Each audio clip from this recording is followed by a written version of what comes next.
Okay.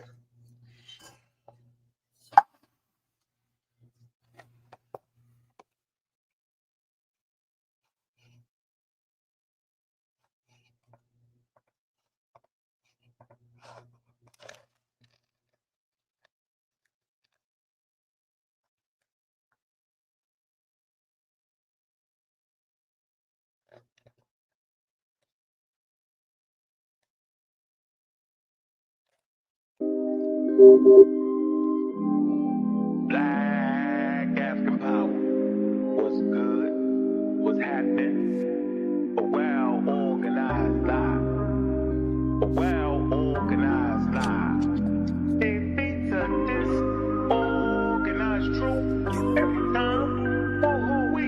A pseudo gon' die, they saw a pseudo-killer, I'm a pseudo-killer, intellectual sunsling, hey. I'm a pseudo-killer, intellectual sunsling, hey.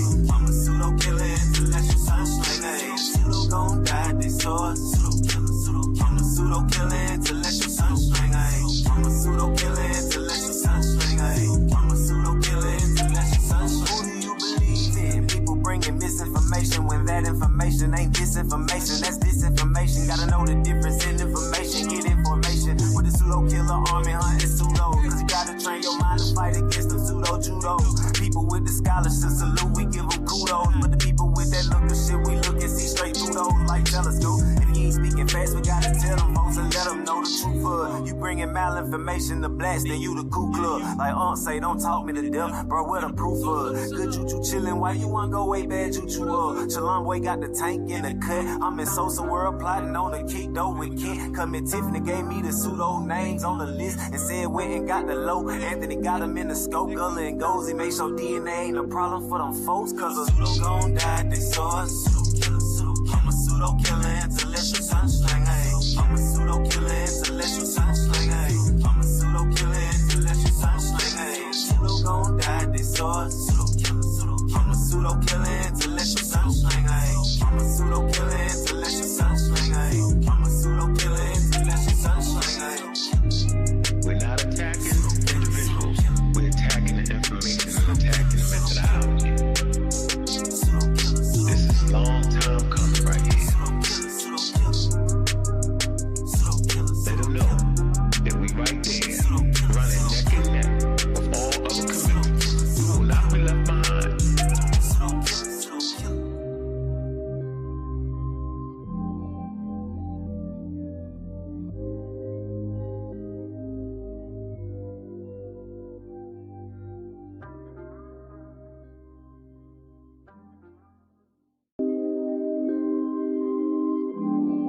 Black African power.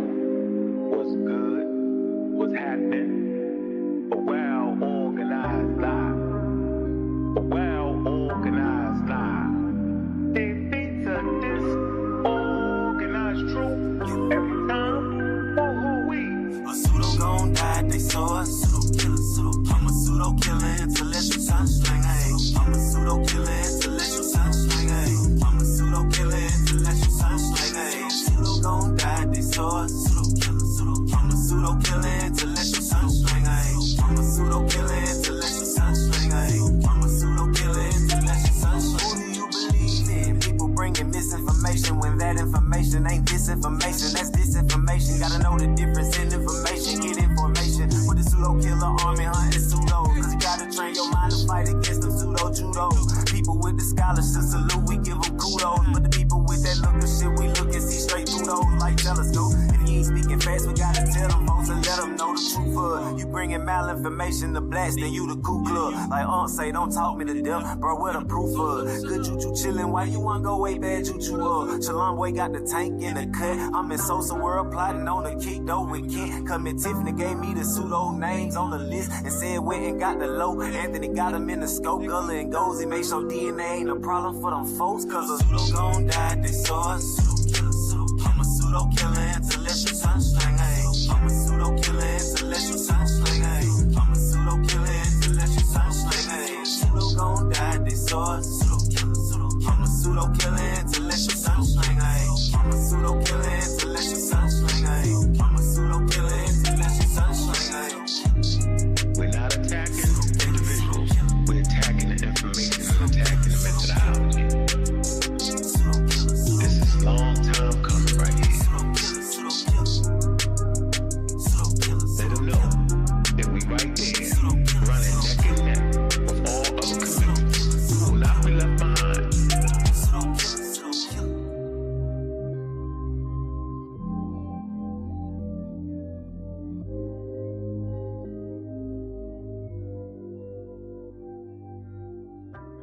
Black African power. What's good? What's happening?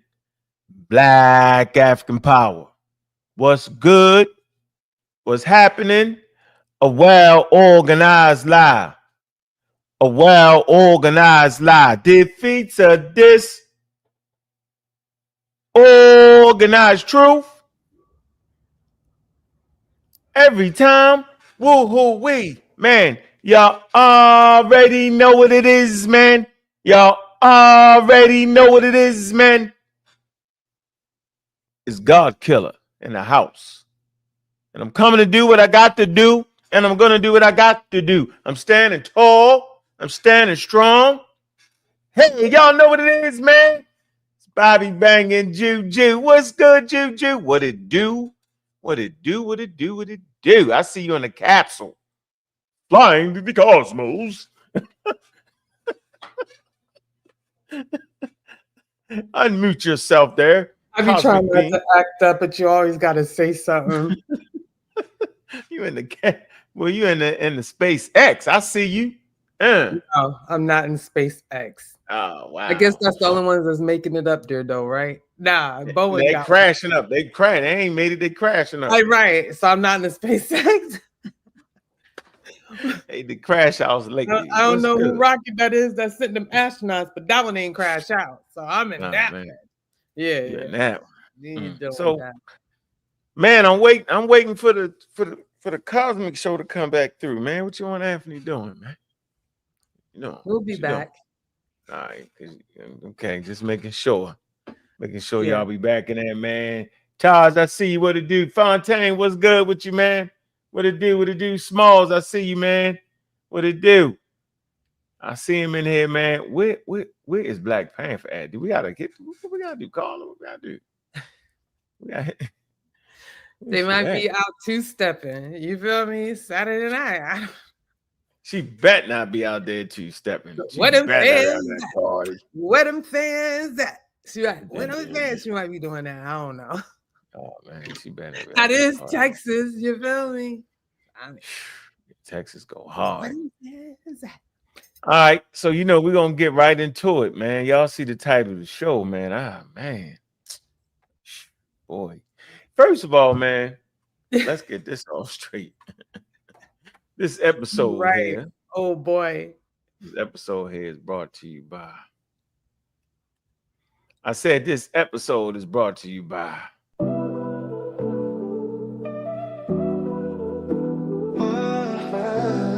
Hi, I'm J.O. Waters, and I'm the creator of the Oasis for Teachers YouTube channel. I create content for teachers who are feeling burnt out and need a refreshing and rejuvenating. On my channel, you'll find self-care tips, inspiration, and professional development. So if you're feeling burnt out as a teacher, please come and join us. In this game of shadows, I won't hide. Man, y'all know what it is, man. Make sure y'all like and subscribe to the YouTube channel, man. It's real, man. Hey, big up to Dr. Oyamayat, man. And conscious ingenuity, man. All right. Appreciate all the support coming from her. Yo, this is definitely brought to you by conscious ingenuity, building character, confidence, and capabilities through STEM, man. STEAM. Y'all know what it is, man. Make sure y'all support that, man. Go to the website, man. If you're in that areas, make sure y'all sign up for the summer camps, man. We're gonna be on board this year with it. Ain't we, Juju? We're gonna definitely be on board and make sure that STEM, come through. We got some time on our hands now. We're gonna be able to do some extra things there. Big Juju. All right. Notice I said big Juju. And we're gonna be able to move like the way we need to move, man. So appreciate everybody, man. And y'all know we got the thing coming up, man.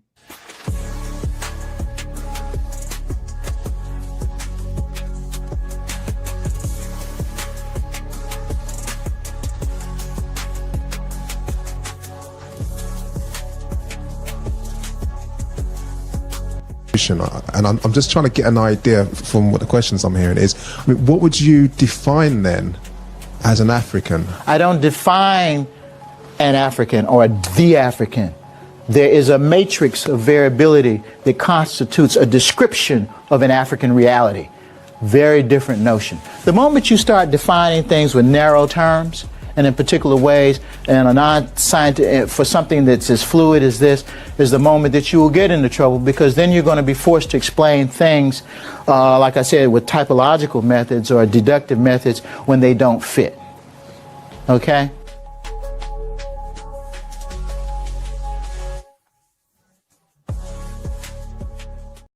Man, look. We're gonna culminate that conversation we was having for the last year and a half with Dr. Cater, man, Shamaka Cater. Man. And it's important to stay proper, right? We got a real interesting history in America, and we need not to repeat those same things, right?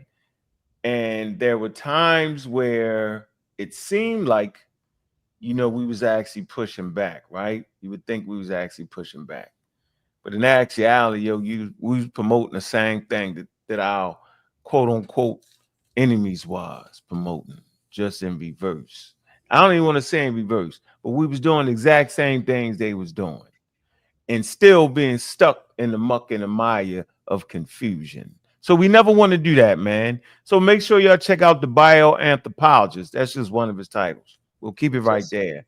Samaka Caden, we glad to have him a part of our community, man. Appreciate the brother stepping all the way up, coming through, man. Y'all get the tickets, man. Stop playing. Y'all know we're going to be giving away some tickets. We're going to be promoting real hard up into the event now, all right?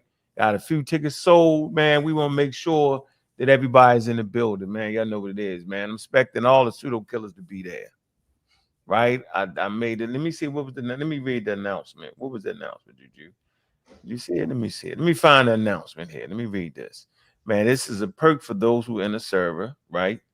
And part of the pseudo killers. Let me see. Hold on. See, how you get you the pent link? One it pent or something, Juju? Yeah. How do you get you the pent link? Is it somewhere you put it? What do you do with it? So you want to show the link? I got it. You want to show it, right? You want to show it? Read it. Yeah, it's read it. All right. Amendment. Let me get on. Una memento. 27,000 building, man. There you go. Shackle breaker. Do you see it? I see it. Blow it up. I see it. You can't make it bigger. I don't know how to make that bigger. Yeah, click on the here. I click on it. It ain't. You can't even make it bigger? Wow. You see it? Does it say anything about making it bigger? No. I thought you just put your thing right on there and do it. I guess not. What you mean? Like that? No, that's not doing it. You can do it. You better make yours. Y'all got to make y'all screens bigger. Because how you get to it though? Full screen. How'd you get? What did you click on the server to get there though? No, I just scrolled up. I knew where it was. What? So why I don't know where it's at. Oh, I see. Let me see. Yeah, it's not. She just pinned it yesterday, I think, or the day before. Oh, there you go. There you go. Oh, this is what you want me to do. That's what you want me to do. What you did? Yeah, there you go. Hear he. Go ahead, Gigi, read it. Let me start off again. Dang. There we go. Put it back up. Oh, you can't see it to read it. Yeah, you got to read it. But all right. This is how we're gonna do it. Look, we're gonna do it like this. Hold on, we're gonna get slick. Get slick. Get slick in here. Did the people come up in the building, man? 26,000, man. Where y'all hell is y'all at, man? Hell is y'all at? Where is y'all at, man? Y'all coming when y'all coming? Oh, I'm messing up. Hold on. You want me to paraphrase it? No, hold on. I'm gonna get it together. Don't worry about it. You don't gotta paraphrase it. Don't worry about it. Don't worry about it. I'm gonna do it like this.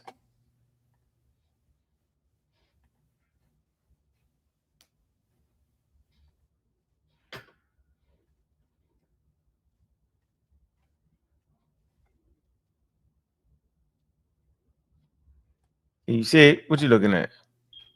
Mm-mm. You can't even see it. I'm trying to still coordinate my master plan. So there's a show tomorrow. So I'll be there real quick, you know, pop in, do my thizzle, slide on out. You feel me? Yeah. Oh, okay. All right. Yeah. Okay. All right. I was just getting they just gave me confirmation. Sorry. Who What gave did you looking for though? Would you like me to read it for you? Yeah, I'm messing it up. I don't know what you're doing. Go ahead. Let's go. Yeah, because I got a few things to say. So hear ye, hear ye. Hear ye, hear ye. That's an ye. announcement. Hear ye, hear ye, hear ye. That's how you do in Roman times. Go ahead. That's hilarious. Oh, how did I get it to get big? Yeah. So it says, everyone hear ye, hear ye, hear ye. As a special perk for being a part of our server, our Discord, all purchase tickets for next week's discussion with Dr. Kata come with a free bonus ticket to share with someone outside the server. This is your chance to introduce someone new to our science advocacy community. Y'all see that, right? So this thing right here is for the community, period, right? So we want to make sure that the people that's you know, in the channel and if you got the green glow, the same thing gonna go for you too. Right. All right. So let's just say Fontaine, he be having the green glow. Let's say he buy a ticket. He gonna get an extra ticket. He got to give it to somebody else outside the server, though, right? Outside of the realm of people who normally come. All right, that's important. Okay. They go for the pseudo killers too. All right. I want y'all to share the ticket with somebody. Okay, I want y'all to do hits. I see you. What's up, hits? How you doing, brother? Big up to you, hits. Appreciate them, brothers. Yep. So we want people to come in. Go ahead, Juju. You was about to say something. I was about to say, and I also made a statement on our last show when we did the gentle parenting class and discussion. And I was just like saying, like, if we don't see you at this event with a Black intellectual, a Black African-American expert, one that, you know, is self-proclaiming Pan-Africanism. Like, he says that.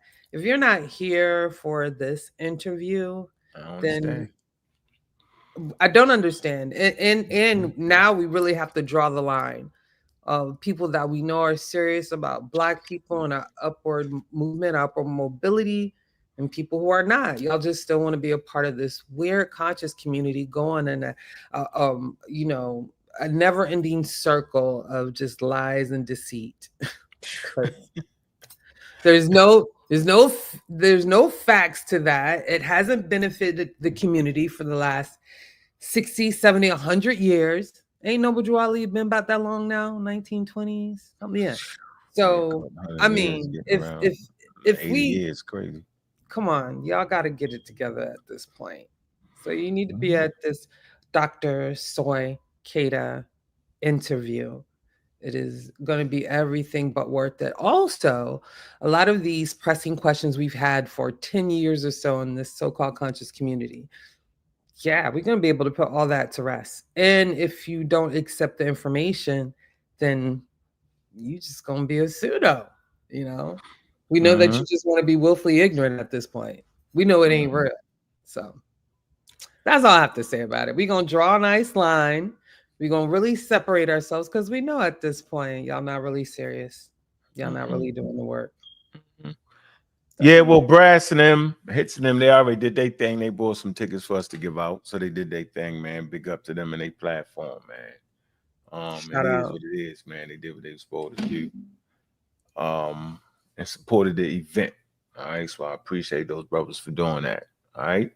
And appreciate everybody, but you know, this ain't no money making event for all y'all that's thinking that. Not at all. Haters, because you got fucking haters, right? It's not that. They ain't making no money off that. All right. But you know, we want to make sure we pay our scholars. You know, how about that? Make sure we pay them good too. That's important, right? And because if we don't take care of them, who's going to take care of them? All right. I'm not gonna never say who don't need what. All right. But out of respect for the content that the brother been bringing for the last, man, what, 30 years, 40 years or so? Yeah. At the high level, not at the fake level, not Not the at the fake YouTube level. level, Yes. right? Not at the arguing back and forth level, no. Right? In the high level universities. Correct. The Cambridge. Brother went to Cambridge. Yeah. Right? Levels to this thing right here. All right. Yeah. And I think somewhere in Britain, like he's been everywhere, like acquiring his degrees. Like he traveled. Yeah, he travels around. Yeah, he did travel. He's like, don't you give out all my degrees. All right, I'm not. Oh, right.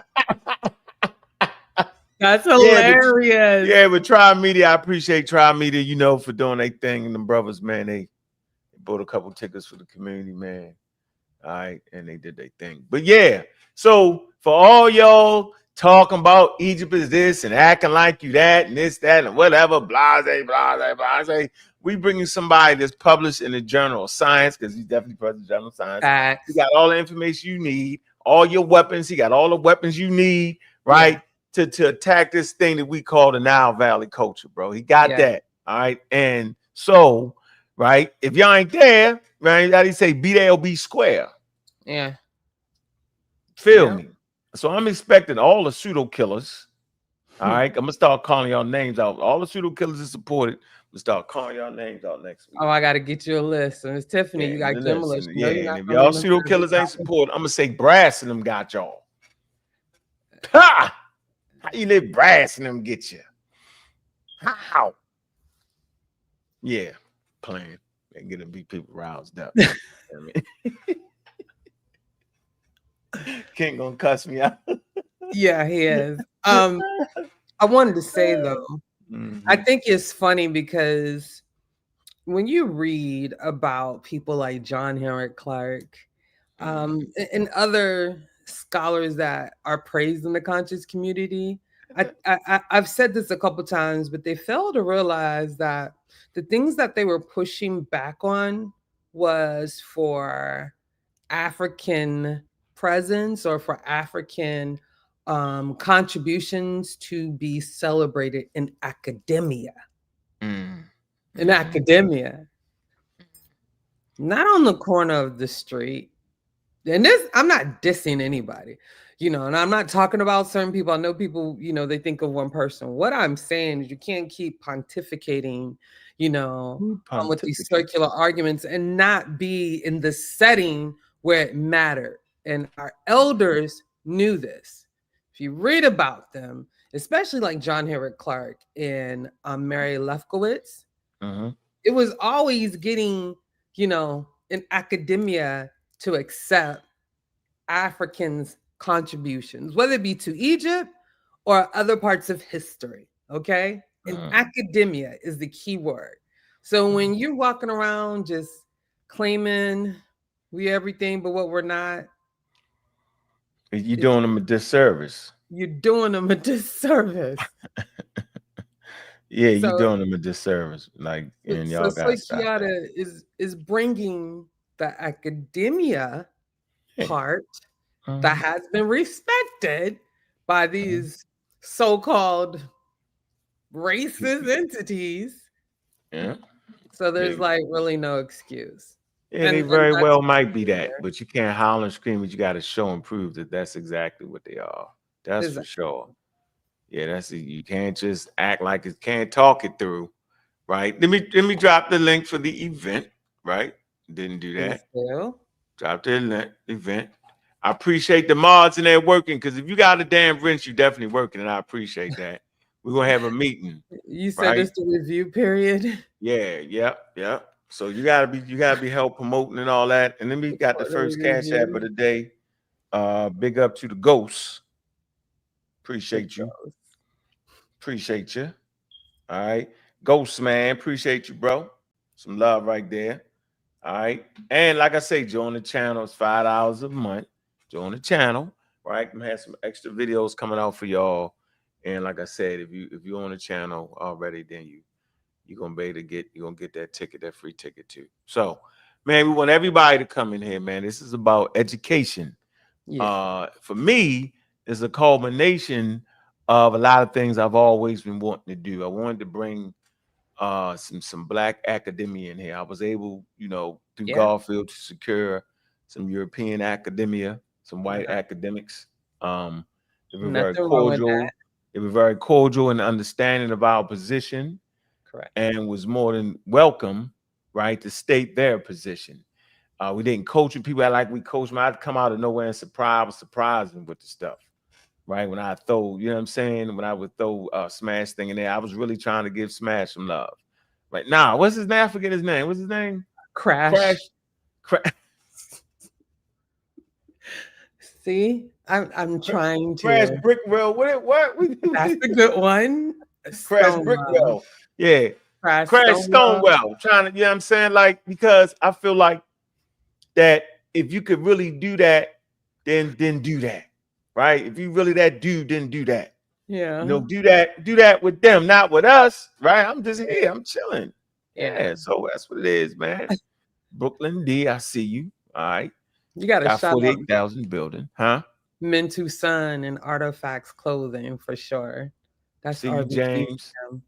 Mm-hmm. Yeah. Mr. L, I see you with the green glow. Yep. So remember, if you got the green glow and you got a ticket, you get an extra ticket. You got to let me know. The way you get that extra ticket is, the way you get the extra ticket is you would have to give me the email, right? Get the email and matter of fact, the pseudo killers email. Y'all can hit me up on the pseudo killers email. All right. But they would need to send you both emails, right? No, because once they're gonna sign up, right? They mean they bought the ticket. When they buy the ticket, they're gonna sign up.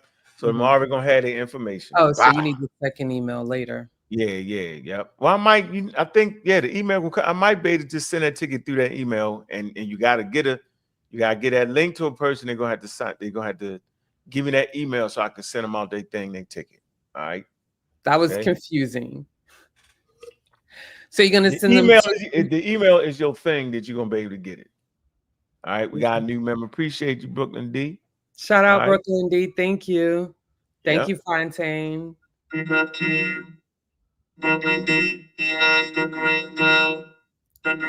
Oh, it's love right there. Appreciate you. Yeah. So if you get a ticket, you're gonna get one.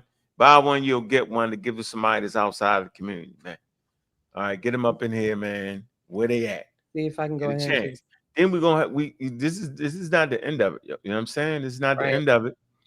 All right, we're gonna have Samaka. We working on some things now. I'm telling you, right? We're doing it. I think it's important. Hey man, guaranteed as always, man. Appreciate the support right there. Boom.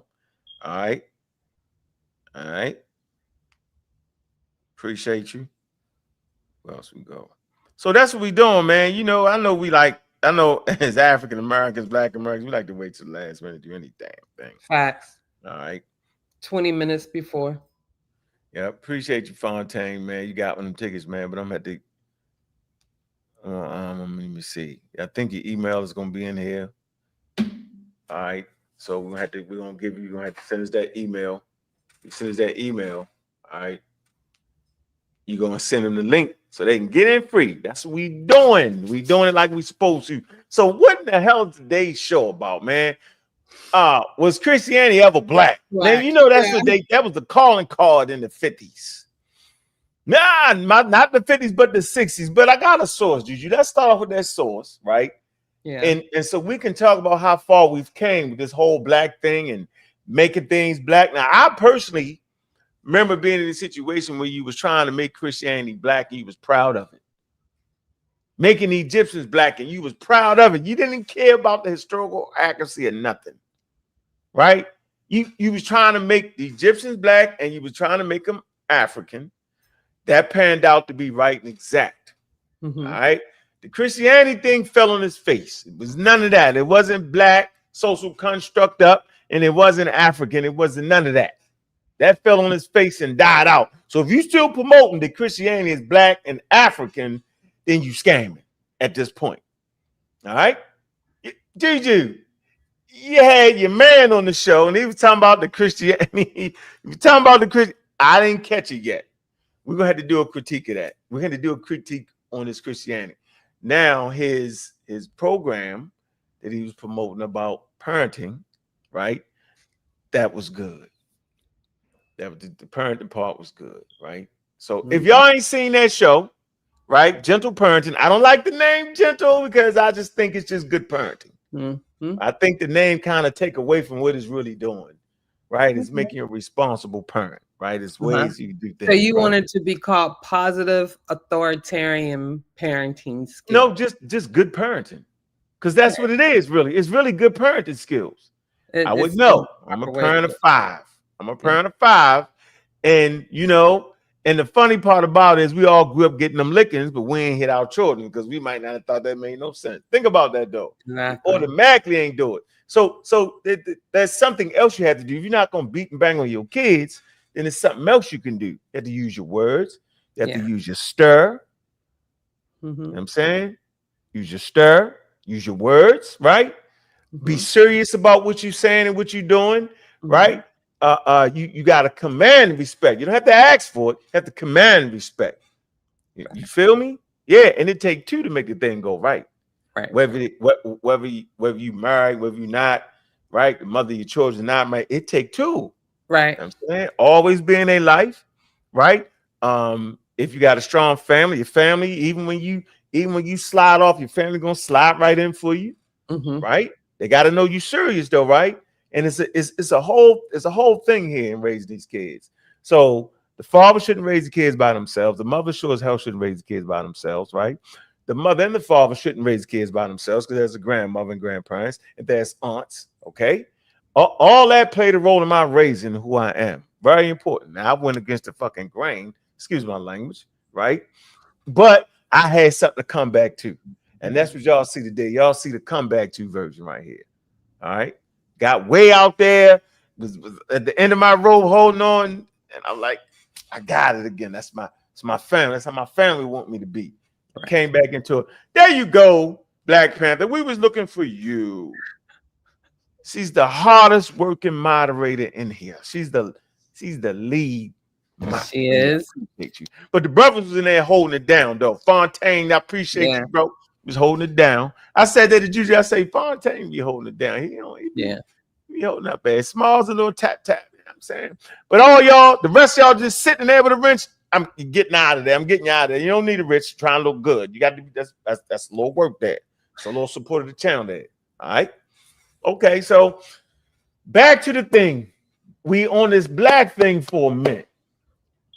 This is gonna be interesting. Let's go to that source I gave you. This is good right here. Yeah, I want to show y'all where the whole black thing is, right? And how we fought to reverse it and put ourselves in a slot that was on the other side of the people that was trying to make everything right. We ended up on that other side. You still both of y'all wrong and crazy because it takes away from who you are, right? Think about that, Juju. All right, the person is deeming you to be black or deeming you to be a Negro or colored. They actually, looking at you through the lens of slavery because they feel like they can name you what they want to name you. They figure they can pick an organ because your skin is your largest organ. Pick an organ and name you after that. Your skin color, name you that. Disrespectful. The hell with your name. The hell with your clan. The hell with all that. I'm gonna name you what I want to name you. All right, that's disrespectful. Now, I can understand when you're coming out the 50s in the civil rights movement, and it was this new movement to change how Jesus looked and all that. I ain't tripping off that, right? But to continue to do that, it's wild because now we have the mindset and now we understand. All right. So let me, where the hell did you went at? Let me do this though. So extraordinary. Okay. Extraordinary claims. Okay. Extraordinary claims require extraordinary evidence. The simple statement by Carl Sagan, right? Or the similar extraordinary claims require extraordinary proof, all right? By Truzelli, okay? Makes an important point. Every day, science produces hundreds of small hypotheses, which only require a small extension of what is already known to test their validity. I'm going to say this again. Makes an important point. It says, everyday science produces hundreds of small hypotheses, which only require a small extension of what is already known to test their validity. So science is built on science, right? It's built on things. Okay. Now these extraordinary claims will come out of nowhere, like the extraordinary claim made calling people Negroes. Like, we wasn't calling ourselves that. We wasn't calling ourselves black. That's an extraordinary claim that those Europeans made. We followed suit with that, right? And ran with it. Now, I understand African Americans consider themselves to be black, because I'm black and I'm proud, black African power, right? Because I understand that we took that, right, and reversed it, right? Term of love and endurance, right? I'm black and I'm proud, right? Always that. Black and I'm proud to the day I go, all right? But when you sit down and you really, really ponder the situation and you're trying to get back to the essence of who you are, the essence of who you are, right, wasn't black. The essence of who you are, right, would take you back to Africa, and then taking you back to Africa, you're trying to feel what tribe, what clan, what culture do I want to attach myself to? What attracts me? What makes me feel human? Right? Because it's your culture that makes you feel human, right? And when they took the culture away from you, they left you a slave. Being a slave, you're bound to act and do a whole lot of things, right, based off of the pressures of slavery. So we don't want to act like slaves these days. We want to be intelligent. We want to be at the top level. Let me play this statement for you by Carl Sagan, right? And this is where I'm trying to get people at. I want us to be able to look through the lens of the world, right? Use science to help you understand where you at, right? So when I say, man, you're not, as an African American, right? I'm black and I'm proud, but as indigenous people on different places, just because their skin color may look like mine, give them the agency to give you their names. Don't come in like colonial powers do. Colonial powers come and say, you're Negro, you're black, you're this, you're that. Chop your name in half, right? Make you change your name to European. That's not cool. All right. Be sophisticated enough to hear my conversation right now. I'm not trashing the blackness, man. The black and I'm proud is an African American mantra. Man, that's a stable. That ain't going nowhere. But as the African American, black American looks back in time, right, and look at his ancestors, give your damn ancestors respect that the colonial powers did not. I'm going to say this again real easy. Please, black Americans, African Americans, give your ancestors, give your ancient ancestors, right, the respect that the colonial powers did not. First of all, they dug up your graves, disrespectful. You ever wonder why, Africans wasn't leading the way in anthropology? Because they wasn't grave digging. It wasn't robbing graves, right? When you go to the museum, that's actually grave robbery, right? That's actual temple robbery, right? When you go to the Louvre, France, right? Brooklyn Museum, all that is stolen artifacts from around the world. That's what it is. They're trying to get their stuff back now. Some of it is on loan. They work some things out, but that's what it is. You want to say something, Juju? But that's what it is. All right. Nah, you good. Keep rocking. All right. Get that straight. Right. So there's artifacts right now that people in West Africa is trying to get back. Okay. Now, we didn't lead in anthropology because we wasn't digging up no graves, because it was part of our religion. Right. It was a part of our social order. Hell, Europeans ain't digging up their own graves. Nobody's going to George Washington and just dig them up. But they go dig up Ramses, though, won't they? Yeah. Because it ain't their culture, so they could do that. That's what they're going to do. All right. Go ahead and exhume Jimmy Carter's body. Not Let's Carter. study him. It might happen. It might happen 5,000 years, and then they go dig up. Anyway, pick up Jimmy Carter. Right. The point I'm trying to make here, man, because he was a real intelligent guy. He was. He was a forward thinker. Yeah, he was. Evolutionary thinker. He dealt with that, all that. Serious guy. Anyway, the point I want to make here is, no, we didn't lead in anthropology, right? But you can't say, well, the African, we didn't have evolution, man, because we wasn't digging up no bodies to even realize that. Wasn't trying to do that. It's not what we was doing, right? That doesn't make us any less humans, okay? The fact that Africans didn't sail to America don't make us less human or less important or less understanding the world that they lived in. The question that should be asked, why they had to come, why would they need to come? What was the reason for going to America? I understand why colonial powers had to do that. Running out of resources, short on resources, trying to get different trade routes, doing different things. Obviously, we had enough of what we was doing. It didn't push us to that, all right? We fought them pathogens, though. See, we had to do that.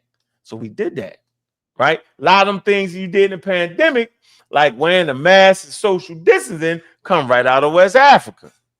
Most people don't even know that, Juju.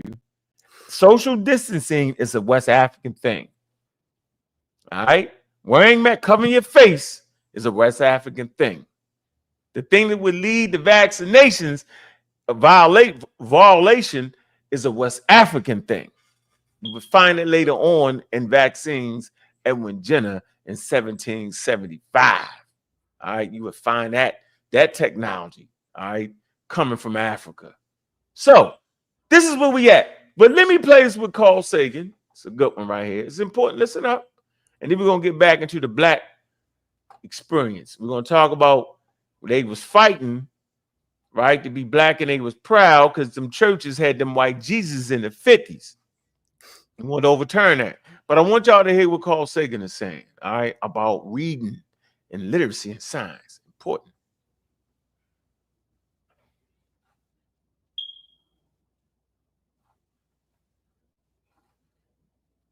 Could tell you a paper says anything. Carl Sagan predicted the world as we know it today back in 1996. Listen carefully. There's two kinds of dangers. One is what I just talked about, that we've arranged a society based on science and technology in which nobody understands anything about science and technology. And this combustible mixture of ignorance and power, sooner or later, is going to blow up in our faces. Ooh. Learning the science and technology in a democracy if the people don't know anything about it.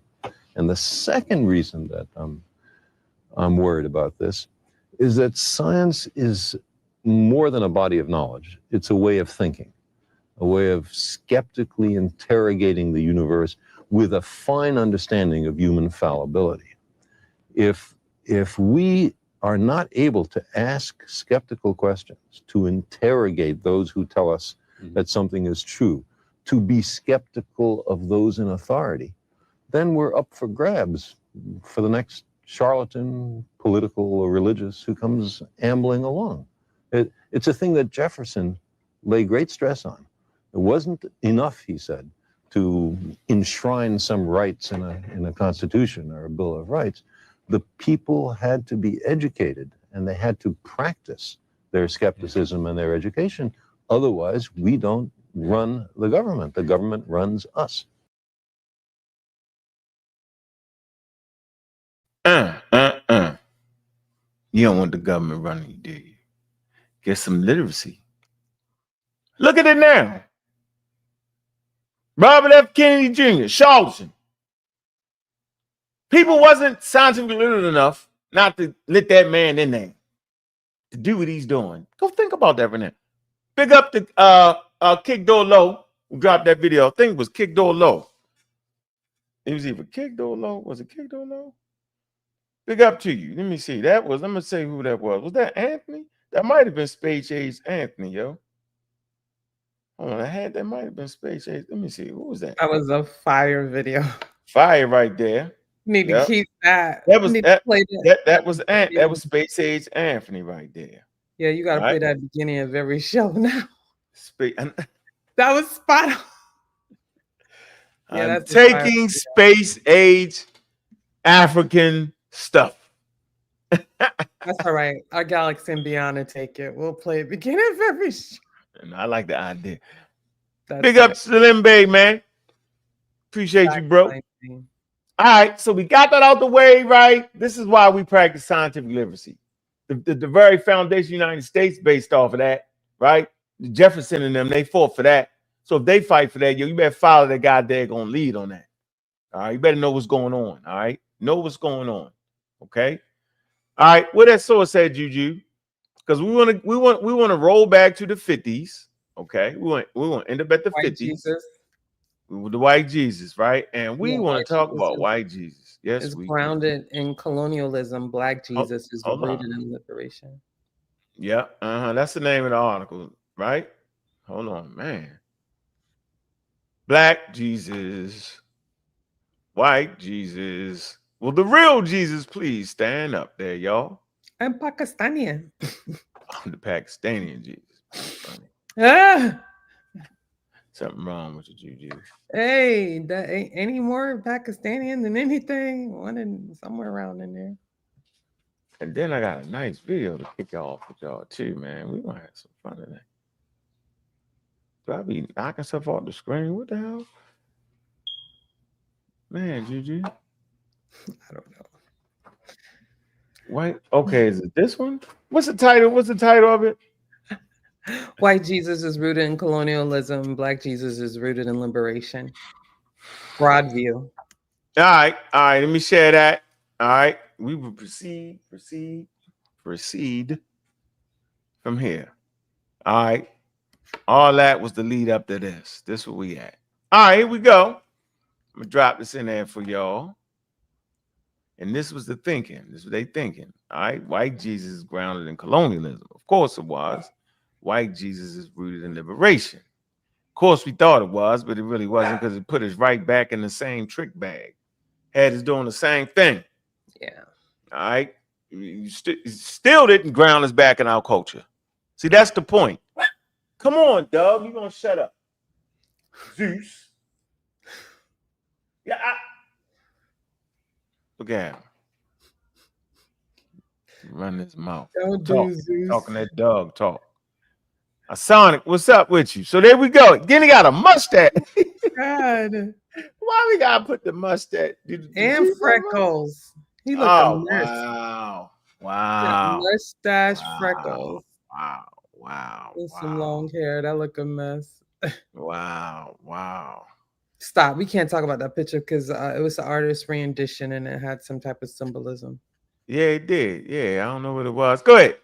Read that. Start them all. As a young girl, I loved flipping through children's illustrated Bibles.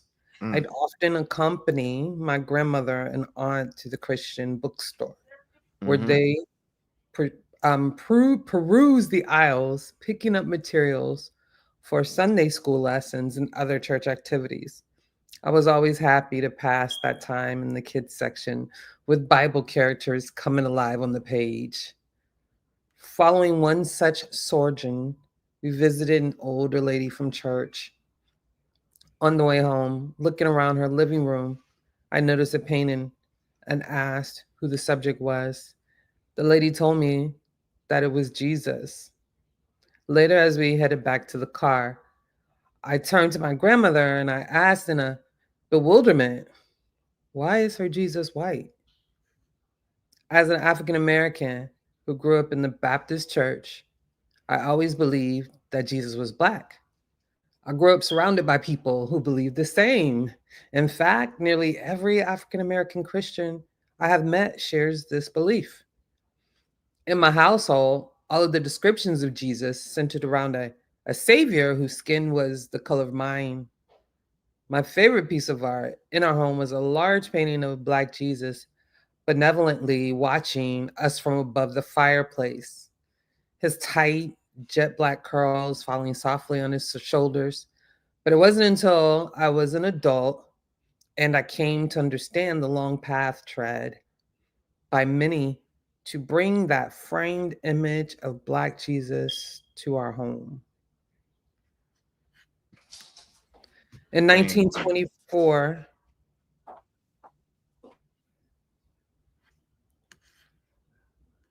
continue? Yeah, continue. In 1924, Warner Salmon of Chicago sketched a portrait of Jesus for a magazine cover. The dean of Salmon's Bible College, who inspired the sketch, opened the existing images of Jesus, opened the existing images of Jesus were too effeminate. He suggested that Salmon's rendering should portray a more manly Jesus. Though the masculinity of his features were at issue, it's no surprise that Jesus was to be depicted as white. Colonization constructed a society in which the white majority would not abide a savior of any other race. Salmon's drawings, entitled The Head of Christ, went on to become the most reproduced image of Jesus. All right, need to stop right there. Where we at? Solomon, where is he at? This is the person I want y'all to meet. Where at, Juju? Right here, Warner Solomon. Right? That's it. There you go. Warner Solomon. Right there. Bless you. All right. Warner Solomon. Now, who the hell is Warner Solomon? Nobody, y'all don't, the black community ain't gonna know. All right. But that picture y'all see right here, let me scroll it down a little bit. Right here. All right. Now, can y'all see this? Now he All right, rocked up this with the is crown. And it's there you go in the back. That's him. That's Warner Solomon. Look, 1967, a boy rides on a parade float in Brooklyn, New York, along with Warner Solomon's, am I saying it right? Solomon's famous depiction of Jesus. There you go. Right there. All right. Now, I want to hit this video for y'all real quick. All right. So y'all get to know who Warner Solomon is. All right. Who was in your grandmother's house. Yeah. Great grandmother house and your auntie in them house. All right. Why am I doing this? Because I want y'all to see where that war started with the fighting for your blackness. Because you wasn't the 50s, it was a little bit light on it, but you start going hard during the civil rights movement. I think it kind of talks about that, didn't it? Did it? Oh, I tell you what we're gonna do. Go down to the bottom of the go down to that picture. Hold on, let me do this. Let me do it like this. Hold on, Juju. Hold on, because it's gonna tell you. Let me see. Let me get here. Let me see. Let me see. No, my fault. I fought there, Juju. All right. Before I get to this, I want to get right here. Influence, historical. Okay, here we go, Ju. All right. Let me show this right here. 1 second. Start right here, okay? In the 50s. All right, we're gonna deal with in the 50s. When did Jesus start to be wasn't black yet? All right, wasn't black yet. Go ahead, Juju. In African American churches of the 1950s, the prevalent depiction of Jesus was typically influenced by traditional European iconography. Excuse me. He was often portrayed as light-skinned or white, long, straight or wavy brown hair, blue or brown eyes, bearded face, serene and gentle expression. Historical context. During this period, most images of Jesus in African American churches were derived from widespread Eurocentric art popularized by artists like Warner Solomon. All right, so he's an artist here, and y'all gonna laugh on how he actually came up with this depiction. It's gonna be, watch this. Go ahead. And this is why y'all can't never get this out of y'all head. I'm telling you, when you figure out how he got this image, then you're gonna realize why the image is so powerful, because most people are religious thinking. This is what I'm saying, yo, that the atheism gives us a certain level of protection against this type of thing here. Trust me. Wait till you figure out how he got there. But go ahead, Juju. Whose famous painting, Head of Christ, 1940, became particularly iconic and common. Solomon's portrayal, fair skin, gentle features, and serene expression, was prominently featured and widely circulated, influencing visual, theology, and devotional imagery within Black congregations as well as white churches. All right, see? Cultural influences right there. All right. And so Jesus becomes an icon in the African American community, and that icon is white. The funny part about it is, if you really believe, watch this, if you really believed in Jesus, then it wouldn't matter what color he was. Based off of what you claim you believing in. I'm gonna say this again. The funny part about it is, for the Christians that believe, black, Chinese, and all that, the weakness in the whole thing is you really shouldn't care about what color he is. Am I right, Juju? Correct. This is the weakness in it. Listen, let me say it slow. The weakness in Christianity, which is a cultural container of ideas and concepts produced by people in Greece, Rome, and in the Middle East. Okay? All right? Christianity was the Jewish sect. Okay? It broke away.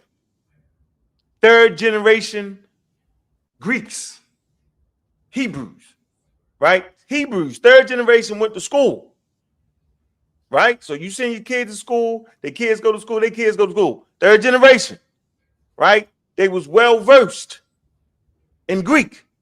That's why the New Testament is written in Koine Greek. All right? Now, let me get it. So, right? So language is culture. So culture expressions will come out like, in the beginning was the word, and the word was with God. The logos. That's a Greek that's a Greek idea fused in with Hebrews. So when these Hebrew authors start to write the books, Matthew, Mark, and Luke, which is a European name, Matthew, Mark, and Luke. That's funny. See how they all slide their thing in, right? Yeah. Think about it, right? Everybody is vying for this piece of this culture, right? By the time you get to Constantine, okay, after they get their literature start to put together, Constantine starts to, he throws a conference. Y'all heard in the Nicene Council, they read the Nicene Creed, right? And they fight over the divinity of Christ. The Arius controversy is why this conference was called, right? My thing is, you mean to tell me they didn't know the divinity of Christ before that? They didn't have a set idea, right? You mean they ain't know? You mean God ain't say, yo, this what it is? See how your atheism protect you, see? Because I'm saying, man, he ain't just put it in their head already. You mean y'all was fighting over something that should be known already? Ain't that the known? Was Jesus in the beginning as God with God? See how confusing that is, right? You gotta say that slow. Was Jesus in the beginning with God as God? That's what they try to help tell you, right? Right? Or did God make him? Arius said that Jesus was in the beginning with God, but God made him. See what I'm saying? They was like, no. No. He was in the beginning with God. He was always there. He wasn't created. And that's the thing that went out at the camp. Anybody else was thrown the hell out. Y'all got to go. We're not listening to that. And it's spoken, right? And then the Catholic Church, right? Roman Catholic Church, right? They start to canonize. So they played a key role. We did a presentation on it. The Catholic Church played a key role in codifying the biblical text. Now, what the hell does this have to do with black people? Not a daggone thing. What they'll tell you is, hey, man, they wasn't found real Christianity. Vincent Bantoon and them said they wasn't found in real Christianity. Because it was black, it was African. That's crazy. What I'm trying to tell you is, right, that's not the ancient Christianity. I'm trying to tell y'all, this was y'all got hit with the simplicity. I wouldn't give a damn over whether the Christianity that wasn't practiced by black people was the real ancient Christianity, because my grandmother and my great-grandmother and all the slaves knew nothing about it. They didn't go to theology school. They ain't have 100,000 to go to theology school and learn what y'all claiming right now. So up until Bantoon them came in there, or Dr. Ben, whoever was trying, right, to make Christianity black, we ain't know it. Nobody went to school, get the high level information on Christianity being originally black and Jesus was originally black. Nobody got that. So the Christianity that was forced upon our ancestors, most of them, right? Why am I saying it was forced on them? Because it was the changing culture. How do I know it's a changing culture? Because religion, right, is to culture, right? Cultures are resistant to religions. I'm going to say this again. Cultures are resistant resistant to religion as opposed to being resistant to science. Now, why would that be? Why would science be able to go through a community with breakneck speed and religion moves slow? Because religion is codified ideas by specific clans and tribes, right? Cultural container of ideas and concepts. If you want to know a people, you study their God, because the people put their ideas they have as human beings into their thing that they call divine, and that they call God. If you sitting there thinking that God popped up out of nowhere in 2,500 different places with all these different ideas, then you tripping. You need some help. Human beings and clans and tribes have ideas, right? They have morality codes, and they put these ideas into their God. So if you want to know what people, you study their God. So when God come kill everybody because a couple people weren't listening on earth, right? You know how them people thinking. Right. I'm punishing you. Your man has become evil, and I'm killing all of them. You mean all of them was evil? You mean you didn't know there's gonna be evil? See? So back to my point. We wasn't allowed to practice our culture. It was illegal. That's not true. Of course it is, right? Of course it was. Not in every place, but for the most part, it was illegal to read, right? And it was illegal to practice your own deities, your own God. Why? Because within your culture, you have deities of explanations on how you're supposed to act in certain situations. But if you erase all that, then what? Then you're following behind that thing. Remember I said that thing? Remember I talked about how if you're a Christian, watch this. Watch how it weaken your position. If you're a Christian, then why would you care what color God was? Mm-hmm. See? If you're a black Christian, why would you care about what color your God was? You would, because that means if you believe in it, then you believe in it. And the visual part of it is nothing, right? That's the weakness in it, right? That show, that very fight right there is showing your background of slavery. Because the real fight would have been, right?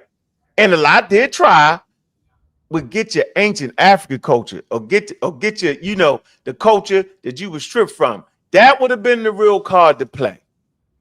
See? That's the real card to play right there, right? Because that's what you lost. You didn't lose a black Jesus. Jesus was never black. You didn't lose that. What you lost was you lost your cultural container of ideas, right? That coming out of Africa is what you actually lost. Should have been fighting for that, maybe. Right. Who am I? But the weakness in Christianity is that it will tell you it don't matter what color God is. If I'm a believer, then why would I care what color God was? Maybe the gods we had was wrong, because that's what Christians actually think. Yeah. Maybe unwillingly, right? I'm not going to say they willingly or willful. I'm saying they obviously don't care about the color of God, because you can find all the African brown colored gods right in Africa. If you really was concerned about that, you would go to the place that produced the brown gods, the black gods, and all that. If you really cared about the color of what you thought God was, you would go to the place where the gods was definitely looking like you. All right, so let's move this thing forward. I never said, let me see, Astro 87, can you have it? He says, you can have a culture with religion. I'm saying religion is culture. And yes, Africans mix and match cultures all the time, practice different religions. That's what Africans do, right? Africans will be Christians and practice their tradition. That's not out the norm. That's okay. African Americans be like, boy, you mixing it up. I know I was like, man, you mixing it up. But this is something that most African Americans don't realize, that those first generations or two of Africans that were stolen from their land, right? They wasn't Christians, right? A lot of them was Muslims, okay? But they definitely wasn't Christians. It was a small amount, right? For the most part, they was Muslim or had their traditional religions. Let's get all that established. But watch this. Since the practice, they tradition and culture was illegal, right? Then they hid their custom and traditions, watch this, within Christianity. This I'm certain of. All right, I'm gonna say this again. Those African Americans hid their culture, custom, and traditions within Christianity. All right, so Christianity was a cloak. Okay, it gave them space. They let them gather in that. They would have white people watch them at times. Sometimes they had the white preacher. Sometimes they would let the black preacher be there, but they wasn't really Christians. But they hid the damn thing so well, right, that later generations actually thought that our ancestors was practicing Christianity. You hear to this day, man, we was the first Christian. You hear all that? No, that's because your ancestors hit the thing so well that you actually thought that we was Christians. That's not what they was thinking. Now that's what we thinking. Now we walk around and say we really thinking we Christians. So much so that we'll start talking about the first Christians was black and all the disciples was black. Yeah, you got tricked by your ancestors. That's what I'm telling you. You got tricked by your ancestors. Okay. Now, so in the 50s, so we right here, Juju. We in the 50s, and we talking about this cat.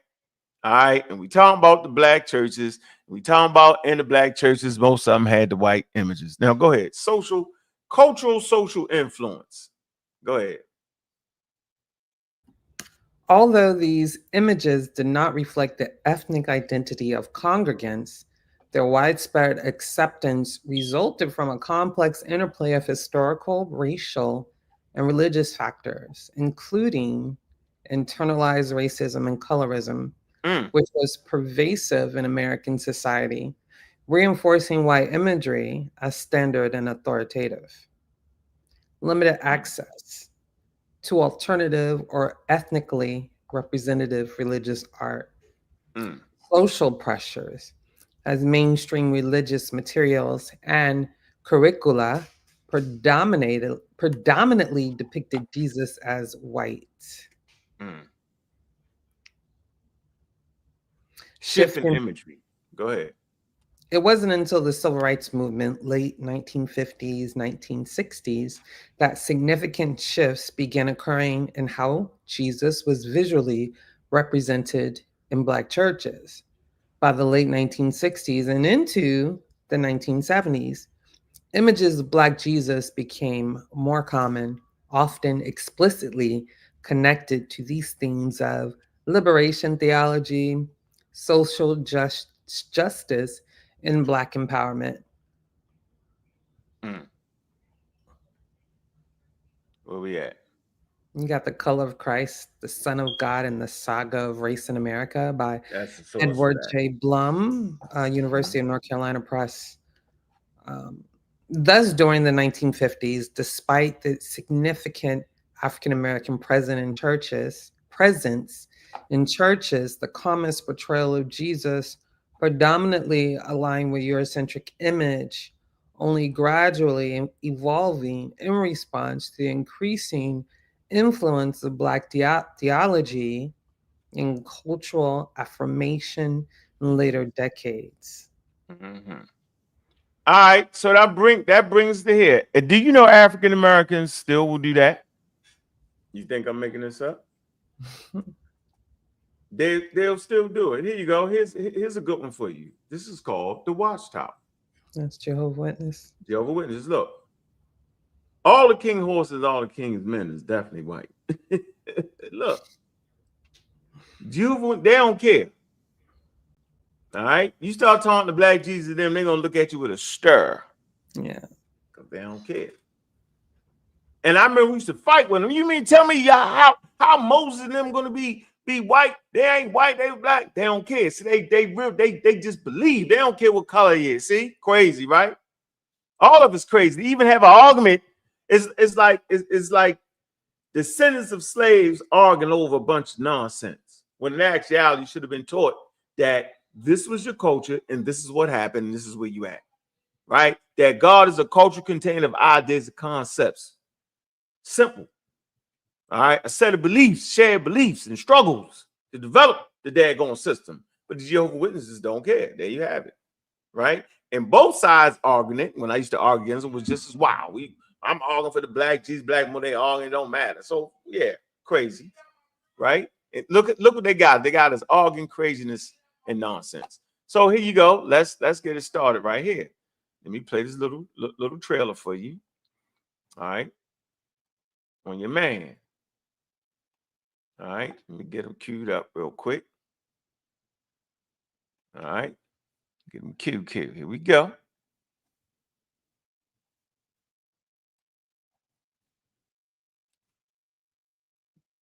Picture of perfect Jesus.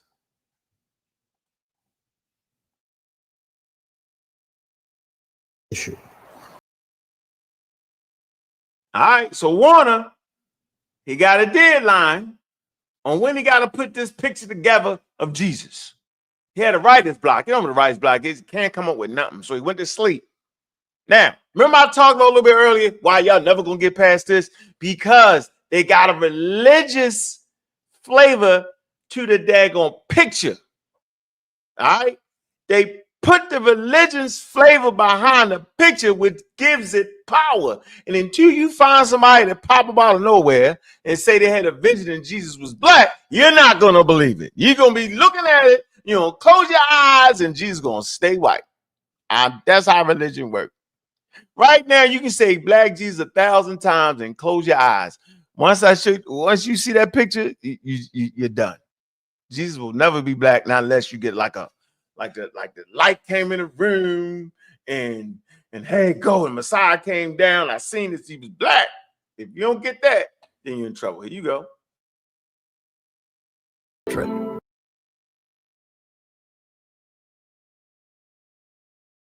Yeah.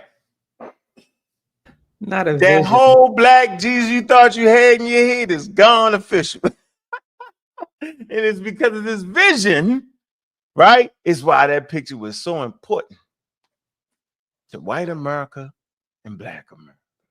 This artist who was asleep with writer's block can't figure out why I'm gonna draw it. And he had a division, the room lit up, and Jesus popped out, and here I go drawing this. See?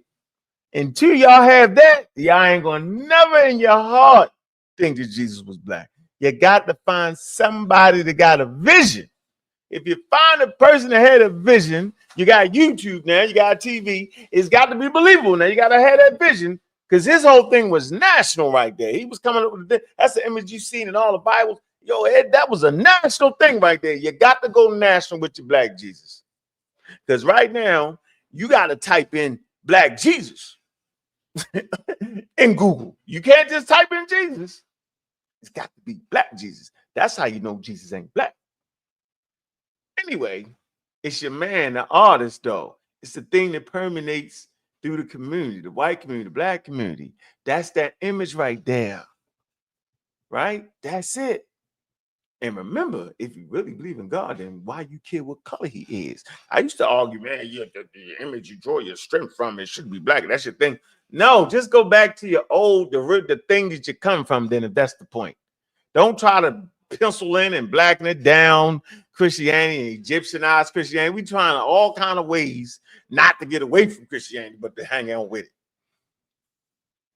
But that's your choice, though, right? Everybody got choices as well, right? But that's it. Okay, so we got that.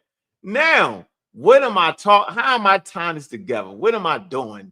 I'm trying to show you this is the fight right here of trying to make things black. That's why we fought with people. We fight with the Cowboys and Indians now because of the black and the skin color and all that, right? Because of that image right there, we trying to make things all blackity black because of that image right there. That spawned the whole thing. Now, watch this, Juju. Did it get to the point where it talked about when did it change? When the shift, it talked about the shift, right? You read that, correct? The shift in the imagery. You read that. It was the civil rights movement. Yeah, in the 60s and 70s. The late 1950s to the 60s. Yep, significant shift, right? Began occurring how Jesus really was represented in black churches, yo. By the late 1960s to the 1970s, images of black Jesus became more common, often explicitly connected to themes of liberation. And that's the article we were just reading about, the liberation. So when we started talking about the Egyptians ain't black, what we actually was doing was we was messing with y'all liberation. That's why they were so mad. Because y'all was actually thinking that in 2025, 2022, 2023, that if the Egyptians wasn't black, you wasn't going to be liberated. See? That's why I say y'all fighting like y'all in the 50s. Remember I said that, Juju? I said they fighting like they in the 50s. Y'all think y'all in the 50s fight. When now the fight is having literacy, scientific literacy, space age African, trying to put us ahead of the curve. We don't gotta fight that Jesus is black, we just is black, because now we clearly understand social constructs and how damning they was to indigenous people, because it robbed them. Y'all remember Malcolm said, man, they robbed us of our names and robbed us of our language. That's what he was talking about. It was a social construct produced by colonial powers that robbed you of that. So then how dare you, ladies and gentlemen, do the same thing to your ancestors? Stop robbing them. Anthropology ain't there for the most part, right? When they look to ancient cultures, they want the ancient culture to speak for themselves. Allow the Mayans to speak for themselves, right? Allow Nile Valley culture to speak for itself. Allow West African culture, Central Africa, South Africa. Let the ancestors speak. How do the ancestors speak? Well, if you scientific literacy, you know the ancestors speak through their literature, or through their artwork, or through their pottery, or through their grave sites, their burial practices, their customs, their traditions, their religions, right? And so when you mess up the Nile Valley, you're messing up their damn religion. Jesus Christ, don't do it, African Americans. When you take away what the black soil represented to them, the black soul been black soil for at least 3, 4, 5 million years in the Nile Valley. You messing up the most ancient tradition by calling them, oh, they ain't care about no black, it was the black people, black people. You just killed their whole social, cultural structure. Craziest thing ever. This is wild. That African Americans actually, by trying to claim they being liberated, they unliberate the ancient Egyptians. Crazy, Juju. Let me slow it down for the people in the back. Why you fighting for the word Kemet meaning black people and say they the black people, you're actually killing the culture container. Yeah. Agreed. You actually, look, the Egyptians is chilling right now. The thing is over with. They was 6,000 years rolling. They sleep, chilling. The thing and it fell. They like, and you snatch them to here. Shoot. What's up, black man? They waking up saying, what the hell is going on? You waking up, you. Man, let them people be where they at, man. Right? Now I start to realize, Juju, that a lot of the African Americans that was fighting the hardest really didn't care about Africa. No. And African ancestors. They only cared about their position. Exactly. They never stopped and thought, man, am I changing who these people were? Right? By putting them through colonialism? Because you wasn't black, and white people sure as hell wasn't white until the 1700s. That's a written fact. Anachronistic. Right. So through your slavery, you're actually seeing Egyptians as black people. Through your slavery, you're actually seeing Native Americans as black people. That's slavery. That's what it is. When the African Americans stand up and profess that the Egyptians is black and they us, which they're not, right? When they howl and scream that we're quote unquote native, the black indigenous people that was here first, right? That's not true, right? When you do all that, that's slavery kicking in. It's debilitating because you're afraid and it's fear. See, I don't got no fear, Juju. We don't got no fear over here. Right. I'm not afraid to find out who these. I'm not afraid to let the ancestors speak. They may not be my ancestors, but they're somebody's ancestors. I'm not afraid to allow the ancient African ancestors, whether it's West Africa, Central Africa, South Africa, to speak. I'm not afraid to hear what they have to say about themselves. I don't have a problem with that. I'm willing to learn. What is it that you're trying to tell us? What is it that we could borrow and maybe bring forward? Right? The way we doing it, we bringing forward slaves. We're bringing forward people who was under the yoke of colonialism, which is not true. That would be anachronistic to say that the ancient Nile Valley Africans was under the yoke of colonialism. See? So if that's anachronistic, then it's anachronistic to say that, quote unquote, these people call themselves black people. What reason would they have to call themselves black people? What reason would it be for them to call their land the land of the black? It sounds slick though. The land of the black people. It sounds slick. Woo, it got a ring to it, got some African American flavor to it. Don't give it no room. Don't give it no room. Please don't do that. No, retract those statements. It's just, it's funny. Them not calling themselves black does not remove them from being African. Guess what? The very thing that makes them indigenous African, no matter what their home group is, right? And we'll stop right there. We'll stop right there for this moment right here because we got, we selling them tickets. Man, drop the link for them tickets, right? No matter what their whole group is,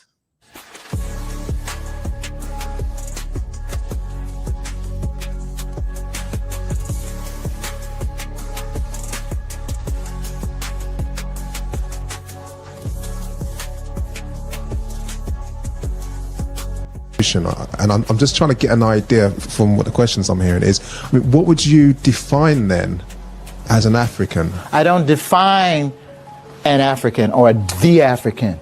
There is a matrix of variability that constitutes a description of an African reality. Very different notion. The moment you start defining things with narrow terms and in particular ways, and a non-scientific, for something that's as fluid as this, is the moment that you will get into trouble, because then you're going to be forced to explain things, like I said, with typological methods or deductive methods when they don't fit. Okay?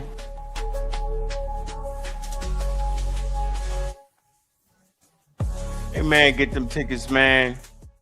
Get them tickets, man. Look, they $30. Get the daggone tickets, man. All right. If you're a member of the server, if you're a member of the channel, if you're a pseudo killer, you buy a ticket, you get one free. All right. This ain't the money grab. We just want to respectfully pay the black scholar. Facts. The bioanthropology. The medical. Let me stop. I don't want to go that far. I want to give all this stuff. Yeah, he told you not to be telling all his degrees. See, I don't need all that. I got a card and it just say bioanthropology.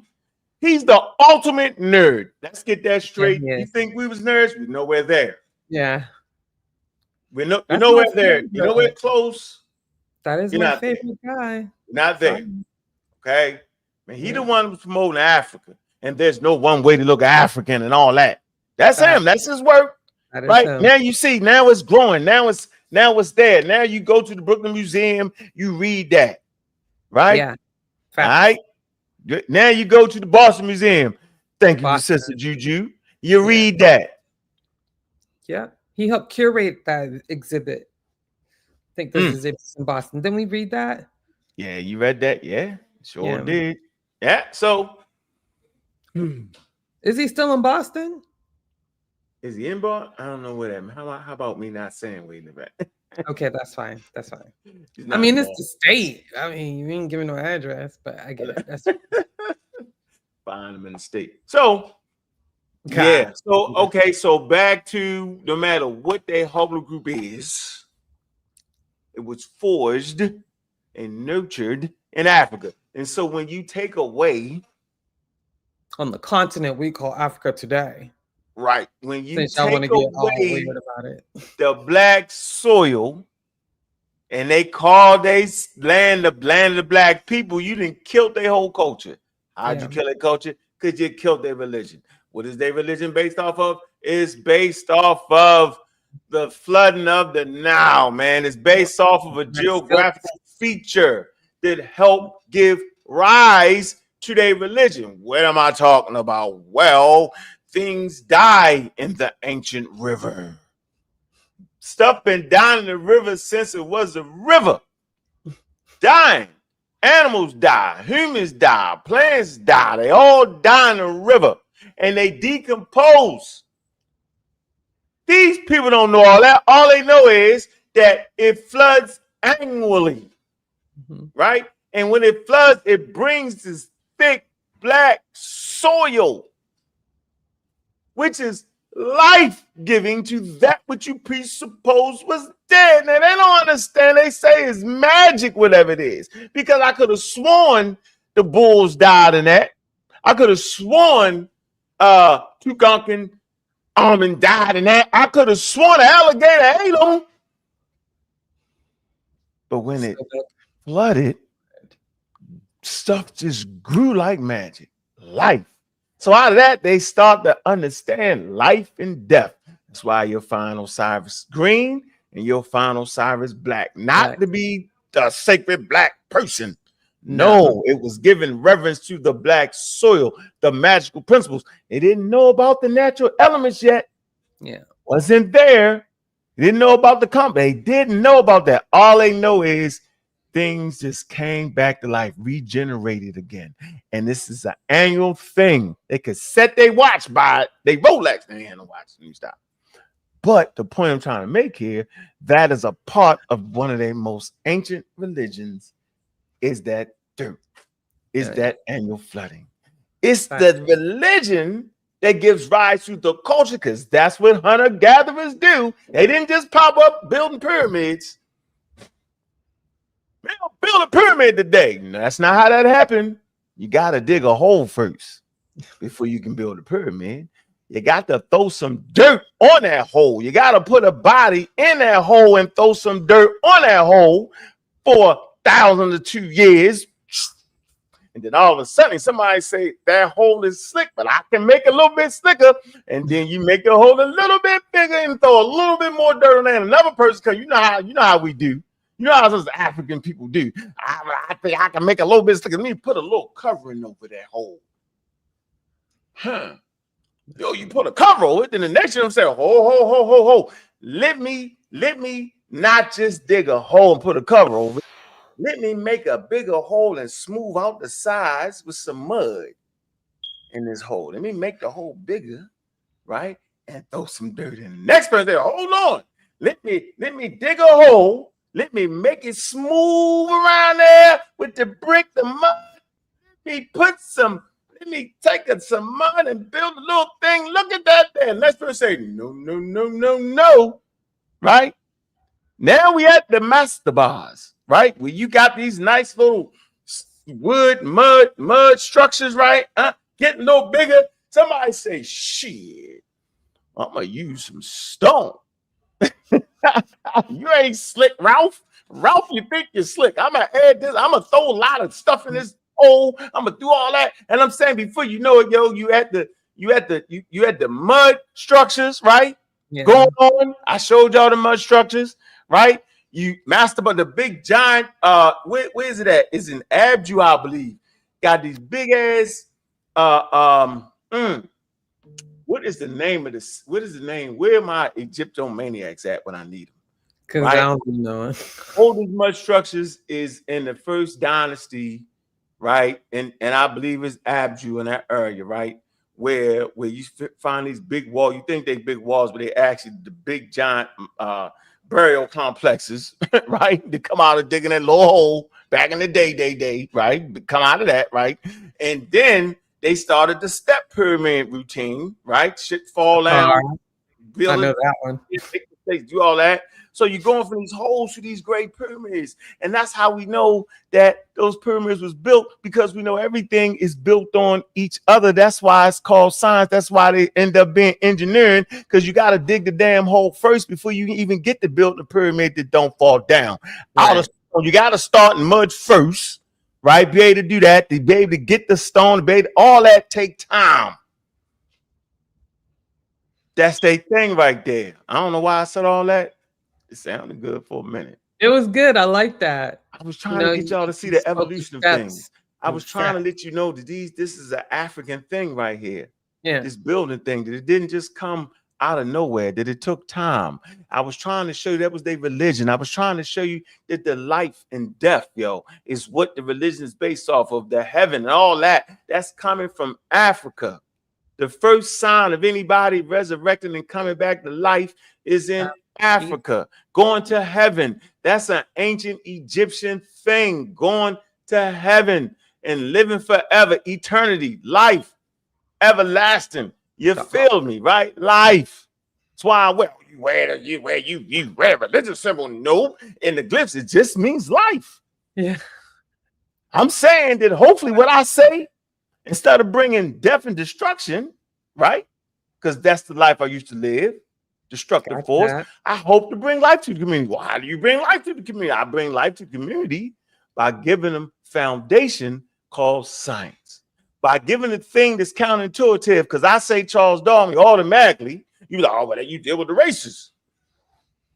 Wait a minute. You said you believe that African people was the first people on earth. You said that. You said that the oldest people ever walked upright. That's how we should learn. They were the oldest people to walk upright.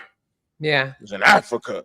Then I say, well, Charles Darwin was the first person to tell you that, and then you fall apart and call him a racist.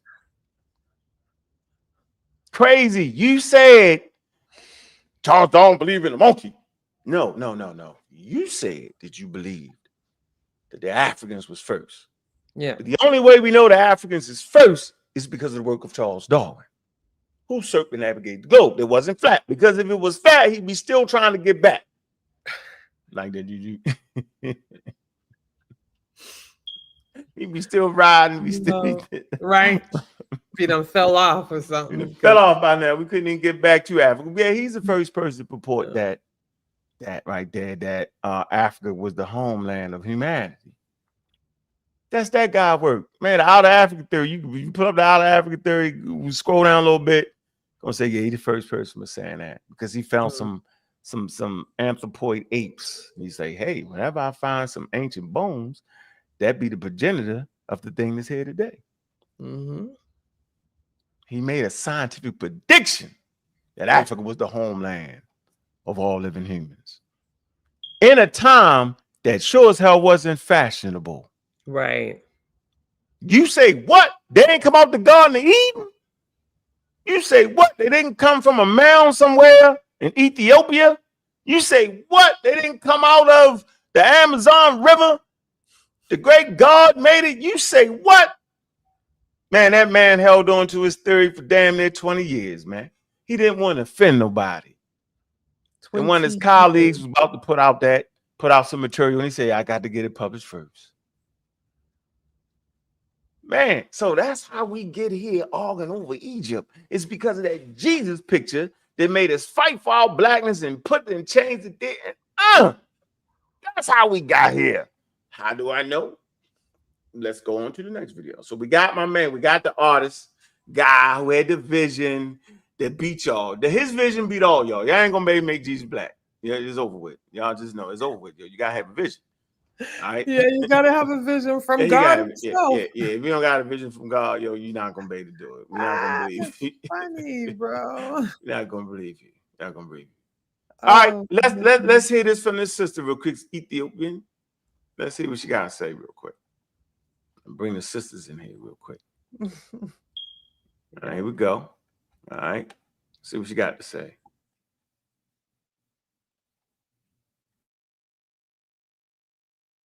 Notion of identity as if it's something that is static and that it can never be changed.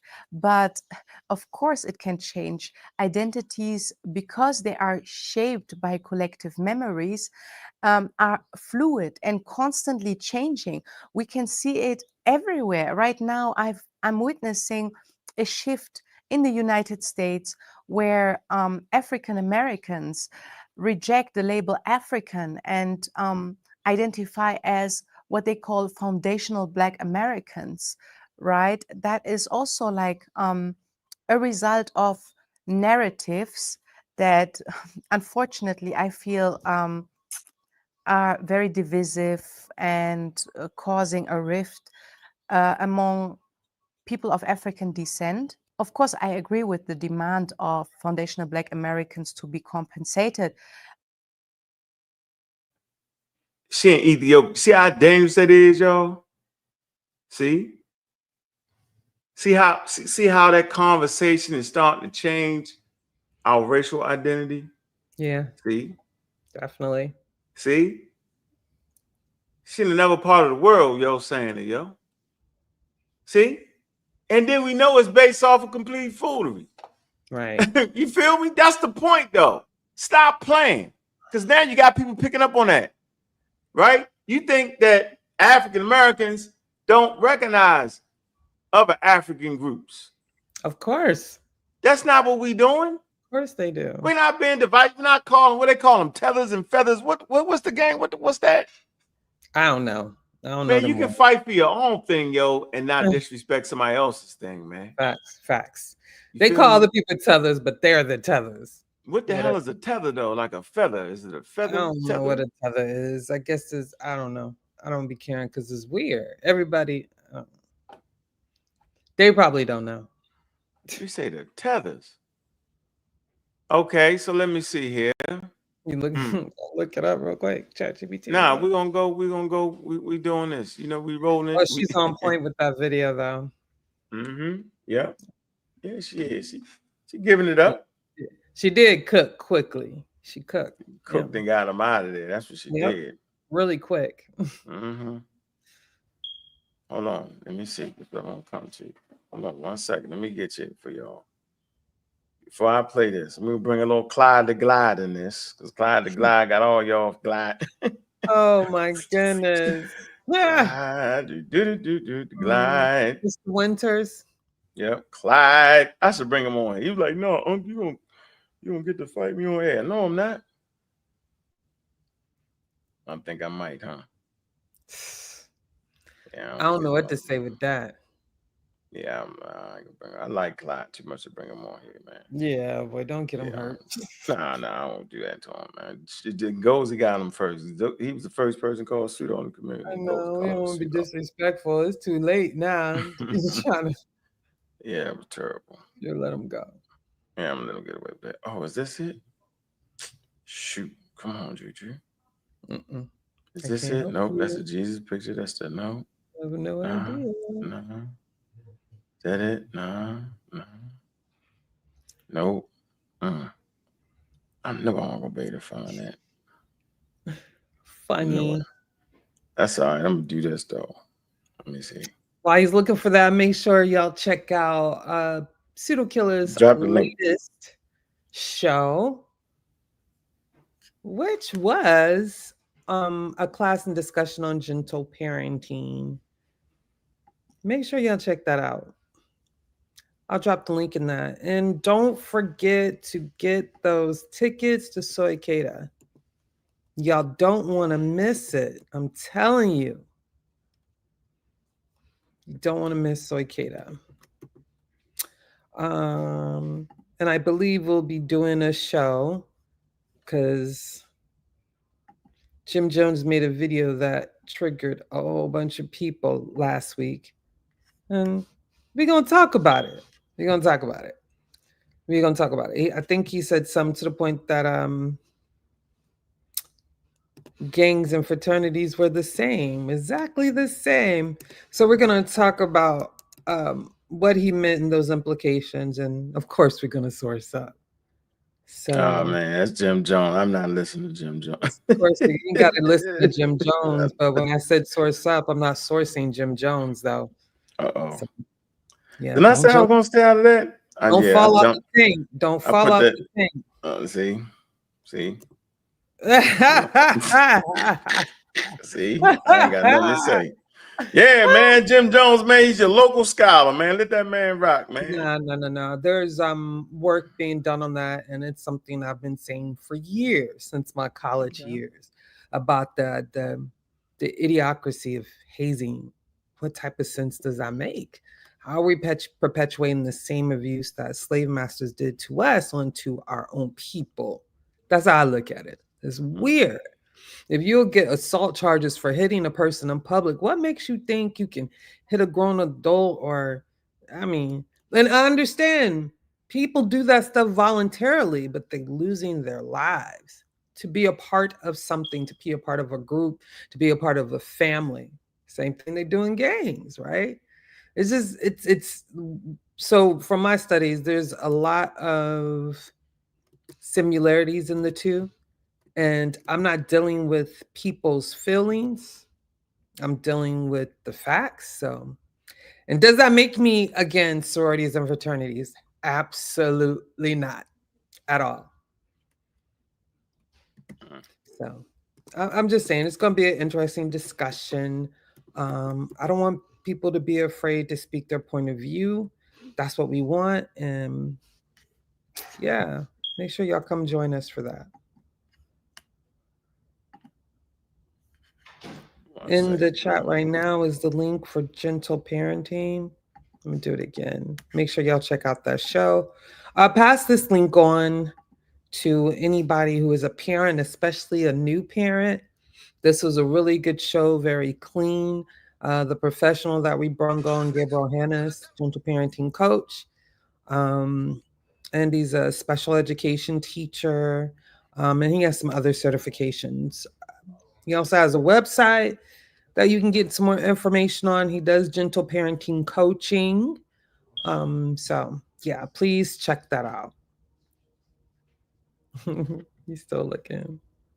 Nope, I got it. I ain't crying. Know it. Yeah, Fontaine, please be there. We was gonna have it today, but I'll drop a thumbnail and I'll set a date for like maybe Monday, sometime next week early. Because I'm going to be busy. I'm gonna have to, yeah. I was supposed to be going somewhere Friday. I gotta go there Thursday because Soy Kiata is gonna be here Friday. I can't be on the road for that. Dang. Dang. We hit him with the dang. All right, got you. All right, here you go. All right. We like to pay them, get them videos rolling for y'all real quick. All right, back in there. Man, make sure y'all like and subscribe. I had to figure it out. You know, I be sitting around watching stuff. I know you. I saw you clipping these up. I'm like, what is this? Okay, I see the method to the madness for sure. Yep. Got him. Yep. Got him. Okay. So we're attacking them. We attacking them. All right, getting them out the way. Here you go. You got history and culture of a black Aboriginal of the United States, Dr. Clyde Winters. Yeah. In Shalom. So today we're gonna be looking at this book. Yo, hit us with the Shalom, yo. What did that man say? What does Shalom mean? What is that? With African Americans, yo. Shalom? Yeah, that's the Mayan Hebrew used to say that. Shalom, halawa, hula hoo. You be like, what? Hula hoo? It's shalom. What's wrong with just saying shalom? Y'all already. It's a new language or something. Shalom. All right, here we go. Shalom. Jesus Christ. History and culture. Greetings and shalom. So today we're going to be looking at this book, History and Culture of the Black Aboriginals of the United States by Dr. Clyde Winters. Now, upon a decade ago, upon doing my research, I concluded that majority of blacks are here from the Americas as Aboriginal, Indian, or Negro tribes, with that mixture, of course. And then you have the Black Europeans, the Moors, the Welsh Saxons, and so forth, that different lineage, or the Jacobites. And then you have the West African Judeans, okay? Those three types that are in the Americas. And I, upon my own research, majority of so-called blacks are descendants of the children of Israel. Yeah, he just wrong everywhere. See, this is the African American thing right here, yo. He just wrong about everything. Listen, he don't even leave room. So it's all our fault. Think about that, yo. By the time you make the Europeans black, he made the Europeans black. He make the Native Americans black, right? He made the West Africans Hebrews. Yo, by the time you do all that, yo, it's our fault. We did that. We enslaved ourselves. We did that. Black supremacy on steroids. Black supremacy on steroids. So let's sit the book right here. Let's see. We got the tools to get there quick, right? Use the tools to get out of there quick. Let's get Yeah, use your tools. Get them out. That's what I tell them now. Learn to use your tools. Yeah, we're not gonna sit around here. We're just not gonna sit around here and waste our time on the foolery. Oh, gee, we're gonna get them out the way early. Facts. All right. So, as you looked at that, hold on. As you looked at this, right? He gets to a point. I don't want to play all that because he was so strung out with just the crazy. I mean, play a little bit of it. It's hilarious. I mean, you played a little bit more of it. Yeah, just a little bit. Crashing out bad. That's crazy. Okay, take it with a grain of salt. But when you do your own research, especially with your own genealogy, you know, I see online a lot of people claiming X, Y, and Z. But it's really interesting when you dig through your own family genealogical tree, you find certain things about the ancient mountain builders or the Aboriginal tribes here in Louisiana, Mississippians. Nope. What genealogy is he digging through? He came with a cartoon. What is he digging? He's not digging through. That's the point. Yep. Totally on your own research too, by the way. Yeah, genealogists have degrees. Yeah, professional. Like, yes. And then you got the what's the other name for them? Some of them aren't professional, but they're amateur genealogists. But they are good. Yeah, I want to take them through. What's the name? Just like you got people to find dinosaur bones. They're good at it. All right. Amateur genealogy. Amateur, yeah, you got amateur genealogists. Good. That's what you said. You said that? Yes, I did. I'm bugged out. My fault. I'm out there. I'm tweaking. Tweaked out. Oh my God. Hit the like, subscribe. I'm trying to get the 4,000 subscribers. Oh my God. Yes, please. Let's get this channel back. Subscribers, yo. 4,000. Like if the most idiotic people on social media can get 10,000 likes, I don't understand why Ankh, the God killer, Bobby Killer, can't get him. I ain't killed everybody. That's why I didn't kill him. All right, here you go. Oh, jeez. All right, here you go. Slide it up on his book. Oh my goodness. Here we go. Slide on his book. This is in America. Everything from America. Louisiana.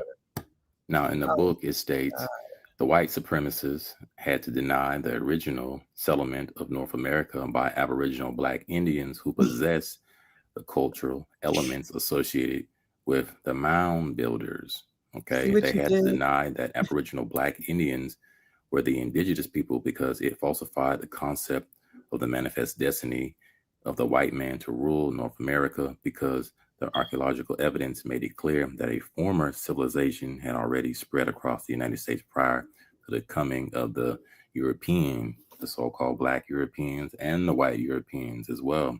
There was no Jim Crow during that time period, okay? We have to remember that, hundreds and whatnot.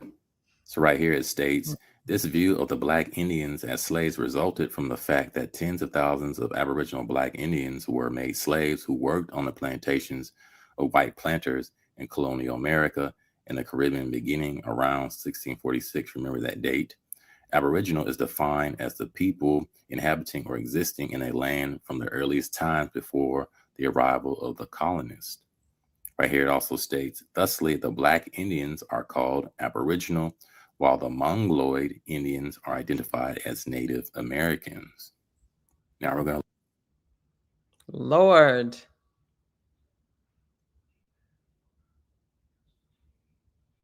Clyde the Glide is tripping. Foundational Black Americans. Y'all see this, right? This is the scholarship they use to promote the foundational Black Americans, y'all. You know what? If Clyde can get some book sales, I ain't really tripping. Clyde, man, at least he went and got a doctor's degree. He did that. Right? He did that. Not in that subject, though, but he did that. And if he can sell some books, I ain't mad at it, because Clyde a good dude. I like Clyde, man. He just wild with his academic pride. Wow. And I'm gonna tell y'all something else. See, when Clyde is amongst his academic buddies, he don't do all that. Just for the record, don't make me pull it up. I got it. Don't make me pull up when he writes something for his academic buddies. When he write for y'all, I ain't mad at him, because Europeans been doing this like this for years. Or white people been doing this like this for years, yo. Had them type of books, yo. You buy all them. Bobby Hemming used to have books stacked to his ceiling. I go in Bobby Hemming house, yo. Books be from the floor to the ceiling. I'm not lying. All lined up around the walls. You be like, what the hell? If the books fall, they're gonna kill you. Promise you. Right? So I don't mind this man selling some books. It's up to us, Juju, right? It's up to Kick Door Kent, right?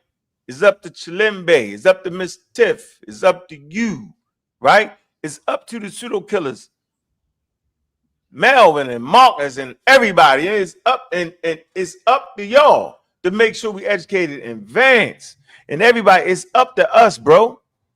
Space Age African, Space Age Anthony. It's up to us to educate us. You feel me?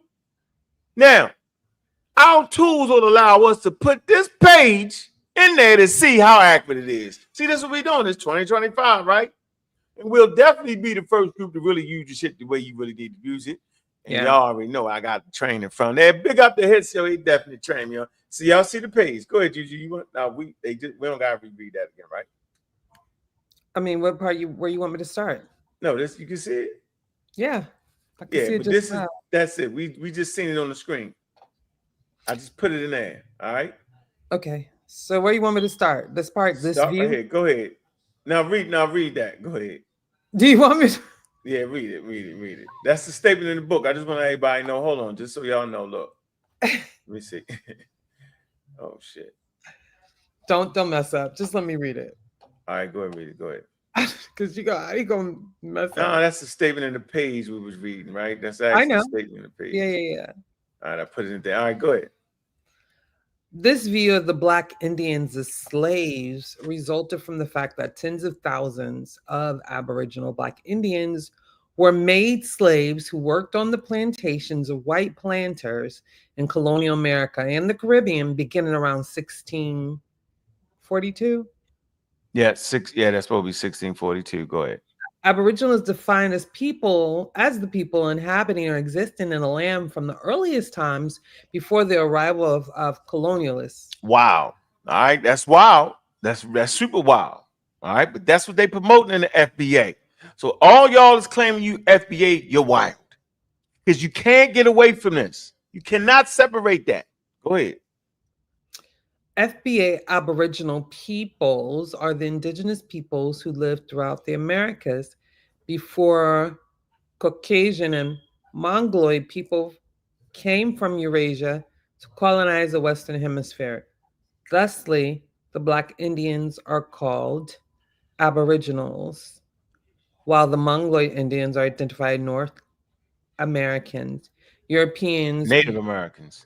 Native Americans, Europeans. So you see what he's doing? He making the Mongoloid Indians identified as Native Americans. See what he's doing?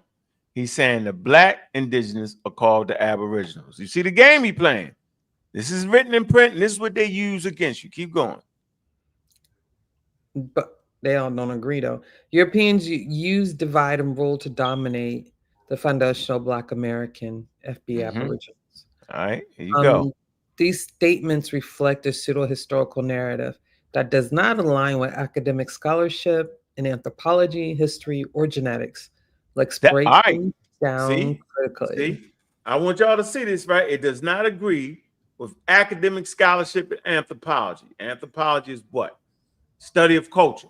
So when you study culture and let the ancestors speak, they ain't saying that. Remember I gave you the whole schmeal about let the ancestors speak? Yeah. Right. That's where the field of anthropology is now.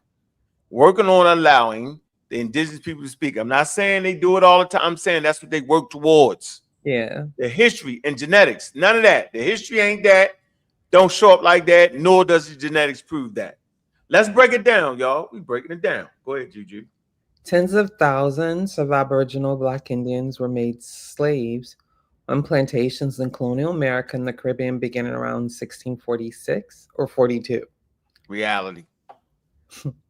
There is no historical or archaeological evidence of an independent, large-scale population of Black Indians, quote unquote, who predated European contact and were subsequently enslaved. Ah, see that?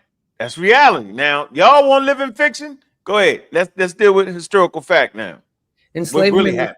Enslavement in the Americas primarily involved Africans forcibly transported via the transatlantic slave trade and Native Americans who were enslaved in the early colonial period, though at a smaller scale compared to Africans. And we know why, because they could just go home. And then the Pope was like, nah, stop enslaving them. Go with the Africans. Facts. Go get them. All right, keep going. Some Native Americans mixed with Africans due to slavery, intermarriage, and alliances. However, the majority of enslaved Black people in the Americas were of West and Central African descent. Simple as that. And so here's the ethnogenesis right here. Africans, due to slavery, intermarriage, and alliances, okay, mixed with the Native Americans. And that is the only ethnogenesis right there. Not mixed with some wild, spooked out, made up Black indigenous tribe that never existed, y'all. Go ahead. Why the claim is incorrect. There is no evidence of a distinct Aboriginal Black Indian population that was enslaved on plantations in masse before European colonization. North American slavery did exist, but it does not support the idea of Black Indians being enslaved in masse. There you go. Aboriginal. Now we're getting to the breakdown. What is Aboriginal? Go ahead. Aboriginal is defined as a people inhabiting or existing in the land from earliest times before the arrival of colonists. This is correct general definition of Aboriginal. However, applying it to foundational Black American, FBA, as the original inhabitants to the Americas is incorrect. Archaeological and genetic evidence overwhelmingly supports. What did it say again? Overwhelmingly. Y'all know what overwhelmingly means, right? Yes. Overwhelmingly. Go ahead. Supports that Native American ancestors migrated from Siberia, Eurasia, over 15,000 years ago, making them the first inhabitants of the Americas, not Black people from Africa. Get them out of here. FBA Aboriginal peoples are the indigenous peoples who lived throughout the Americas before Caucasian or Mongoloid people came from Eurasia. That's a statement made in the book. Keep going. Scientifically inaccurate, the first Americans, according to genetic, linguistic, and archaeological data, were Paleo-Indians who crossed the Bering Land Bridge from Siberia into the Americas.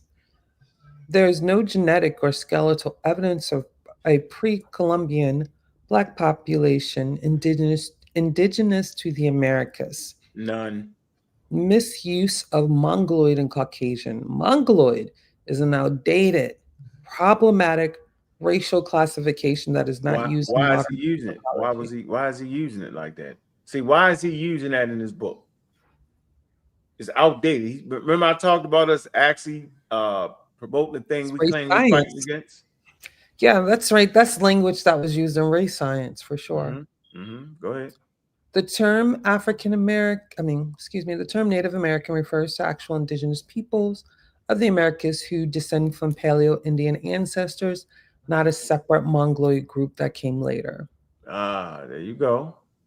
Black Indians are called Aboriginals, while the Mongoloid Indians are identified as Native Americans. That's a statement in the book again. Distinction. Native Americans are not a separate later group that displaced an original Black American population. They were the first people in the Americas.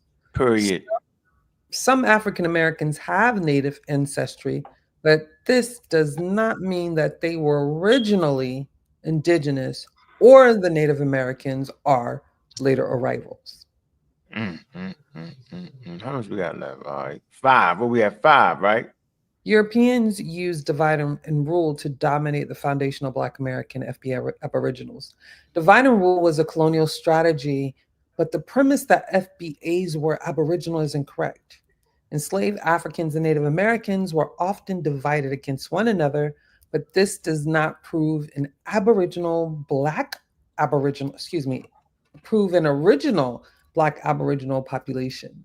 So that's the only thing he got right in the daggone book was the divide and rule strategy. Closing it down right here. Go So he ahead. got one fact out of 10 wrong ones. Oh wow. Academic consensus on the claims. This is There's we no use academic consensus, man. Not y'all from YouTube doing your own research. No, we're not listening to it, right? Because you don't know what you're doing. Yeah, you tripping. Yeah, y'all be messing it up so bad. Yeah. There's no evidence that a distinct Aboriginal Black group existed in Americas before Native Americans. The first inhabitants of Americans were Native Americans whose ancestors migrated from Asia thousands of years ago. African Americans descended primarily from West and Central African people who were forcibly brought to the Americas through the transatlantic slave trade. We got to wear that. We got to wear it. And see, you got to embrace that before you can change it. If you don't embrace it, you're still fogged out. It's like a person addicted to drugs or alcohol, right? Or addicted to food. If you don't embrace it and realize you have a problem and there is an issue, then you can't change the problem. So if you don't admit that you're a descendant, right, of West and Central Africans primarily, and you got over here through the slave trade, if you don't admit that and wear that, how can you be a better people? Thank goodness that most African Americans don't think that way, but it's growing. As we claim ourselves to be enlightened or enlightened, whatever the hell you want to use, right? We're following these wild TikTok narratives. The literature is wroth with foolery. Pick up the Clyde Winters writing the foolery these days. But go ahead. The narrative stems from Afrocentric. Now, some African Americans have Native ancestry due to intermixing, but this does not mean they were originally indigenous. Right. Come on, man. Closing out right here. The narrative stems from Afrocentric pseudo-history, which attempts to rewrite the past without scholarly evidence. Oh, man. If you're interested in exploring scientifically supported Black history, I can recommend credible sources from genetic studies, archaeology, and African diaspora scholarship. Africans graveyards in New York City. Rick Kittle's work doing it is real. Y'all African burial grounds. Burial grounds. Absolutely. It's real. You want the real history is there, man. Y'all can go there and see it for yourselves. It's right there at the Federal Building. It's like the Federal Building, and when you walk in, you can see the African Burial Ground Museum is right in front on the first floor. And then when you walk in the Federal Building, there's like a checkpoint to go in the Federal Building, and then there's a door to the museum. It's just like right there. I don't get that. Hey Stanley, I'd like you to come on and ask us. Anyone know why the Mongolian people were so light and the Native Americans got so dark? They're not Mongolian, first of all. Stop using that language over here. It's offensive. Let me see. Hold on. I'll show you here. This is easy. Here, this is easy. We go to Penn. Go to University of Pennsylvania. Here. Penn State. My fault. Let's go to Penn State. All right, let me show you. Follow the brown and light brown brick road. Here you go. Penn State. Evolution of skin color. There you go. One of our favorite persons.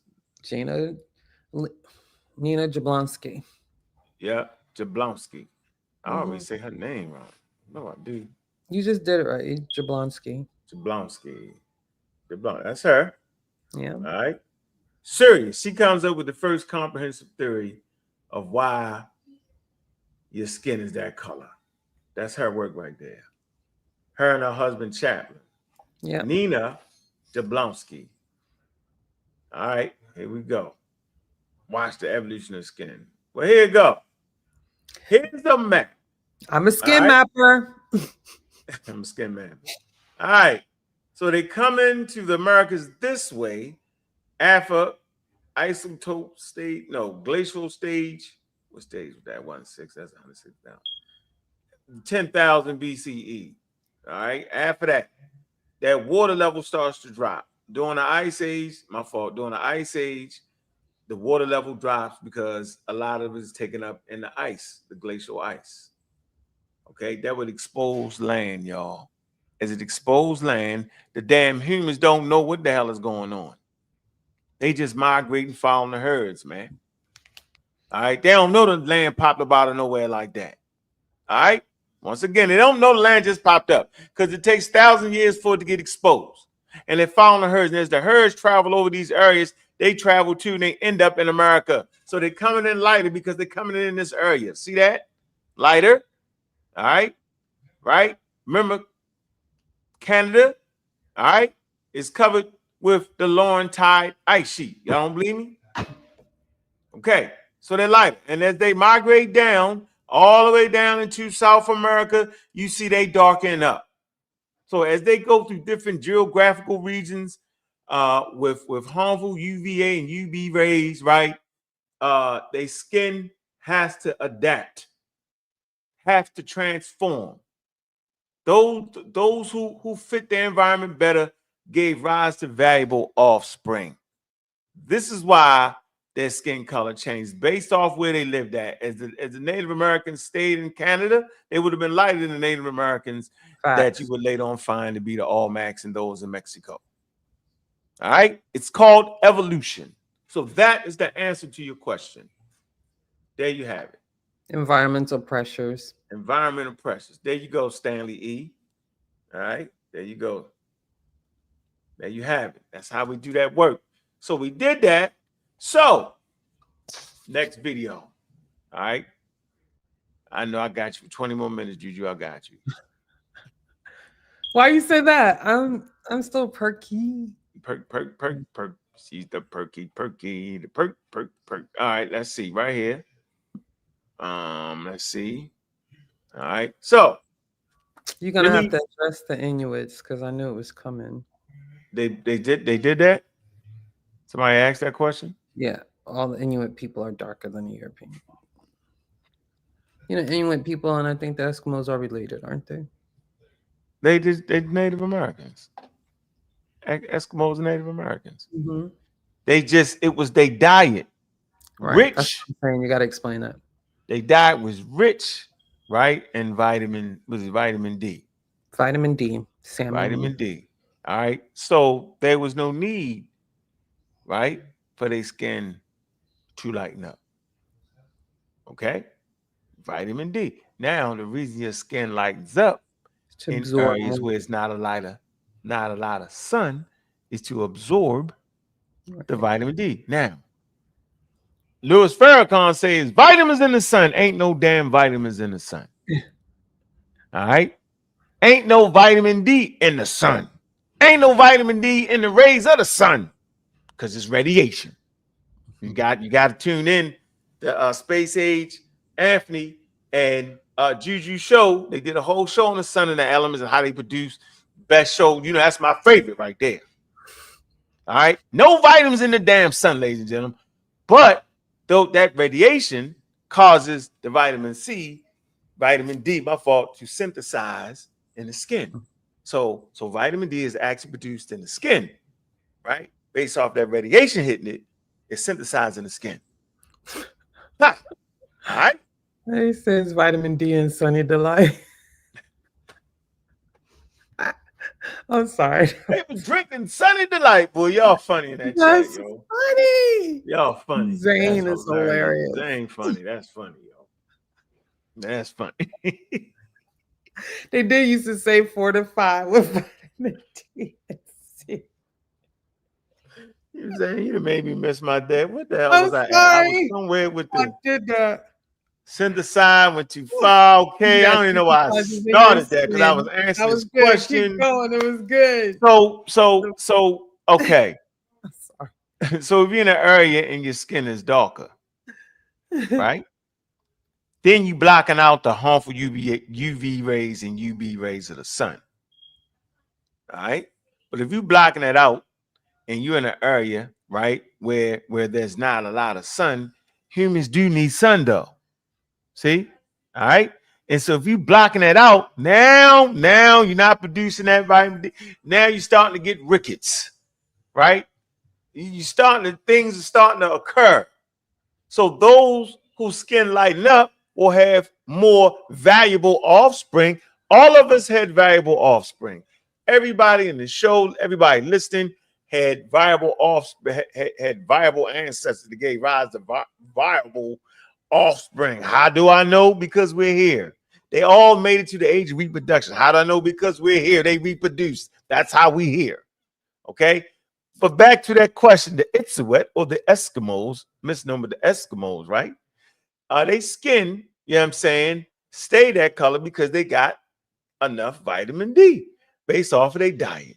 So if the body recognizes atoms. See? Recognize atoms. Don't care where you get the vitamin from. As long as we get the vitamin, whether it's synthesized in the skin, right? Or in the diet. That was enough. So their skin didn't have to change to allow in more sun because they had it already. They had enough vitamin D. I'm going to say this again. Their skin didn't have to lighten it up to allow more of the rays in to synthesize the vitamin D because their diet supplemented it. See? That's why African Americans can use supplements if they feel like they need a little more vitamin D because we block out a lot of sun, quote unquote. There you have it. That's the answer to your question completely. The Eskimos. There you go. Don't let nobody trick you. We can put a journal of science talking about the daggone Eskimo, but I don't feel like it. Now. Where we at? Okay, now we coming to this video right here. You know, I was gonna actually beat up on Jabari and them today, but I'm gonna get them a break. I'm gonna get them, but not yet. Not yet. Because they was, you know, I've looked at that video, it was really clowning me.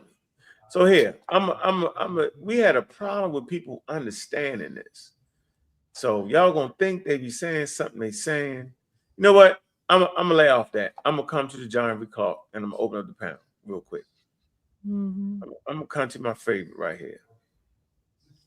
I hope this is one about African and not black. What you mean? Nothing. Go ahead. When you talking about being African and not, oh yeah, that's the one.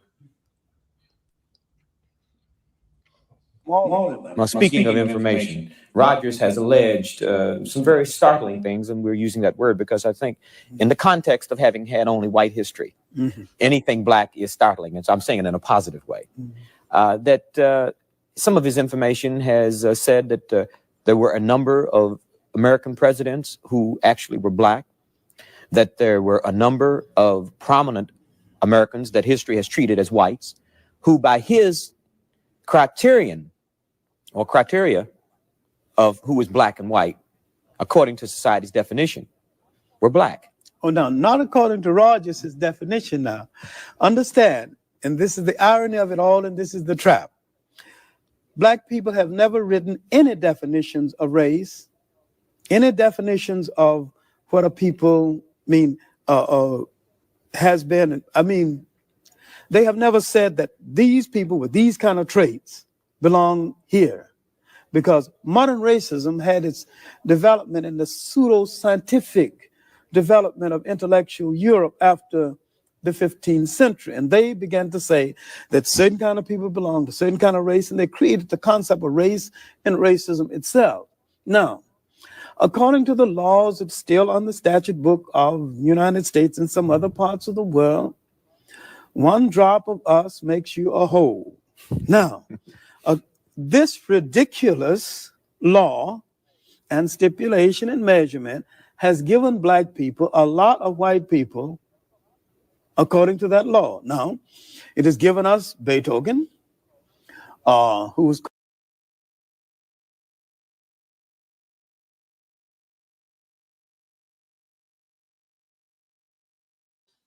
oh man, froze. How did it do that? Oh wow.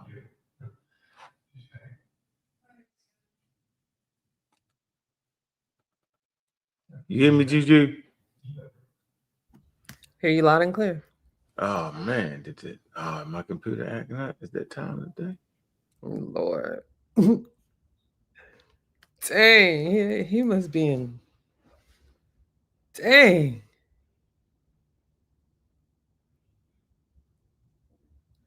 You hear me? Yeah, I hear you. Man, let me see. Whole screen went black. What's happening? Get me out the black hole. Oh man.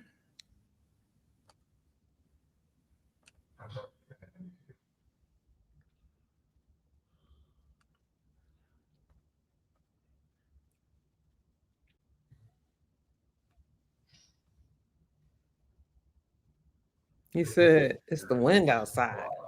Is it? It's the ghost. Boy, that boy talking. All right, let me see. All right, nope. It's just done, y'all. What is going on? And I clicked that.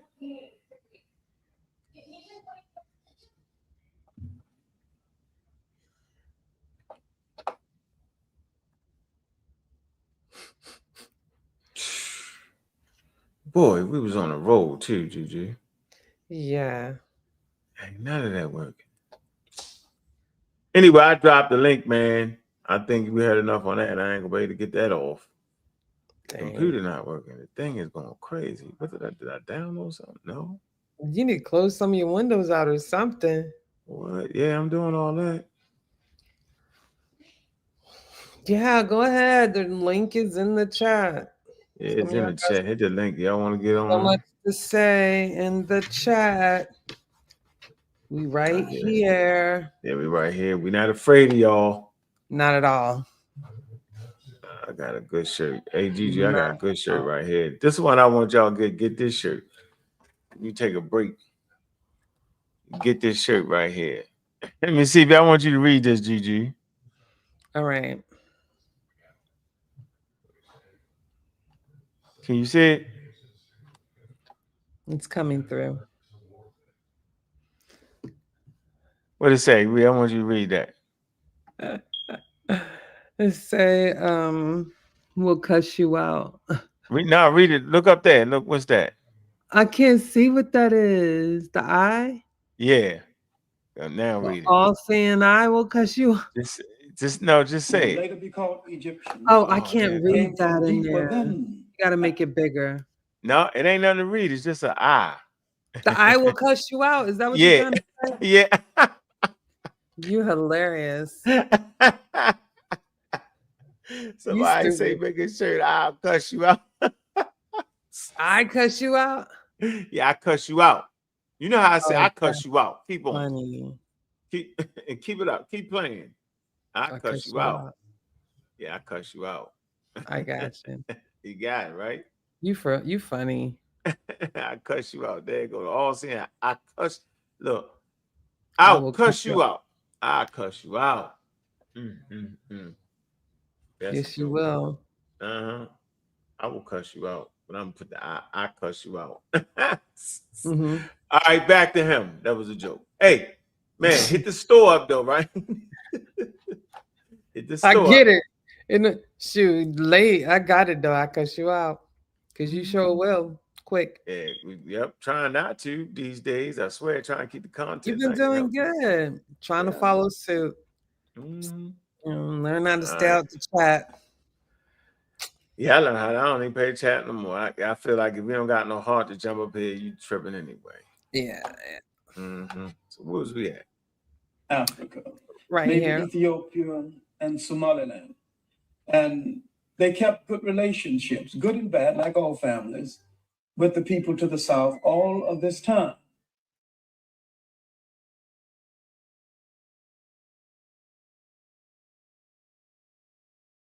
Where's the sound? Thing. Most of us got the most radical information from that Rogers is our own, or it's black and white have already done.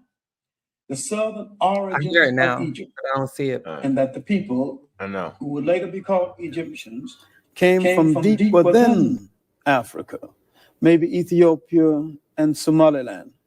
And they kept good relationships, good and bad, like all families, with the people to the south all of this time. And the proof is positive. And do not think that Rogers is out on a black thing, or that most black historians are out on a solely black thing. Most of us got our most radical information from white writers that other white historians do not read, such as Gerald Massey and his 6-volume classic work called Egypt, Light of the World, which proved positively that ancient Egyptians were black. Count Vorez and his Ruins of Empires, Gustav Hearns in a 6-volume work, Researches in the Ancient History. The early work of the American Egyptologist Breasted, Sir Wallace Budge.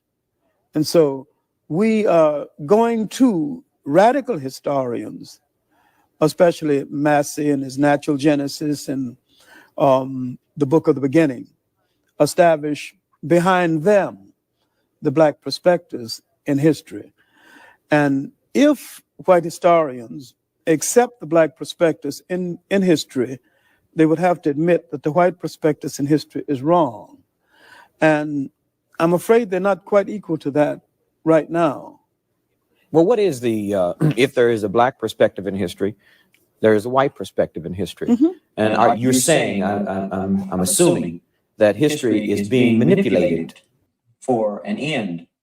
In itself. History, the Europeans began to I can't even cut the thing messing up, GG. when they Now you can't cut it off. Now I can't cut the 15th and the 16th century. All right. That's funny. Funny. Boy, he's got a mind of his own. But did you hear what the great John Henry Clark said? He said, we weren't knowing no black thing. He said we was getting it from radical white writers. How many times have I said that? I said, you got to know we wasn't in them fields and writing them books because we was going through a period. We was coming out of slavery, Jim Crow. You're not sitting down with time on your hands in the middle of the struggle. So in 1970, he's talking about books that was written in the 1800s, 1900s, 1930s, 1940s, right? These Europeans are in these fields of study, right? And some of them were very radical, and they're saying Egyptians are Africans. We had the whole daggone, we did the whole Cairo Symposium. Even the father of scientific racism, Morton, changed his stance and said they was Africans. All right, talking, we said they African, indigenous Africans, but they Caucasians. He said that they dark Caucasians, but he recognized them as being indigenous and Africans. That's Morton, Samuel Morton. Do your work, do your homework. Y'all don't know. If y'all don't know who Samuel Morton is, I don't even know why y'all in the conversation, yo. Right? You know what I mean? Scientific racism. There you go. Scientific racism. See his name on there. Where's his name at? At the bottom. Right there. Glidden and Morton, Samuel George Morton and them. All right, all of them. They was, you know, they was calling themselves, putting together anthropological studies, man. All right. Always had the Negro, the African looking one way. They got y'all with that. And now y'all follow suit with that. There you have it. Thanks. There you go. I dropped the link though for anybody talking crazy and think they can get past me. I don't think they can get past me. You can't. Nah, you don't got to put money on that. Yeah, you don't got me. I think y'all can deal with it. Think you ain't caught up with my fastball yet. Not at all. It's fast and curved. Yeah, that's a slider. Yeah. Throw it at your head and they break it the last minute. You bail them out. You ain't getting no hit off of me. Facts. Definitely not getting no hit off. A couple people that should be hitting the link. They had so much to say. Yeah, they did. They should hit the link. I know how to stay out the chatty. I know how to stay out the chatty. The link. All right. Give me y'all a chance to hit that link. Man, look, while y'all at it. Support I need the channel. short song that's by Hit the Link. Hit the link. Hit the link. I ain't good at that. Something. Hey, I appreciate everybody sliding in, man. Yeah. Man, y'all know we got the tickets coming up. Man, we're gonna be promoting all this week. I'm gonna be on a podcast tomorrow too. I don't know if it's gonna be live. I don't think it's gonna be live. I think it's just gonna tape it. Yeah. All right. Man. Pick up the Adrian, man. You bought a hoodie, man. Appreciate you. You got Cedric in the building. What's going on, Ced? What it do? I'm good. I'm good. I'm good. I see y'all was prepping the audience for the whooping that JJ is gonna get tomorrow with that beautiful source right there, debunking that whole Abo nonsense.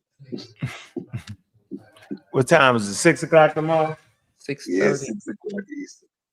Garfield call me up and say, yo, when the thing I said, I don't even know. Y'all say JJ crazy. The link is in the chat. Yeah, I'm gonna put a beating on JJ tomorrow. And then you're gonna get whatchamacallit. What's his name, Juju? Lex Vortex. Yeah, we're gonna make sure you get paid off of that, Cedric. That's what we're gonna do next. Yeah, Lex Vortex. Yeah, because Lex been talking trash. So he said you say the competition you got is weak, yo. He said, why you running? I was like, Cedric ain't running, yo. I ain't running from Lex. Lex tries to. It's like the debate I had with Sam Cassell. They try to shoehorn you by means of the title, right? And when you expose the nonsense in the title, they claim that you didn't argue the title. Yeah. Right? So and I'm too nuanced to let Lex shoehorn me in a position that is invalid. I'm a pseudo killer. We never acquiesced to faulty premise. It's just that simple. And that's why Lex doesn't want to actually take a debate, because he wanted to do a gotcha debate as if we stupid over here. Facts. So he's the one that always wanted. But we need to tie him down to something else and beat the brakes off. Couldn't hear y'all. What y'all say? Said the only reason Lex and I hasn't have a debate yet is because he tries to do this dirty tactic with the titles. And then he's trying to shoehorn you into a title. And then when you expose the errors in his title or argue from a correct perspective, he's going to claim that you're running from the debate because that's not a title and this kind of nonsense. Same reason Judah Naz ran. It's a weak tactic. Choose a debate, defend your position. It's simple. Well, I debate his ass on any title he got, because it ain't gonna be scientific. At this point, make your title, and I'm gonna argue your title during the debate, exposing your illiteracy by your title alone. Yeah, that's how you do that. I did that. That's what I did to James Cassell too. Got him. Man, crazy. Well, they hit the thing, Bantu power, they be wild out. They're not hitting it. Sarah Ram. Yeah, they're not hitting the pound. Yeah, we set a standard. We the boogeyman. We the boogeyman over here. I've accepted that as a natural fact. We present, we teach over here because we the like boogeyman. The peasants. They ain't hitting that link. They know better. They ain't know better. Don't hit that link. Be chatty in the patty. That's what they do. Stay chatty in the patty, man. So who channel is gonna be on? Is gonna be on what channel? We doing it on Paradigm Shift. And the after show is gonna be on Powerful Bills. I'm doing it as part of the Versus debate series. What's it called? Let me see.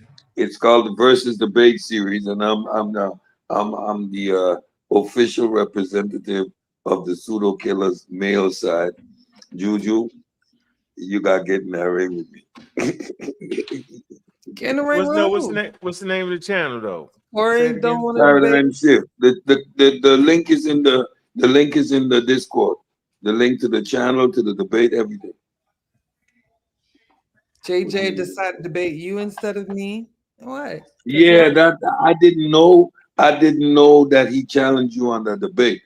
Oh yeah, but I killed him on his own show because we just did a show on it, and then he walked in late, and then he went and did live, repeating the same stuff we just debunked.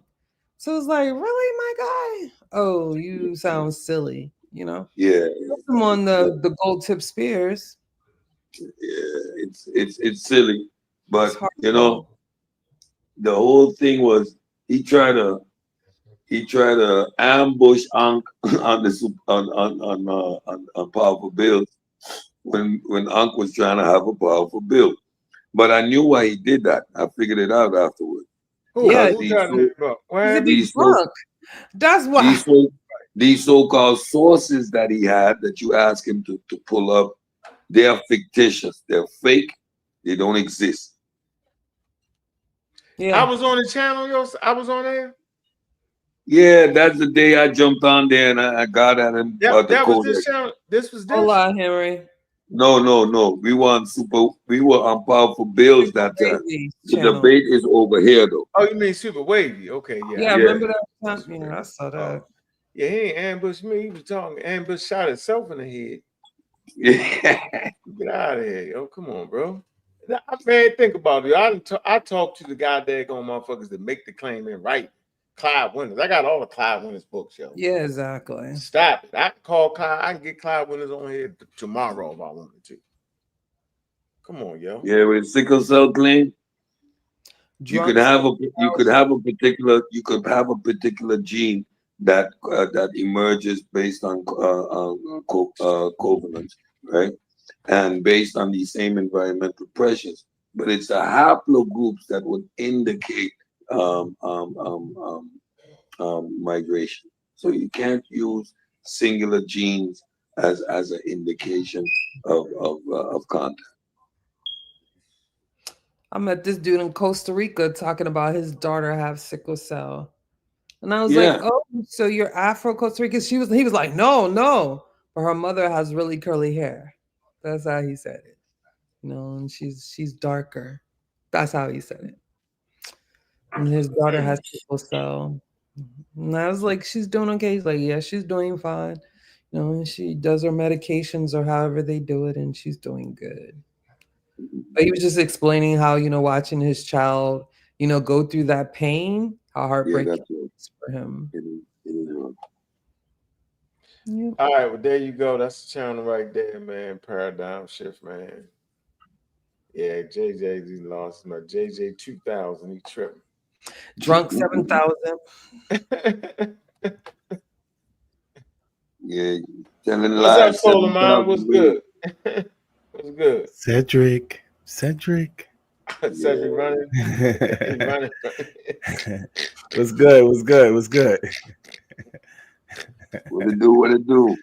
Yeah, he said he's running too, yo. This is another one that says I'm running. He said you're running, yo. They all say you're running. They all say I'm running, but I'm running for a minute. They said you debating subpar, ludicrous competition. Yeah, what you run around like, you know what I mean, challenging the sixth graders to basketball games and well, we beat up children too. You know, we don't discriminate 8 to 80. Slap up your kids first. Motto. You know what I'm saying? Slap the kid first. Conspiracy theories are the easiest to beat. Like that's a matter of exposing fallacious reasoning. How you got these debates? We debating over here. We debating on this channel right here. About time. You on paradigm shift? Where you at? Where Man, I go anywhere. Like I ain't scared, bro. I don't want no excuses. I don't want no excuses. It was home court, and because he was no. I don't want no excuses. Wherever you want it, but you see, the first thing is don't start by saying you want to debate. Put your premise down. Start. That's how you start. Put something down that piques my interest. I've been waiting for like 6 months for your premise, bro. I've been calling AIDS, right? Yeah, he wanted to argue about he wanted to debate you about the AIDS. He think it was made on Mars somewhere. Yo, remember that one? No, not on Mars somewhere. See what you do?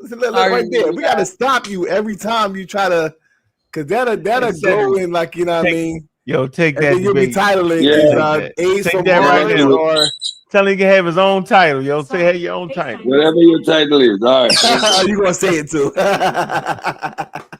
The bird Yeah, let's one. go. Bird Yeah, talking. because we Whatever debunked them in title. real time. Okay, We whatever title debunked it's them. gonna be though. Yeah, We whatever debunked title, them yo, in we real get him, Whatever yo. it's gonna be. We debunked them in real time the last time we had a Yeah, it's conversation. on age, yo. No, Come you on, didn't yo. debunk nothing. You were sounding crazy. Yeah, Don't listen. even, look, hey, yo, don't even study, yo. I'm gonna sing you the presentation. Okay, I'm not gonna study. Yo, Solar, come on. You Hey, ready? study, don't even study, yo. Don't even study. You know what I mean? Solomon, what's serology? You say what? What is serology? You said what's serology? Yeah, serology. I can't even understand what you're saying. What is serology? Serology, man. You hear him. No, I don't know. I don't know what he's saying. And Sir, you gonna debate. Spell it S-E-R. for him. Serology. Do you know what serology is? Yeah, she said spell it. Spell it. What? What is Serology. it? Not zoology, serology. Serology. I don't know, go ahead. Oh, you have an idea what immunochemistry is? No. I have a basic understanding of what Okay, that's what I do in the lab. Serology, S-E-R-O-L-O-G-Y. Yeah. Yeah, And I know what it is. immunochemistry. I know what it And is. immunochemistry. That's what I Scientific study do. and diagnosis and examination So of blood serum, especially So- with regard to response of the immune. Yeah, you're done, bro. Of the immune system, pathogens, or you're not even ready for the daggone debate. Solar mind. If you don't know what that is, you gotta stop it. that's my point. That's You my gotta whole stop it. point. Go home and do so he's something. gonna blow me out the water then. Yeah, Okay? that one word right there, you done. You don't know what serology is, I know yo. I know what serology is. You did not. I didn't know what he was saying. I couldn't his accent. Stop it. You ain't know that. I said it No, for you. it's accent. You don't understand what I'm saying? I said serology. No, I understood what you were saying, but that's when Unc said the definition. So what is it? What is it again? What's the definition?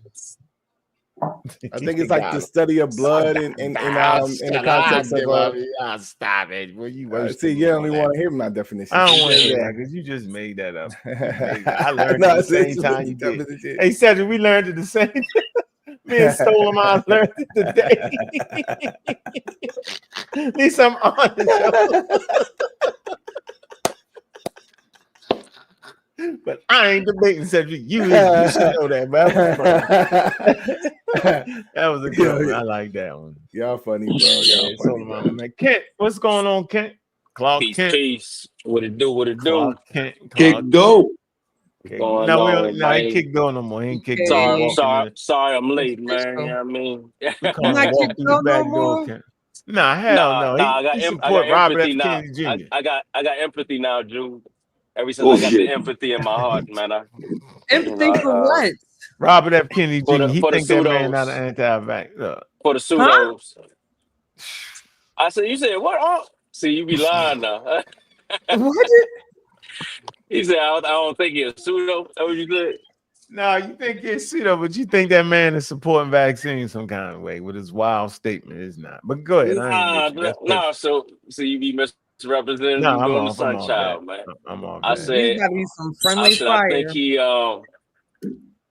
I think he's confused. I don't think he, scientifically unscientific folks confused vaccines because he blew up the adverse condition. I mean the adverse effects. I think that's how you say that, right? When we were talking about this other day. It's called VAERS. VAERS. Yeah, he blew that up instead of looking at like it's like 1 in like a million. And he made it seem like, oh, you can take this and get and die. How? Yo, he fight the vaccine companies. He get money off because he's pseudo. Nah, think about it, yo. He would know, right? It's like what you say sometimes, yo. You say, man, like you would be like a Jordan when it comes to this information. He's somebody that ain't even made the G League. So he don't, you know what I mean? A lot of people don't understand this shit, man. You know, even if they Not got money, him. even if they Not celebrities, him. even if they rich, a Not lot of him. these cats don't. You got people that work in hospitals that don't understand vaccines, though. Only the nurse. The nurse be playing. Everybody else no. Nurses definitely be playing. They played with us. Nah, I'm not just him. That's saying. Robin. He got the largest anti-vax community in the world, yo. They know what they doing, yo. Remember, I was there, yo. They know. You playing, yo. Then they act like I'm just talking about this vaccine. Shut up. Anyway, I wanted to bring something real quick. All right. It's gonna start a whole war. No, it is. Let me see. Share this. You work in Kent. Gideon Block was good. Yeah, you already know. You already know. I'm on that grizzly out here in the storm. You grinding now? Storming yo right now? Hell yeah. Shit, What you tornadoes doing? and everything supposed to be coming through here. Hey, bro, don't let it pick your truck up, man. Man, that's when we drive the best, man. What you mean? Okay. That make it fun. That make it fun, man. I'm getting bored out here in these clean streets. You like driving on two wheels? You like driving on two wheels? Get on that truck and go lay in a ditch. 18-wheel. He driving. Hey, man, the people depending on me, man. I gotta make it happen. You heard? You gonna drive on 9, yo? You tripping? Sit on the side. I got it. The rain coming in sideways. What you about to say, though? Oh man, boy, my man right here. Here you go. Learn now. What do you mean testing it on America? There were tests before it was released. 9 months is not a long time to test. No, but it was tested. Yeah, but 9 months. The average is 30. The average is 5 to 10 years. I mean, 9 months is not enough. Okay, so you have to test. No, you have to ask. Hold on. It was tested in trials. Okay. By the way, I'm not claiming to be the expert on all this. I read all the same things you have, but I'm a scientist, so I read it as a scientist. Okay. There were trials. That's what the point of phase 1, 2, 3 trials are all about. They are tested enough to get data on how to then advise the larger population. Yes, it was tested. For you to say it wasn't tested is a gap between your awareness and understanding how things work and what actually happened. It was tested. If you want it to be tested on millions of people instead of thousands, you can put in for that. You can say, I don't want this unless it's millions. That's okay. Totally fine with me. Okay. I'm okay with that. That's fine. So based on that, do you say, let's keep testing it while the virus keeps spreading? Okay. Right. So this is the contest between the information you have available to you at that moment and what's going on outside the lab. People are dying. Hospitals are becoming overloaded. So do you say we have good data on the 1,000? It's not yet at 1 million in case you wanted 1 million. Are you going to say, let's still do it let's wait another 6 months so we get another 1 million in here? Will you do that as a public health professional? No, I would have said, allow the individual to still have a choice that's okay with 1,000 instead of a few million. There you go right there. See that anti-vaccine statement? There you go right there. Get an individual choice to wait over. You can do what you want to do. You can wait to 10,000 people. You do whatever you want to do. All right. But if there's a mandate at your job or at your school, you don't have to go to those schools. You don't have to go to that job. Right? But if it's a mandate, the mandate ain't saying you got to get it. That's another trick. The mandate is simply saying is, if you're going to go to this school or this job, you got to have it. Right? Yeah. Because we put public health in front of everything. Okay? I sent you a source, Juju, right? And I'm going to do a whole reaction to this video one day. But I want to, this is in the journal of Nature, right? They're coming up. They're coming to speed, Juju. It's in the journal of Nature, yo. We're going to find our favorite person in the journal of Nature. All right?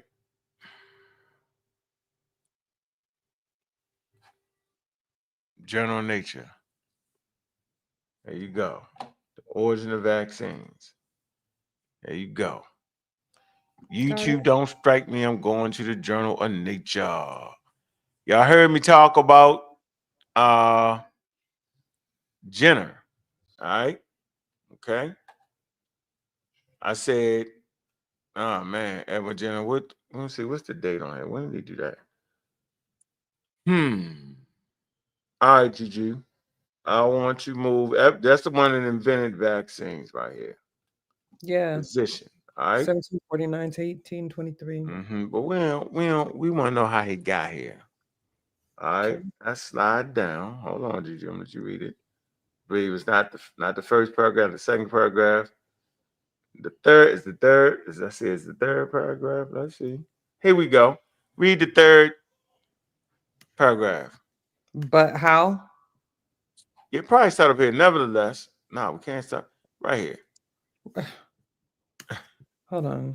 Let me see where you at. Because that's where you want me to start?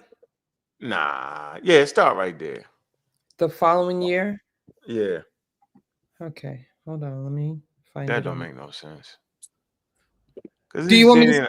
Yeah, start right here, let's start with violation. Oh my God.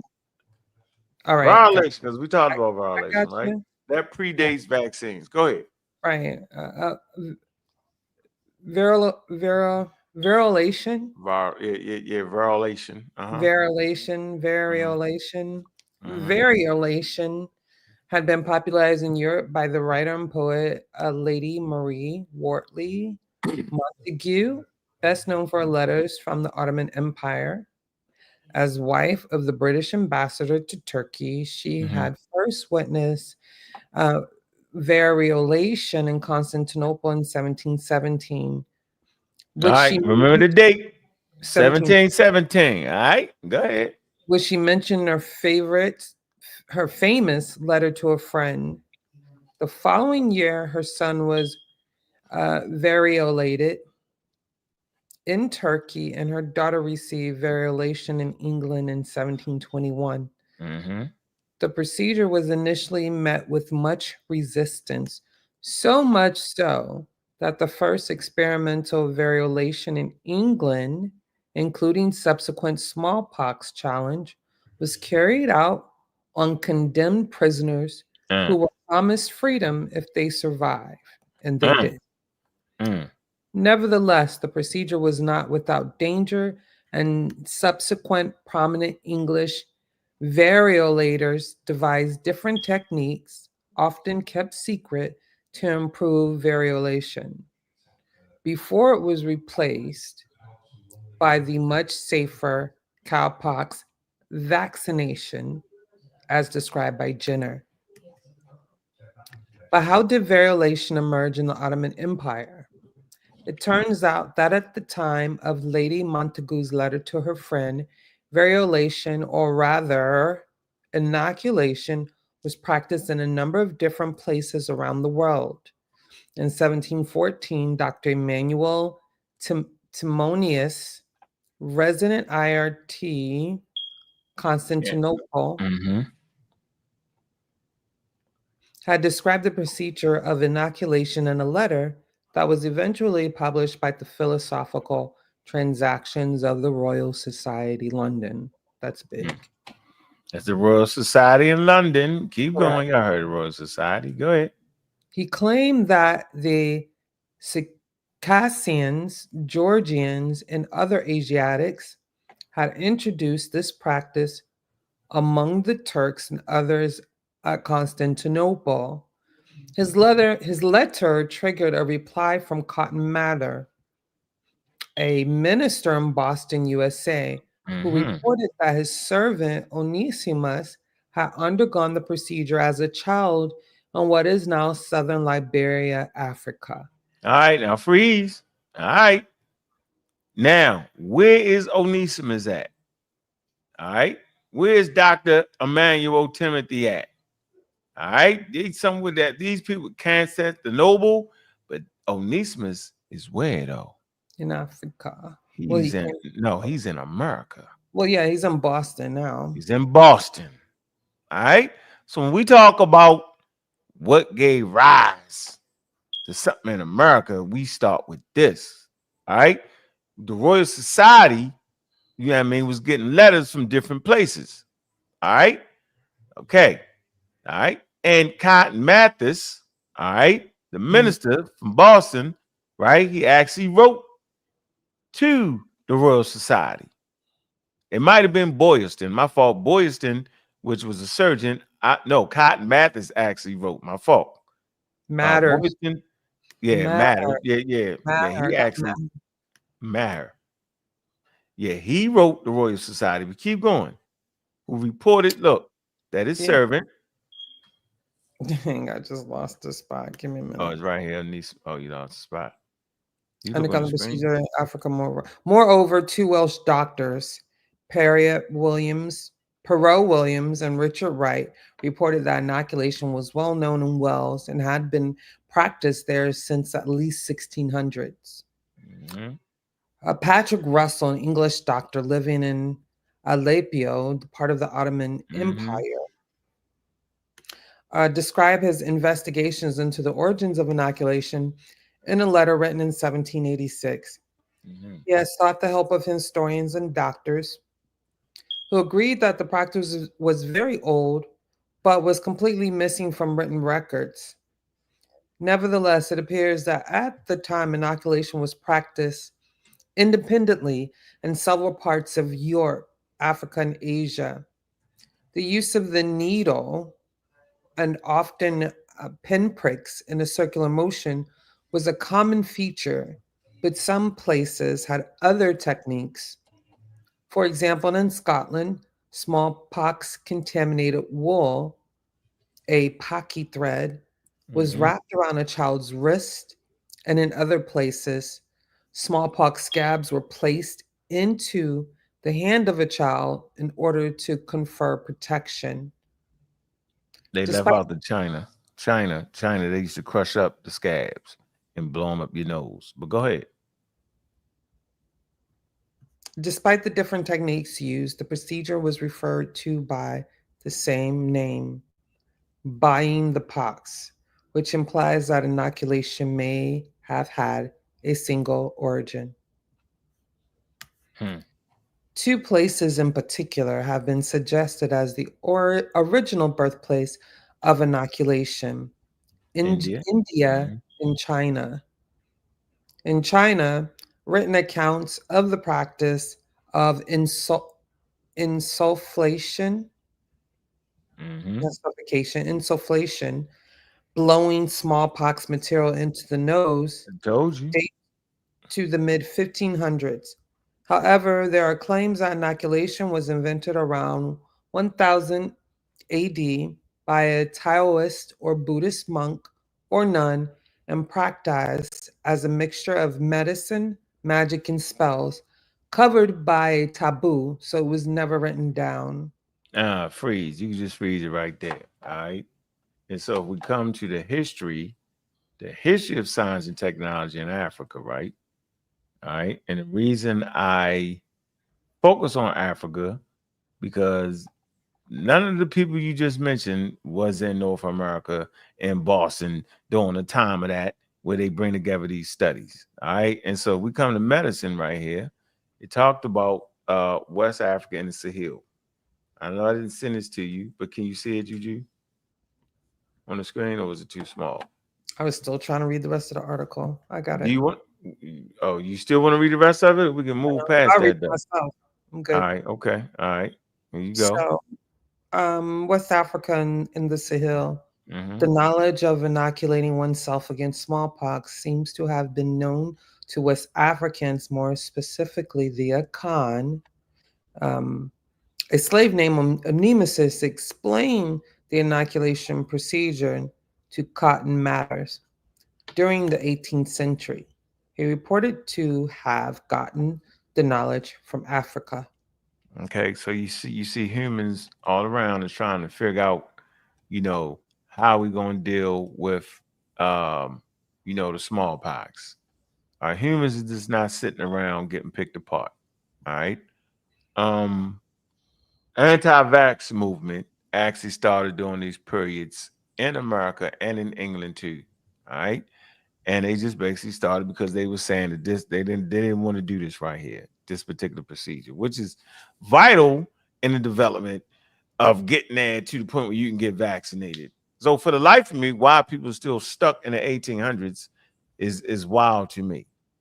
I mean, just totally wild to me. All right, I have a click on Cotton Max right here. Advocacy for smallpox inoculation. All right, this is what he did. Okay. All right, go ahead, Juju. We'll see what this advocacy was. Go The ahead. practice of smallpox inoculation, as distinguished from to the later practice of vaccination, was developed possibly in 8th century India or 10th century China, and by the 17th century had reached Turkey. It was also practiced in Western Africa, but it is not known when it started there. Always that, ain't it, Juju? See, they can place their finger in India, they can place that finger in China, and they can place that finger in Turkey. When they come out, they can. You know why they can't figure it out in Africa? First of all, the place was really unexplored, right? Like that. They didn't know, right? And all they know is they had it. That's all they know they had. They don't know the date. They had it. And it's this variety that ended up in America. How do we know? Because it's the guy, right? This is Cotton Mather, right? He's a preacher. He's a slave owner. Look. All right. They put no date on it. Of course, they put no date on it. All right. Right. That's why you got to really read the history. Just read. Right. And let's come back to here, the advocacy. All right. Now, watch what he do. Okay. So it was practiced in West Africa, but it's not known when it started. They don't know. But they know they had it before they came to America. When did the slaves come to America, Juju? 16 what? 15 was century. No 15? 1500s. 1501. Yeah, 1501. All right, so you can best believe they bought it with them in 1501. You can best believe that. All right, keep going. There you go. Watch how slick it get. See, this is what I like when it gets slick. Go ahead. Inoculation or rather variolation involved infecting a person via a cut in the skin with exudate from a patient. So what is that? Exudate. That's like some pus. See? Yeah, exudate is a fluid released by an organism through pores or wounds. So pus from a patient. I was asking for the audience. You don't use that. No, that's fine. I didn't know. I knew what it was, but I ain't never seen it. I call it pus all the time. Exudate. Yeah. So from a patient with a relatively mild case of smallpox, variola. Look at that. Look, I want y'all to see what that look like right there. That is not a mild case. Yeah. That is a mild case. Severe cases to give you full deformity. What? Let me see. Yeah, y'all that playing. Is not a mild case. Nah, he might be. Yeah, that's a mild case. Yeah, those are mild cases. Now that's a wild one. See, that's a wild one right there. See? Yeah. Yeah. Full see? deformity. See? See? Yeah, Those see, here. Yeah, see? Yeah. See? Yeah. Anyway, you know I what I'm think saying, bro? later stages. Edwin Jenner. That's the cartoon. They running. There you go. Anyway, let's get back to this. I ain't want to shock y'all with that, but yeah, that's crazy. But keep going. We was right here. All right. All right. Where you at, Juju? Inoculation or rather variolation involved infecting a person via a cut exudated from a patient with a relatively mild case of smallpox, variola, to bring about a manageable and recoverable infection that will provide later immunity. By the beginning of the 18th century, the Royal Society in England was discussing the practice of inoculation, and the smallpox epidemic in 1713 spurred further interest. It was not until 1721, however, that an English record recorded his first case of inoculation. Where we at? Right. Smallpox was a serious threat in colonial America, most devastating to Native Americans, but also to Anglo-American settlers. New England has suffered smallpox epidemics in the 1677, 1689 through the 90s, and 1702. It was highly contagious, and mortality could reach as high as 30%. Boston had been plagued by smallpox outbreaks in 1690 and in 1702. During this era, public authorities in Massachusetts dealt with the threat primarily by means of quarantine. Incoming ships were quarantined in the Boston Harbor, and any smallpox patients in town were held under guard or in a pest house. So pest house is where they keep everybody sick. You're in trouble. The incoming ships were quarantined. That means the food couldn't get there. And I always talk about how these slave colonies in America, the smallpox didn't really bother them because they had, what I would call traditional medicine, okay, in the form of violation. All right, so they was good with that. They wasn't tripping off of that, but they couldn't get to the food. So what happened to the slaves would actually die from starvation because they couldn't get the food like that. A lot of them died from starvation. All right, not the smallpox, but keep going. 1716, Onesimus, one of Mather's slaves, explained to Mather how he had been inoculated as a child in Africa. Mather was fascinated. That's the source. And even Stephen J. Nevine, 2013, Onesimus, slave and medical pioneer, was born in the Hutchinson Center, Harvard College archive. Yeah, see, we got that too for y'all. Keep going. Mather. Mathers was fascinated by the idea. By July 1716, he had read an endorsement of inoculation by Dr. Emmanuel Timonius of Constantinople in the Philosophical Transactions of the Royal Society in London. Mathers then declared in a letter by Dr. John Woodward of Gresham College in London that he planned to press Boston's doctors to adapt the practice of inoculation should smallpox reach the colony again. All right, so we can stop right there. Okay. I want to read all that, but they end up getting into a debate over the smallpox thing, though. They definitely did that. All right. Right here, inoculation debate. All right. So basically, they were saying, man, we ain't sitting here listening. Daggone slaves. I think they gave us the smallpox anyway. All right. What we would let's test it. All right. Boylston. Remember I talking about Boylston? All right. All right. So he said, man, we just can't run and do it like that. We need to do testing. Boylston is a doctor, so he understands testing, right? He said, let's test it. All right. And this is definitely one of the first stages in learning how to test something. So they put it through a test, right? And I'm trying to see if I can find the test. Let's see, Boylston and Mathers. Let me see. The crusade raised, okay, amongst the people in Boston. Boston Mathers were objects, okay, of their fury. All right, so they definitely wasn't dealing with, let me see, death spread. In fact, hold on, New England. Hold on, I'm trying to find the juju real quick. I'm gonna read the whole thing here. Let me see. Nope.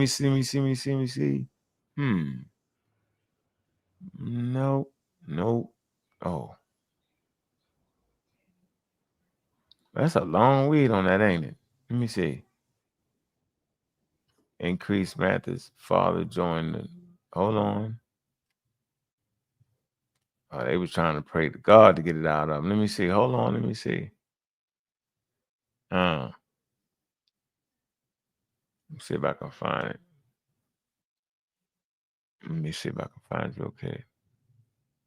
Man, I want to see the daggone study they did. And it's just based off of this whole thing right here in America. And they still trying to figure it out. I ain't gonna be able to find it. I should have had that mark. I went far and I really wanted to go. I don't really like to do too much. Hey, do you think that should be sufficient? That little bit right there, right? I mean, they know where to look. All you gotta do is look up Cotton Mathers and you can read it for yourself. I know, but it was a test in here. I'm not sure it was in the. It might be. Hold on, because you know how I do, right? I read this Yeah, you whole wanted thing. to show how they like Yeah, and they did the test, but look, I think it might be this. case study or Yeah. Oh, also caught, man. He was involved in the Salem witch trials too. Go figure that. wow. Go Oh, boy. figure that. But hold on, let me see. This is what I want to click on. If I click on this word, I probably can get to it. No. Seriously. Why don't you look on the side? It doesn't have it like. I know. Hold on. And I gotta do this. I gotta click this on. I gotta click on the word inoculation. Boom. Let's see. Oh, they ain't got no side thing. If I click that on, what it is, right? Inoculation terminology. Let's see. Edwin Jenner. No, what was his name? Start with the B. Boyston. Yeah. Yeah. That's the doctor, but that ain't. I don't think I want to. Let me see. Origins. No. China. They got China. Light on China. They got that. India. Ethiopia. And here they say Ethiopia. See? Early tribes of the Ethiopia report violation was practiced. First European report. Okay. Damn. Introduction to Europe and North America. Introduction to Europe and North America. That can't be true. Through that. Huh? We went through that. It says most old world diseases known origin can be traced to Africa and Asia. Introduced in Europe in time. Smallpox originated in Africa and Asia plague. So y'all see, and there you go. Let's find the origin of it. So the origin of smallpox in Africa, that's going to be the place where the humans figure out a way to fight that shit. Exactly. Yeah, you definitely ain't letting that run rampant right there. You definitely. Smallpox is devastating. It'll wipe you. It wipe the Native Americans out. So. Oh yeah, it wiped them out. Yeah. And that goes to show how it was old world immunity that came into the Americas and actually wiped them out. Mm-hmm. Yeah. Wasn't no great war. Y'all think it was a great war. They was picking them apart. Time they got their thing together, they picked them apart. Right. Man. Istanbul. That's what I thought it was. The Ottoman Empire, Istanbul. Nope.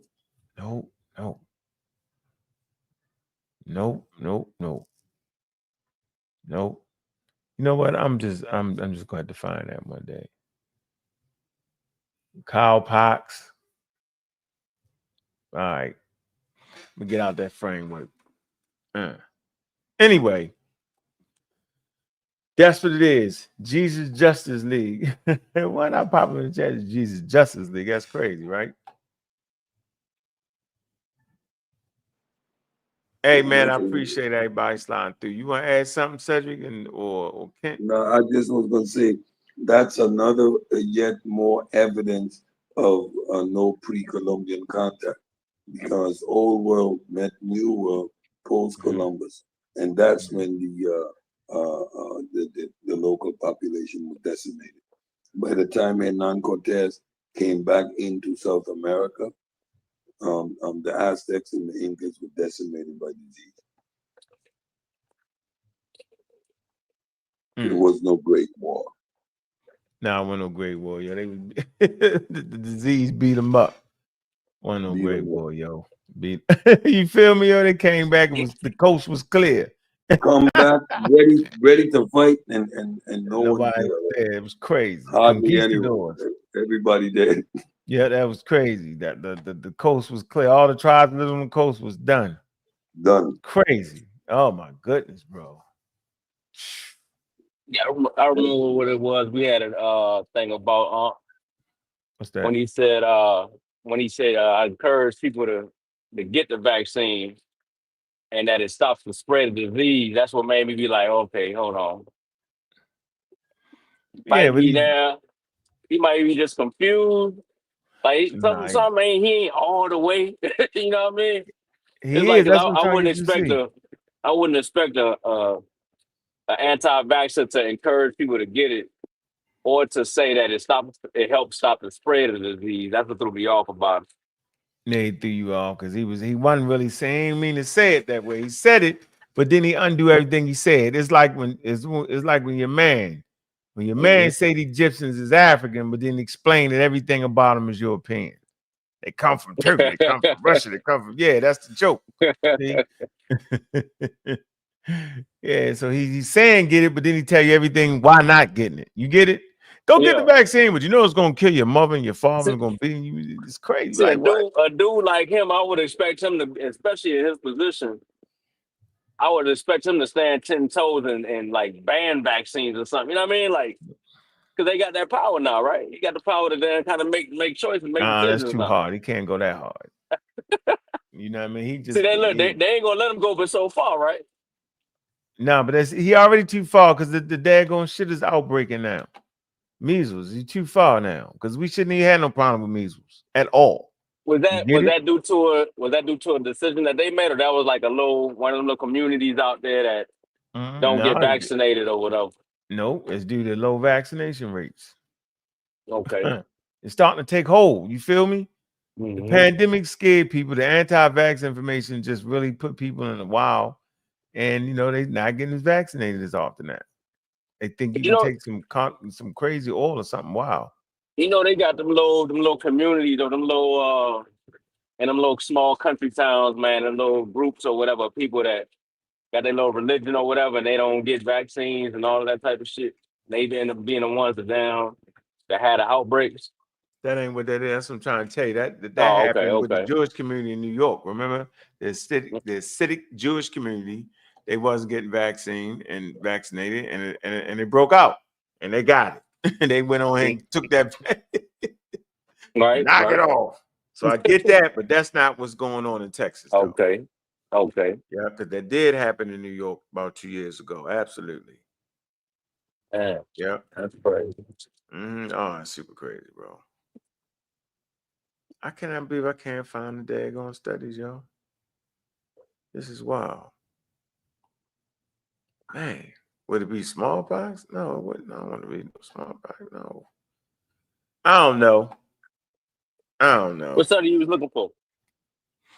It shows you how it's probably one of them. I gotta get, I done read it. I read so much stuff, man. I just wanted to find the studies. It's gonna tell you based off of that Cotton Mathis and them study in Boyston. They had to put the study together, yo. And that's really like your first vaccine thing, your first trial. Like, you get it? Where they give you the numbers on. It's like one of the first clinical trials, yo. Okay. But it's all based off of that Onesimus. You read that before. I read that before. Yep. Man, they give you the ratio of how many people, that got it would get sick and die, how many wasn't. It was crazy. Damn, I'm gonna find it. It won't be tonight. You know what I'm saying, right? I remember it. During the pandemic, we pulled all those sources because we were talking about Onesimus, and we did that work. So you actually read that. You read that before on the air. Yeah, so you're right. Man. Yep, the origins of it. It says inoculation has ancient origins and techniques known in India, Africa, and China. Where is the daggone thing at, man? A brief history of vaccines violation in India, the Journal of India. See, it would take scientists in Africa to write stuff like that up for the people. Man, can't find it. Ethiopia, West Africa, got all that. All right, boom. Onesimus. Now, if I go to Onesimus, that ain't gonna get it. Bostonian. Remember, he made the list. 100 top Bostonians. Slave Puritan principles, violation, inoculation, smallpox, laid the foundation. Yeah, you see that, right? Where you at, Juju? Just fell out. Onesimus was an African, likely a Can man, who was instrumental in the mitigation of smallpox in Boston, Massachusetts. All right. He introduced his slaver, the Puritan clergy, he's a Puritan with slaves, Cotton Mather's, to the principle and procedures of violation, method of inoculation. It say which prevented the smallpox and laid the foundation for the development of vaccines. All right, the introduction of violation in 1721, the scientists. All right, this is in America. They laid the foundation because the daggone the vaccine was invented in America. It was 1796, I believe. It says after smallpox outbreak in Boston, Mather proliferated Onesimus' knowledge and advocated for inoculation in the population. This practice eventually spread to other colonies. Okay. Recognition of Onesimus' contribution to medical science came in 2016. How late?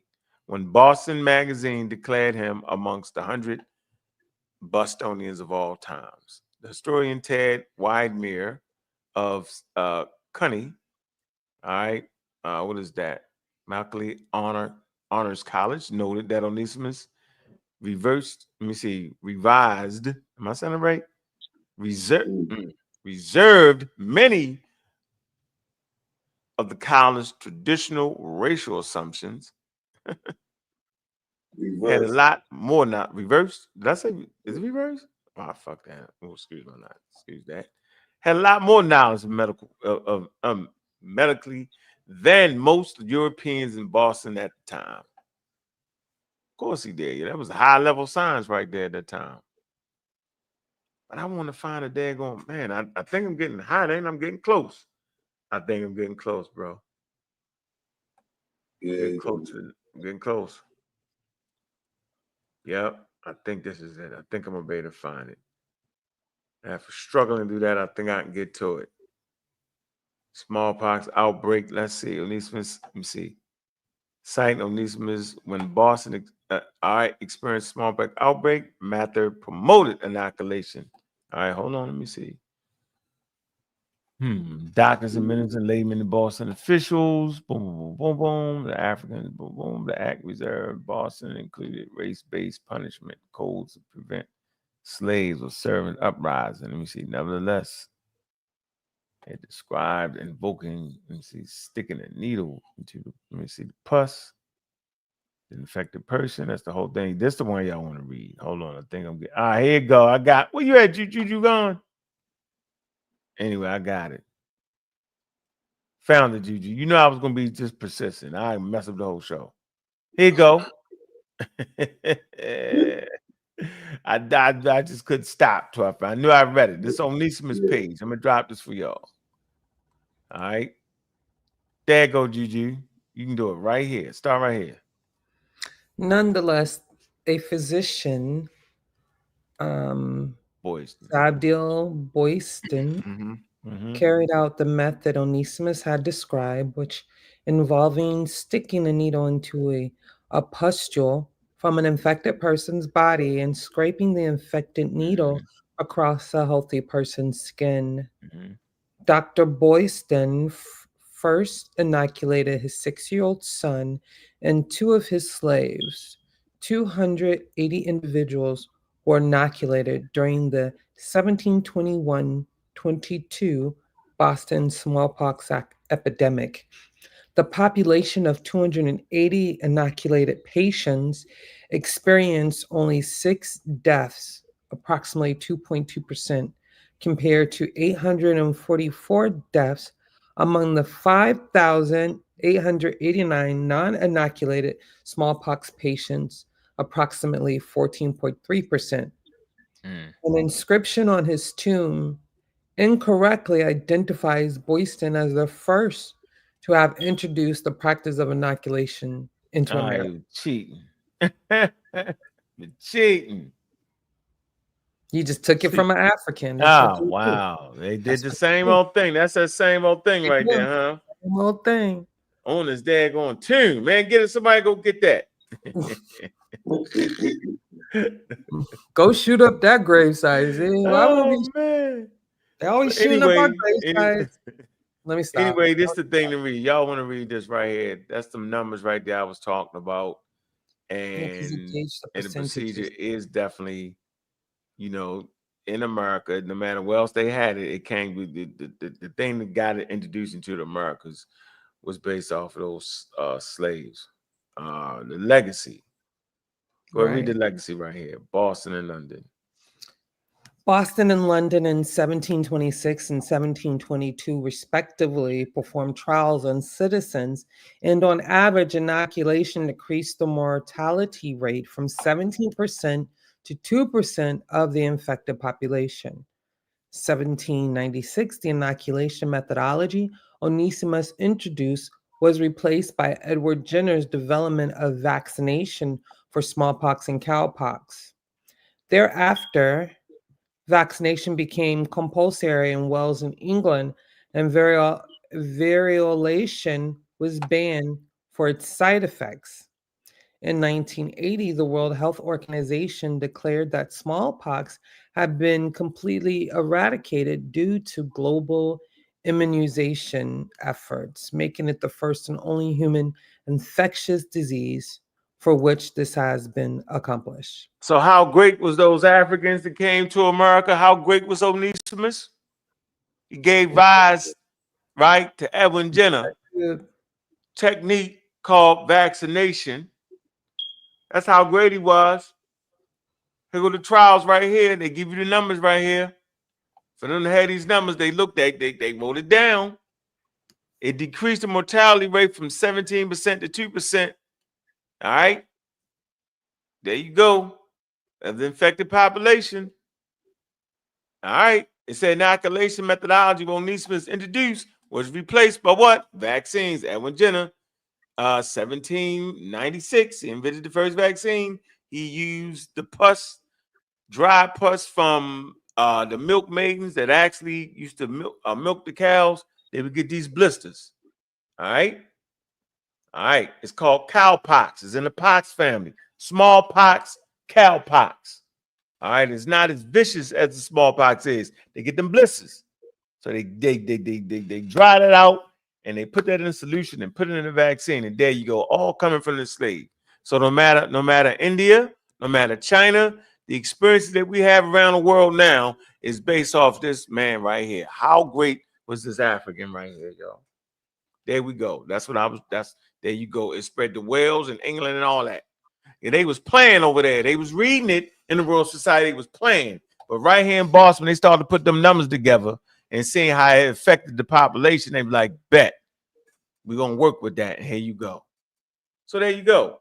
That man thing that he did led to the eradication, right? It eradicated. Eradicated don't mean gone, for the record, for those who don't know no better.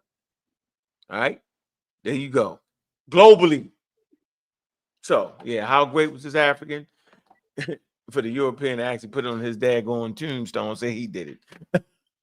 We can't win for losing, Juju. That's a serious read right there, ain't it? That's a serious read right there. Man, that's serious right there. I had to find that. I did. I had to find that. I found it. Appreciate you, Gella. I found it. I found You it. found right it. Got it. There you go. How great was this African that helped eradicate smallpox off planet Earth? He was that dude. Come on, man. Come on, man. dude. Yeah, it obviously wasn't the Chinese and one of the people from India. Obviously not. There you have it. So, yeah, I think that's a smooth place. You want to say something, Cedric? Yo, I know you got that debate coming up, bro. Yeah, everybody tune in tomorrow. Pseudo killers. I've been called a pseudo slayer. You know how we do. Everybody tune in. I'm gonna put JJ. I told JJ he called himself the goat. I said over here in the Caribbean we eat goat stew for dinner. So I'm gonna make some goat stew out of it. Kent, I know you driving the truck. Get out the truck, Kent. Get off the road, Kent. And get on the mic. Hey man, listen, man. Y'all know the show is brought to you by Conscious Ingenuity, man. All right. Simple as that, man. Big up the doctor, man. Yeah. All right. Big up to Dr. My God. Big up to the sis. Conscious ingenuity. Let me share the screen. All right. Let me share the screen. Well, we got 3 hours and a half. We was making up for time. We went live, Juju. Yeah, my bad, man. I don't know if you called me, but somebody called my phone or whatever. Oh man, you missed it, man. You I missed said, it. damn. But I don't know what the hell was going on. Oh man, this time of night. Conscious ingenuity, man. Conscious ingenuity is a KA program that utilizes STEAM, science, technology, engineering, art, and agriculture, and mathematics to build character, confidence, and capabilities. Why is that? Right? With character comes confidence. With confidence comes character. Capabilities. All right? You're confident, right? And not being afraid of things you may not right off the bat understand. Not being afraid for these kids to take this step. They say that the aim of the program is to cultivate a new generation of people who value and operate with high character, as well as possess the confidence in self, family, and community. When you got confidence in yourself, you can raise yourself up. All right. And once you're able to raise yourself up, then you can raise your family up. And as you raise your family up, you raise the community up. And as you raise the community up, you raise the nation up. And as you raise the nation up, you raise the world up. One baby at a time, y'all. Participants will also acquire capabilities in areas of STEAM that can be used to improve the world around them, y'all. That's the goal over here, man. This is what we're doing. We're not playing. Y'all running around playing pseudo ship, messing up biology, think it's cute. Your kids hear it, take it to school, and look crazy and reckless out there. It's not a game. It's not a joke. What we teach over here, you take that to the universities. All right, I ain't trying to toot my own horn. All right. What I say out my mouth, I can say that in a university. Simple as that. All right. So I'm giving y'all the same thing I get them babies, man. Hey, you know what we say around here, yo? Look, man, represent the change you want to see in the world. How about that? If you're Umar Johnson, the change you want to see is to have schools, open up the damn school. Stop taking people money. Same thing with Tariq. What's the change you want to see in the world? Represent that. Give them accurate information. Stop making up shit. I wouldn't have nothing to say to him. What's your man? The super pseudo. We're going to get him. Seriously, all hands on deck. What's the name? Jehovah. What's his name? Juju. Yahweh. Yaki. Yeah, Yaki. Yeah, Yaki. You. Let me hold on. I don't like that quote either. I got something for Yaki. Yaki doing that good old fashioned thing. This is what Yaki do. Yaki do that. I don't know, ain't no degrees, and then play off the fake degree he got going on. You say if he got dreads, it's a red flag. It's a red flag. If your doctor got a tattoo in the middle of his head and locks, it's a red flag. And a medical shirt on, it's a red flag. Gold teeth. And gold teeth, yo, and a Rolex on, yo, get out of that office, yo. You got to get the people easy identifiers. Yeah. Hey, Juju, send me that website. You got the Yaki website again? Put that in right there. Let me show you the red flag. It's a red flag. Red flag. Give me just a moment. Yeah, they got smart, yo. They start wearing the funny hats. Yeah, they start wearing the funny. Just Jay said there.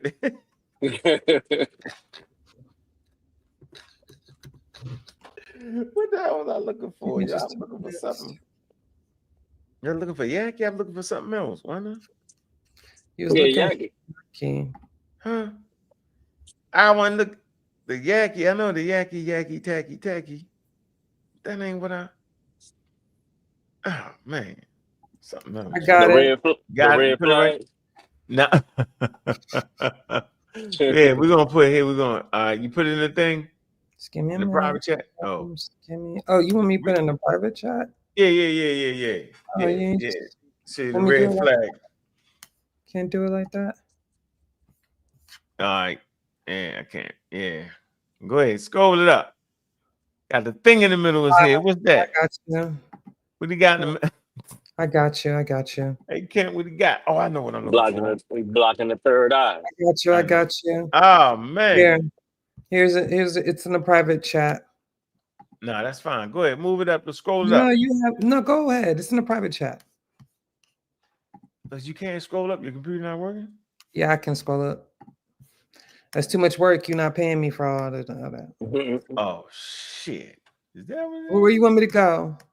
Go click over there. We got to go watch on and Oh no, the he ain't doctor got outfit on. Where? It's in there. Nope. That's Go it. down. This is his go down. website. I know. Go down. Hold on. It's down there. Light over there. Later. Hell no, I'm not finna subscribe, my guy. Got me messed up. Go ahead, subscribe. You'll get in there. No. Take a class. Hell no. I'm not finna pay him. Sorry for my language. Oh man, Dr. Yagi. Which one to do the consultations? Nope. Let me see. Nah, that's gonna be something. You got to fill out something. I got something interesting for y'all. I'm gonna find it. I ain't gonna leave this show till I find. I got it. Look it. This makes for great. There go back to him. Click on this picture, the doctor. Click back on this picture. There, that's him, man. Click that. Click that. That won't click. Find another image and click on them so we can give everybody the. So you know not to. If your doctor look like that, run. Hold on. I got Run. you. I got you. Hey, you gotta. Hey, I heard you said something about opening the schools, right? But you gotta let them know. Don't just open any school, man. Yeah, don't be just open. Don't. This I can't find the one with the gold chain on him.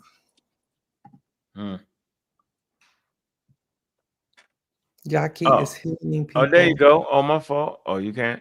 Lex, if you don't get the F out of here with that BS. Oh, Lex and that Lex popped up, huh? Man, listen, you. Oh my God. Yeah, we ain't listen to you. Lex. This your man's? Is this your man's? Get your man's. Yo, got the jeans with the hole in it inside the stethoscope with the hole in the jeans, yo. So that's not even. So, he doing it. Frederick, what's the problem with this environment? What problem is nothing he's doing is sterile? He tripping. That's disgusting, right Yeah, there. over there having fun with y'all, boy. Nothing is sterile about. What are you this. saying? What are you saying? He doing? He faking you out. He's a professor with a PhD in natural health science. That's a PhD. Hold on. In natural health science and brings decades of expertise as a master herbalist, iridologist, and blood analyst. Okay. He's a phlebotomist. He's a pseudo. Mm. Man, a pseudo, yo. He wants you to pay $1,500 for 90 minutes for a full comprehensive consultation. $1,500. A doctor with a real PhD does not make you pay that much money. How much? Oh yeah, $1,500 for 90 minutes. Damn, for a consultation. Somebody look live and dry blood analysis. Is that a such thing? Somebody body scan, sit down consultation. What the? What? Live and drop blood. Yeah, we're gonna this is our Yaki, ladies and gentlemen, the Yaki section of the show. We all got Yaki section. Let me show you. We're gonna develop a name for him, see? Share my picture, please. I want y'all to read that right there. Oh man, 90 minutes, 1,500. He trying to get it in one lick. Yaki get it in one lick, yo. He's definitely scamming, yo. Yeah, I'm hating because how you gonna take somebody's blood and the place you're taking it in is not sterile and you're not in any type of sterile dress? You can make that person real sick like that. Right, yo, He actually can get. He probably not even taking nobody because you can get sued for that, I think. Oh, he's taking blood, live and can't- dry blood analysis. I need to look that up. You know what I'm saying? He probably ain't doing it for real though. It's like, yeah, if you out here talking about you damn treating people and shit, you can't just do that He on without a that time when he license. got herbs. Oh, I found a picture. I found it. You can't just be drawing people blood. You ain't got a license to do that. Say he ain't got a license. Crazy as hell, yeah.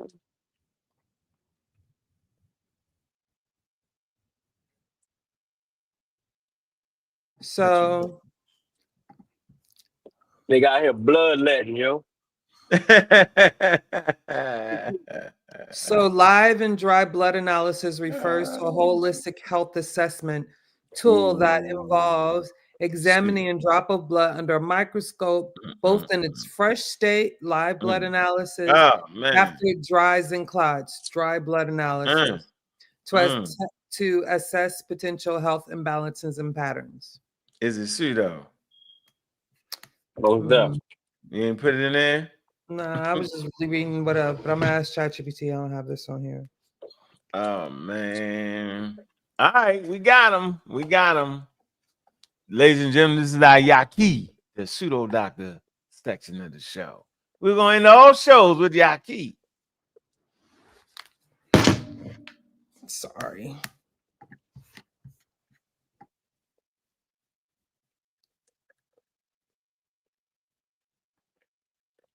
Yaki, can we get the picture of Yaki? We're gonna show you what he's doing. He's scamming at levels unbeknown to those who are vulnerable in the marginalized communities around us. He's definitely doing his thing, Mr. Yaki. We got him now. We got him.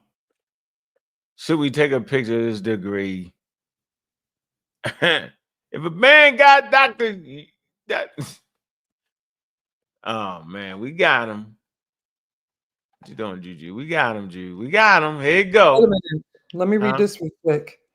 Live and dry blood analysis, LBA and DBA, falls under pseudo-science because it lacks empirical support. It is not recognized by a reputable medical institution and relies on anecdotal rather than scientific evidence. Right. There you go. As you read it, it's your man. Here's your man, Yaki. Here's your man. This is your man. Let me get it. Oh man. Don't know. Go back. What'd you do? This is your man, Mr. Yaki. Got it, Vasa. So it says peace, gods, and earth. You gotta hit them more. You gonna blow up the degree?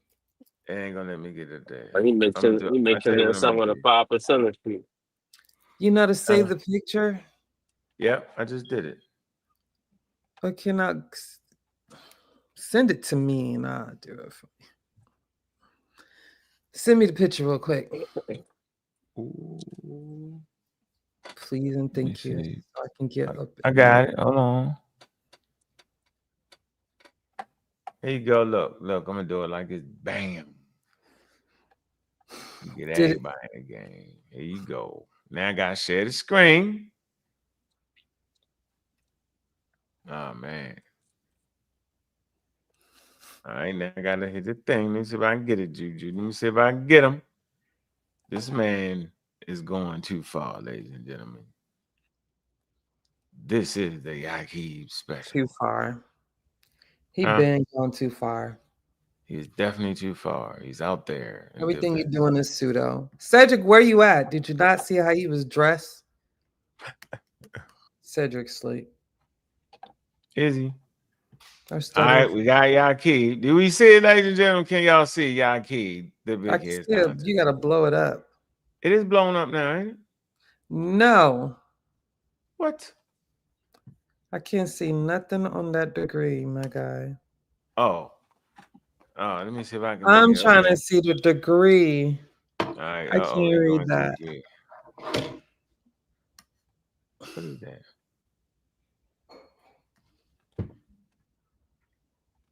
You look trying to make the degree bigger. All right, let me see. Boom, boom, boom, boom, boom.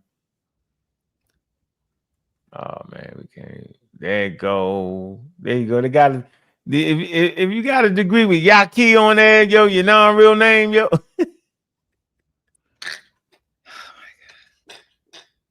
Listen, if your degree got Yakid on it, if your degree got Yakid on it, yo, you tripping. You know damn well ain't that man name. Oh man, here you go. Who's the two? There you go. Who's the two guys with him?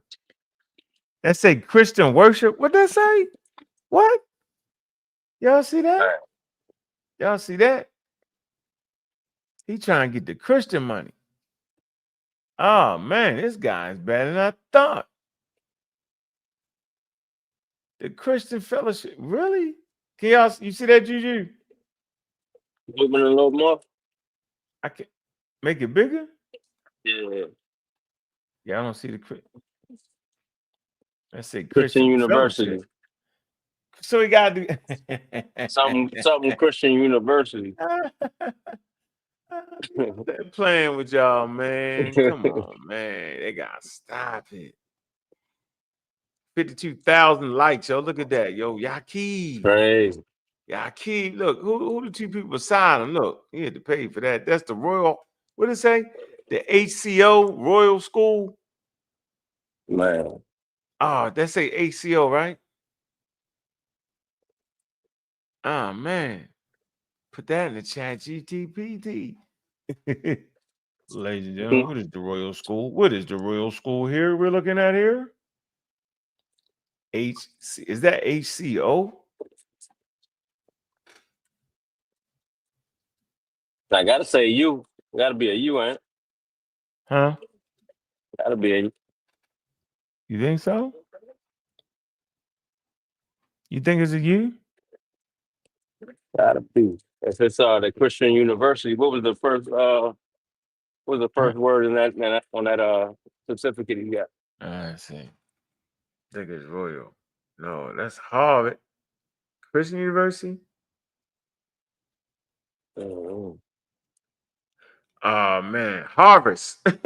Harvard, yeah, Harvard's Christian University. Harvard Christian University, also known as the Royal School, is an accredited indigenous university located on 833 London B, Dallas, Texas. As a post-secondary institution, HCU offers coursework in professional field. University maintains an active presence on Facebook, where it shares updates to programs such as enrollment, collaboration. What? And important to distinct. It's important to note that HCU is distinct from Houston Christian University, formerly known as the Houston Baptist University. What? Ah, man, really? What I'm reading on the page, it says honorary graduate. It says School of Oh, he got Engineering. the honorary shit. Yeah, he got the honorary shit. Man, I think that might honorary be it. graduate. I'm starting to feel like anybody can get that. Yeah, anybody can get an honor, but yeah, that ain't no. Here you go. Here you go, right here, y'all. Let me see. Dang, they got What you gotta do to get that? Pay some from money. school? Pay some money. Okay. Let me see. Wow. Definitely gotta spend some money, bro. All right, there go. Yeah, cool, boy. Your man be trip. There you go. This is the college right here. Harvard University.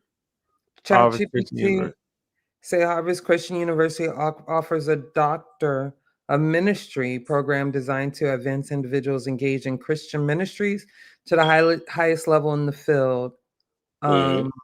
Additionally, Harvard Christian University confers honorary doctorate degree upon distinguished individuals who have made significant contributions in their respective fields. Correct. Or in the extension of God's kingdoms. The honorary degrees are awarded to pastors, evangelists, ministers, and other Christian leaders, or public servants who meet the criteria established by the university's Board of Regents and Trustees. Notably, public figures such as Cherie Winfield, Busta Rhymes have received honorary doctorates from Harvard Christian. Oh, man.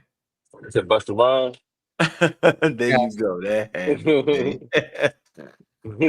Not Busta Rhymes. Man. Oh man, HCU. Oh man, yo, what is going on in the world we live in? I'm done. I've had enough of this. Yaki, as also known as Yaki Unwaken, is a distinguished naturopathic doctor who has been appointed as the medical director of Harvest Christian Oh University hell, okay, we just done with this. of Holistic Medicine. Yeah, I had enough, Juju. As medical director, Yaki oversees the university's holistic medicine programs, integrating natural healing practices with academic instruction. Not without no sterile environment, you're not. With the holes in the jeans. Expertise in naturopathy. What you reading from? Naturopathy contributes to the development of curricula that emphasize Probably on their natural website. healing. It's on ChatGPT and methods in holistic wellness. For more information on the School of Holistic Medicine and its offerings, please visit. So there you have it. Is this an accredited college or university? I think it is. It's credited for pseudoscientists. But he got a whatchamacallit though. Honorary. Yeah, he got an honorary. Harvest. I mean, ChatGPT just said he's part of the whatever he does. Harvest Christian University asserts that it is an accredited royal school established by Royal Charter of the Sovereign Kingdom. Oh, wow. However, it's important to note that HCU is not accredited by any accrediting agency recognized by the U.S. Department of Education. I was losing faith. Or the Council for Higher Education Go. Accreditation. Thank you, Juju. I was losing my mind. The school pseudo. The whole school pseudo. Give up. Ain't no way we finna give up. I gave up. I was like this. You ain't see me sinking in my chair. Yeah, you all huffing and puffing. I was like this. Yo, look, Ken. I was like, oh, this man. That's up. I was like, they just got us, Ken. I said they got us. And the whole institution pseudo. That's crazy. Is significant because degrees from institutions lacking such recognition may not be acknowledged by employers or other educational institutions. In contrast, Harvest University, a different institution located in Fort Morgan, Colorado, is accredited by the Transnational Association of Christian Colleges. And which one you said? Which one you said? The one in Colorado, but the one he went to is in freaking Dallas. Yeah, he got the fake one. Yeah, he faked them out. There's one. They look like they scamming. You can see they try to use the Transitional Association of Christian Colleges in schools, which is TRACS, an accrediting agency recognized by both the U.S. Department of Education and CHIA. Was that the same? No. Those schools had the same name. Yeah, Harvest University. Okay, so one is Harvard University and one is Harvest Christian University. Yeah, let me ask him. So, do they have the same name, or is one Harvest University and the other Harvest Christian University? Scammy, yeah. Scammy, yeah. Yeah, that's part of the scam right there, man. Scam, yo. Of course. They are two different universities. Harvest Christian University is HCU, accredited royal school, but is not accredited. Then you have Harvest University. This is a separate institution which is accredited. Yeah, because I would think that they wouldn't be able to use the same name, or they could get that would be some kind of like violation of some law. Go back to that thing again, GG. What is that? Go back to the let me see. Where's Shaki? Yaki. It was a little late. It was a little late. And it was well hidden in the documentation. And they played us with it. Was accredited. They faked this out. Right? And the detection system was a little late, but now it caught up to it.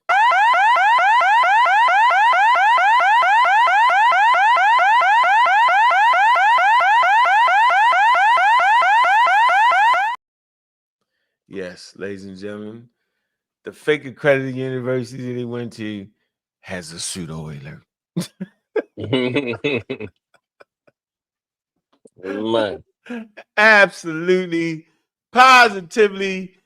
If you go into the doctor's office, yo, and your doctor got some blue gloves on and holes in his pants and got his gold necklaces on with the gold teeth and the thing right here, that's the key thing. If you got the tattoo right there, yo, and the doctor think he tripping, it might be Yaki.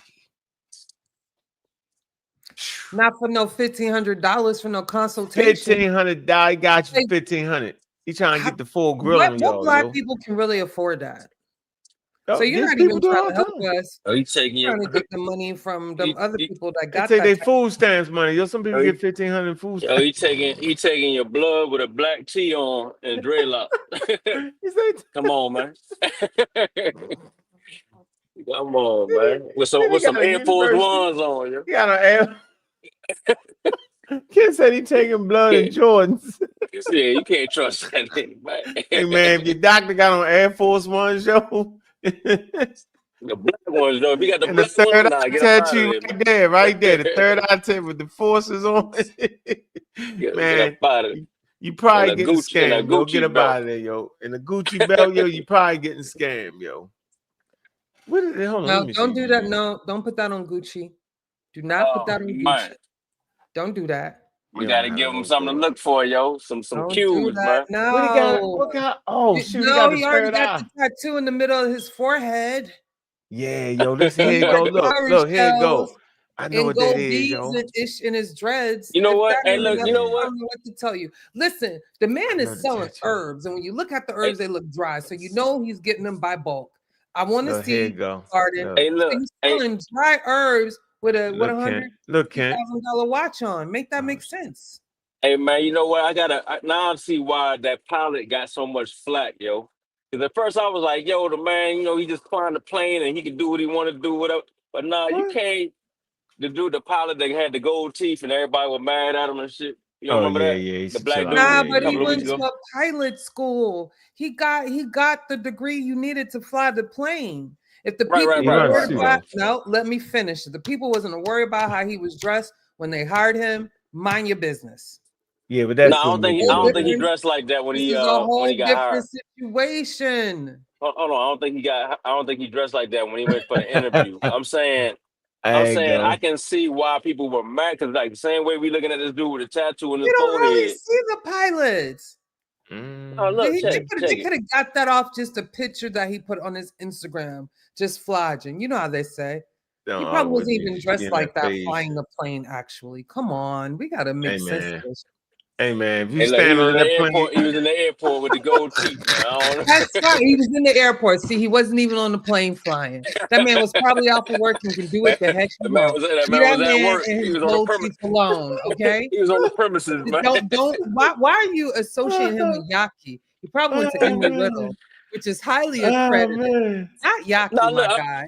Don't muddy the waters, though. You muddying the waters right now. Look, I'm not knocking him. I'm not knocking him, but I can see how people atmosphere. Stand on yours, That's the Ken. one subject. But when we Hey, trying listen. to kill a pseudo and you bring up a black professional, nah. Yeah. I mean, the reason I bring him up, Let me. the reason I think I can explain it better than you, Kent. Go ahead, Kent, go ahead. I think I can explain a little bit better than you. That man was Listen. he was on his way home. I don't want to hear. He got a pseudo costume Get off on, the man. Gucci and leave the man alone, okay? In a professional environment right now. It's only pseudo when you're wearing it in a professional what environment. we're talking about, focus. We talking about Yaki and that ash looking at tattoo in the middle of his head. Now, if your doctor did he take it off? Did he take that tattoo off? Hold on. What'd you say? If your doctor, hold on. What if your some doctor? makeup over it. Hold on. What if your Did you doctor put some makeup actually over the got tattoo right there? Hey, listen, hey, Drew. What if your doctor actually went to school for what he got, right? And he professional. He then went to real school and all that, and he got on. He got the same outfit your boy got on.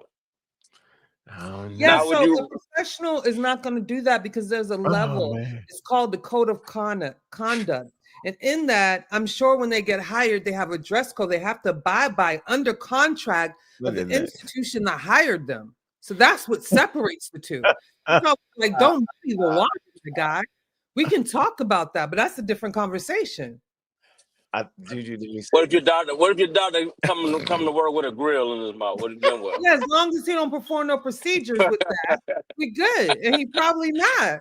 He probably I'm came just into the saying. grill and put it in his case and stuck it in his briefcase, his Gucci man bag before he did some Hey, whatever. you gotta procedure. have. All I'm saying is, Y'all we playing. we gotta have I don't some like that. level of professionalism. Yeah, you do. You do gotta have a level of Yes, professional. but that's already mandated. I'm in not the code of sure conduct. if I'm gonna drive my plane and the pilot I throwing don't up even gang have any signs with proof that that man was driving the plane with the red gold. on. I know. Y'all I'm just just being saying. No, I'm saying. speculative. I'm saying. I'm take not them sure. goals out. Hey, You gotta take them goals out. Juju, you know you Bobby, like now the flying. now you jumping. I'm not. Let me just say. You Let me jumping say. in I the just want little. to say. What are they in? They in an ATV, I'm right? trying to They in the explain it. little I'm trying to explain ATV, it. I and got they a little muddying the explanation. waters right I'm now. saying, I'm I'm ask you saying a it takes question. away from the No, I comfort just want to level. ask y'all a I don't question. want to hear that. If y'all If about you to got fly the a goals. plane, look, if y'all about to get on the commercial based off all the problems that's going down on commercial airlines. If you're with on the your way crashing. get, Man. if you're on your way to get on the plane and your pilot start doing this, what you gonna do? Is you flying? What you do? False equivalency, but good try. God, I can't That's where the believe white pilot is at. right Man. now. No, Back to Yaki. Let me know when y'all ready to get back to Yaki. Yaki, whatever his name is. Hey man, can you just take the grill out, yo? I'm from Baltimore, yo. I know where you come from. I feel you, Leave him yo. alone. You got on the pants. You got on the tight pants. Walk around the airport on Hey, his look, lunch break with his psychologically, grill look, on. psychologically, we can't Psychologically, hear I'm him. thinking. Look, he got a blunt. Psychologically, look. He got a blunt in his ear, yo. Hey, yo. Oh, man. I don't know, Juju. I'm thinking he gonna be. What's that movie, yo? With Denzel was flying the plane upside down. Oh, not Crash. What was the name of Flight? Yeah, yo, come on. I'm thinking we might be on a flight. Anyway, I'm joking. Back to Nah, but Yaki. I mean, but look, psychologically though, when you given that image, and you know about this, when you fed that image on the news and all you see the negativity and in the music videos and all of that, psychologically, unconsciously, you're gonna feel uncomfortable with people like that in a professional setting that's dressed like that. You do. I don't. No, not me. I'm just saying in general. I'm Okay, saying then people in who you talking hold on, the about? people, No, I you know don't. what I mean? No, I do It not. What's the it difference? became So if we're viral gonna so go that obviously. way, Go ahead, my bad. Go ahead. I got some something for you, women Juju. have gold teeth. You remember how the women used to have the gold teeth, so they got to take that out now to work? Is that a problem too? Like, how far does the list go? That's what I'm trying to figure out. When it comes to my plane, they gotta- when you over 10,000 feet altitude, that's when I get technical. You've been on the plane. When my life is in danger, Last time. I You've been on the plane. I don't want to hear that. It's not name my plane. Look, I'm with you. Hey, I'm not Juju, hearing I'm none with of you. that. Juju, I I'm need with that you. white man. Hey, I'm Juju, not I doing need a nice tie. I need the bars right there, the pilot man, and I'm fine with you. But I'm not gonna play with the 10,000 feet thing. Anything below 10,000 feet on the ground, I can play with you. I'm with you, Jew. Yeah, let him weigh what he want to weigh. We're not Yeah. playing, but y'all muddying the waters. Get back on subject. Okay, let's get back on this guy. What is that behind this guy? That's a whole separate conversation. All right. What is Yaki got behind him? Is these supposed to be herbs? Look at the watch. He want to charge Look you at him. $1,500 and look at his watch. He's spending y'all money. All I gotta say. What is? Hey, look at them herbs. Hey, Lex. Fresh herbs are not in a jar. Fresh herbs you pick off the bush. He say he grown them. He got land. He growing them on it.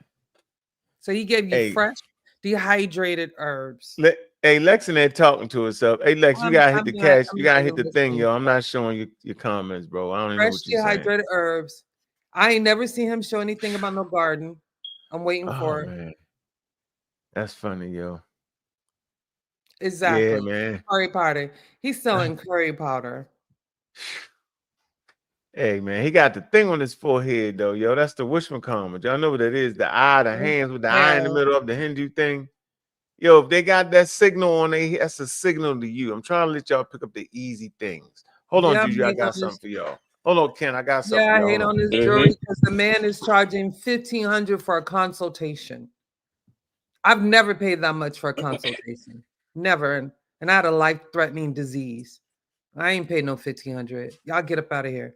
And I had 3 surgical consultations, and I ain't paid no $1,500. Yeah, that's wild. Go somewhere with that BS. I don't want to hear that. You about to That's get wild that popped he would off charge on that. for real. Because that's sheer stupidity. Y'all claim you helping Black people. You know darn well majority of Black people can't afford no $1,500 for a consultation. $1,500 better be for the cure you about to give me. If y'all don't go sit down somewhere. Hey, If you Kent. got somebody that's well off, that's desperate, I can see them. You got a lot of people that buy into that holistic health shit. Yeah, and they end up dying. Stuff or whatever. They ain't got enough money to go to the real doctors when they realize You that it doesn't work. Hey, Gigi. See, stupid, man. if y'all see me with this hat on, it's a funny hat, right? Where's Krispy Kreme. Chilimwe when you need him? Because I know he'll get both of y'all straight. It's Krispy Kremes. Nothing to do with Yaki. I'm on Yaki. I'm giving you a key in the right middle now. of his forehead. I got the you. Hold calorie on, Jude. shells in his, Hold on, in his Jude. breads. Jude, detecting systems. Listen. No, when y'all that's see me nothing with to the do. Krispy Kreme hat on, you say something wrong with that man. It's really a short order cook hat, right? You be like, something wrong with that man. But when everybody else wear it and have different signs and symbols on it, it's cool. I want this to stand out for y'all. This means something wrong with me. If I come on my show, I'm like that. I'm like, yeah, you know, the such and such, I got the herbs, all that. It's something wrong. This is like more Krispy Kreme, right? Yeah. So you be like, oh, it's something wrong with that man. But I'm saying they got cults like that. They wear the Krispy. Yeah, Yaki and them got the thing in his head. Got the thing in his head with the hand and the eye in the middle of his forehead. Talking about he doing some blood things. We gotta stop it, man. Y'all gotta catch the cue. It's very easy. Pseudo Yeah, blood you don't gotta work. be scientifically. You don't gotta be pseudo blood work. There's no I think such he blood. thing I think he as bloodletting. I think he bloodletting. There, dry blood. He draining niggas in there. Cedric, where is you at, Cedric? Help us. Cedric over there debating, man. Oh man, this is definitely yes, it is, ladies and gentlemen. This is definitely the hand with the eye in the middle. I So we have know what school detected you that. come from. Boy, you DOA, Yaki. You about to get you. Yeah, 1, Yaki the 2 pseudo man. killers coming for you. 3, 4, you better lock that door. He will ignore us. He has to ignore us. Yaki. 5, 6, you're gonna make someone really sick. 7, 8. Yes, Because indeed. all that Here you go, mess you Yaki. doing is You see straight that? fake. That's the all-seeing Hindu hand in the middle of his head. See that? Wow. The Hindu head. Look, He see? should have got a better tattoo with all the money he making from There you people. go. Look, he got y'all. Look, he faked y'all out. He got the gorilla powder. Fake y'all Oh out. my God. the gorilla Look powder. at He got you. He Lex, got y'all stop being awakening. so gullible. You can do blood work at home with a microscope. Boy, if No, you don't even worry about Lex. Lex ain't pay no money to get this comment. You go pay Lex, you got to $1,500. pay for your comment, Yeah. bro. Go ahead and pay $1,500 and tell us how your consultation went, Lex, and come back and tell us how that went. How about you go do that? Yaki, that nigga named Yaki, boy. He got y'all with the Yaki. Oh man, how many of y'all is getting your money took? You say Lex said you can do blood work at home? Yeah, of course you can with Lex. Of course, we understand that, Lex. Remember every piece. Remember, ladies and gentlemen, I don't want nobody do my blood work in an unsterile environment. Hey, Juju, every piece. Here it go. Here it go. We got him. Here it go. We got a good picture now. We got him. Juju, You're in we class, got him. not home. Here it go. We're gonna blow him up. We got it. Here we go. We're gonna blow it up. Come on, get out the screen. We're gonna get out the screen. Y'all see that? Y'all see the picture? There it go. In the middle of his head. If you got the thunderbolt with the thing in the hand in the middle of your head and the stethoscope and a Dr. Yaki, if you got a doctor in front of the Yaki, Elohim, listen. Here it go. Look, we're gonna do it like this. Can y'all see that? Let me see it. Should I make it bigger? Yes, of course. Always See if make I can it get bigger. it bigger. I think I can get it bigger. I think if you got a stethoscope and right beside it, Dr. Elohim, you know. Run. This is a Don't simple hesitate. technique. This And is a don't simple look technique. back. This Just is a run. This is a very, very simple technique, y'all. This is not complicated for y'all. This is easy. I'm trying to, is a detecting system here. I think we got one more. We got it now. Now we got it. There you go. There you go. All right. There you go. And listen, we're going to scroll up. So you see they got that, right? Got that. Okay. And then we come here. Dr. Yaqui Ra Elohim. Guess A what? PhD biochemist lying. Yo, he not no man ain't no biochemist, yo. Guess what else he is? There you go. Biochemist. Do y'all see that? He's an abo too. He believes we were always here in America. Yo, this man say he a PhD in biochemistry, yo.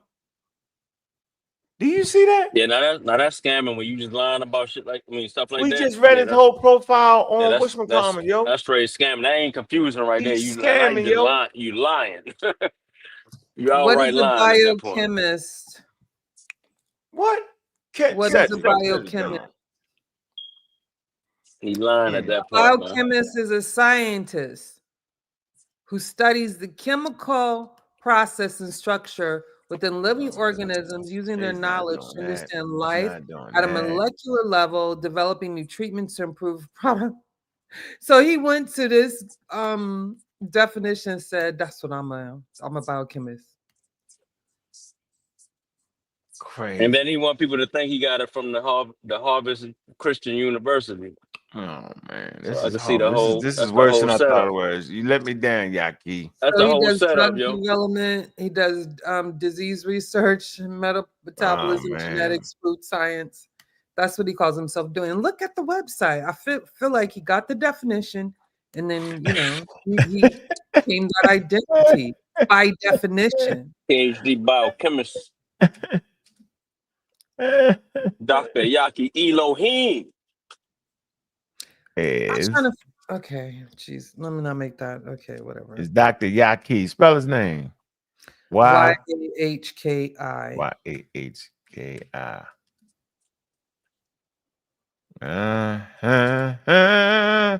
What the world needs now.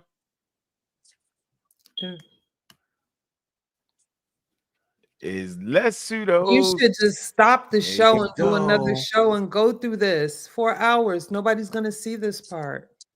Oh, that goes this part. No. Hey, Doc, we're gonna do a whole series on him. This is play. No, Dr. Yaqui is not a biochemist. He is a self-proclaimed herbalist and holistic health advocate, known for promoting detox. That's a lie regimen. No such thing. Herbal remedies, wild, alternative healing, super wild approaches. However, he does not have a formal training in biochemistry or a recognized degree in the field. His claims often involve pseudoscientific concepts that lack empirical support in mainstream biochemistry and medicine. If you're looking for scientifically valid biochemist information, refer to a licensed biochemist, molecular biologists, and medical professionals with accredited credentials. Let me know if you want. Man, this man is scamming with the outfit. Yo, his outfit is pseudo. Oh man, Juju. Yeah, key boy. Oh wow. Man. Boy.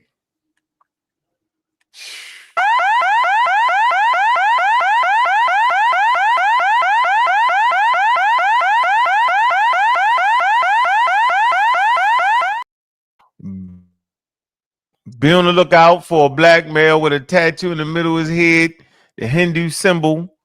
Wearing a $150,000 watch, charging you $1,500 for a consultation.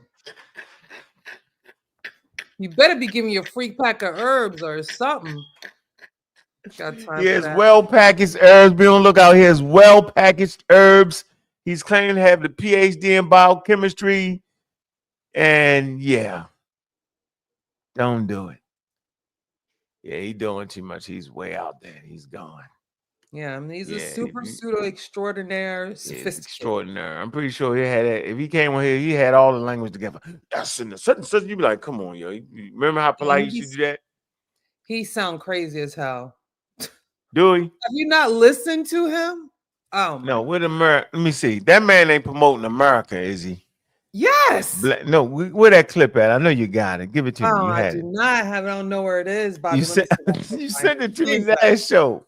I You did get send it? it to you. I know. Give it to me. I'm gonna put it. I need to put it in the Oh thing. Jesus! I don't know where this clip. Be on the lookout for a man with a $150,000 watch, with an all-seeing eye in the middle of his forehead. He got an office. He's definitely got all the stuff down pat. Be on the lookout, ladies. I don't know which one it is. Let's see. Ladies and gentlemen, he's serious. He has a serious look on his face when he's working. Look, he almost got He almost got an electron microscope, but he ran out of money because he spent it on his watch. He got a little telescope, and he got you thinking he's doing something. He's really not. He's playing. He's faking. Be on the lookout for Yaki. Be on the lookout. He go in his office. It looked like a legitimate office, ladies and gentlemen. Yes. What? You missing? Where you been at, Yeah, yo? this is what we would call a pseudo-sophisticate right here. Yeah, yo. where you been at? He has a tattoo, he $150,000 watch on his hands. Look, biochemist Cedric. He says he's a biochemist. Look, Elohim. Look, if your doctor got doctor, then Elohim. Look out. He has a PhD in biochemistry. He says this right across, right there. Biochemist. He's not none of that. He's a pseudo. Stethoscope probably ain't real. Yeah, that's him. Yeah. See that, yo? Look what he's doing. If you a biochemist, the last thing you use is a microscope, goddamn it, weighing machine. Oh man. There you go. He's looking at your blood with jeans on and gloves. He's faking you out. About to give somebody septus of the blood. Not a microscope, telescope. Yeah, microscope right there. Look, you got a microscope. No. In an unsterile environment. He has a very, very well put together platform of pseudoisms. All this is pseudos. It's pseudoism. He has a top-notch herb store. Top-notch. Shit. And look at that. He got all that going. Look. There you go. Look. All behind him. We don't know if that's real or not. We don't know what the pictures are. He could be fake. They dry. I could tell you that. Fresh herbs. Oh man, look how he got it going. He got y'all going. Look, package. Look, he got y'all going. Look, I got the thunder and lightning. He buy the package and start lightning. Black people love stuff like that. Look, there you go. Look, they doing their thing. Look at him. There you go. Look at him. Look, they working. They in there working. They pseudo you half to death. Classification specialist. Look at that. Take care of your liver and your kidneys, and look at voila, that. you have look at Yaki. Look at they packaging, they consoling, they putting together. Look, they got it for y'all. Look, there you go. They got you. Look, the chakra system. Is that the chakra system? Let's see. Is that chakra? If you see the chakra system in your doctor, there you go. Oh man, we catch it. Come on, we're gonna catch the chakra system. We're gonna catch it. The chakra system. There you go. There you go. We got it. We got it, ladies and gentlemen. If your doctor has the chakra system, he has the chakra system. If your doctor has the chakra system and got his two fingers touching on the outside like that, the thumb is the thumb and the inner finger. If they doing that, get out the office. Trying to get the African American. He said they promote meditation. If you got it, if they doing this, let me show y'all. I gotta help y'all out. I'm trying to help us out. I want to be on our A game here today. All right, I want to make sure we're all good and comfortable. Hold on, Juju. I'm just making sure we're all set and ready to go. If you go in there, your doctor got his hands like this. Okay, if he has this, if he's doing this, get out of his office. Okay. All right, I want y'all to know that. I want to get y'all out of there. I want to get this right. Can't do that. There you go. This podcast too. What is that? What is that? Nah, this is the setup. Remember I told you how he was telling people I just want you to listen to it. Just listen to it. Unless it's through my website. All right, now it's a different story if you come into my clinic. You know what I'm saying? If you come into the clinic, that's a different story, and we might exchange money that way, that we face to face, and y'all are here with my medical assistants, y'all are here with the nurses, y'all actually in the building. But other than that, if it's online, it's not me. Okay. I just wanted to say that. All right. So what I wanted to talk about today is I wanted to talk about our addiction. I wanted to talk to our addiction to actually foods and our addictions to. What did he say? Did he just say if it's online, it's not me? What? Yeah. Huh? If it's somebody soliciting he said money, that. Go back a little bit. He said that. Yeah. Yo, definitely got his setup right though. Microphone, serious. What? Play that on TikTok, but I never respond. Everybody said that it sounds good and it sounds amazing. All right, I'm waiting on one more person. Yeah, who's fat? Not me. I ain't no fat boy. We finna get it in today, so make sure you got your pens. Make sure that you got your pads. We in. So for those that don't know, before I even get this started, I want to say this, and I always want to say this: if it's not a blue verified check page with my name on it, and y'all haven't seen me go live through it, that is not me. There's over 84 different pages on each individual platforms pretending to be me, family. I will never, ever, ever ask you for money online. I will always conduct business through www.yakiawaken.com. YAHKIAWAKENED.com. I do not respond to inboxes. So if it's somebody responding to an inbox, that is not me. I usually don't even respond to comments because of this issue. So if it's somebody responding to a comment, it's not me. I don't have a Telegram. I'm on TikTok, but I never respond. I never message nobody on TikTok, none of that. If you are having a full-blown conversation with somebody that's claiming a Yaki, I can promise you and bet you my bottom dollar it ain't me. I'm too busy to even be doing all of that. So, it's people out here pretending to be me that's not verified, using my pictures, using my videos for games, and they getting y'all for it. So I want y'all to have spiritual discernment, use spiritual discernment, and automatically, even this page I'm going through live right now, and I'm trying to get it verified. My Yaki detoxification one that I'm going live through right now. I'm trying to get it verified. But look, until that's he just told Freeze you that. See that?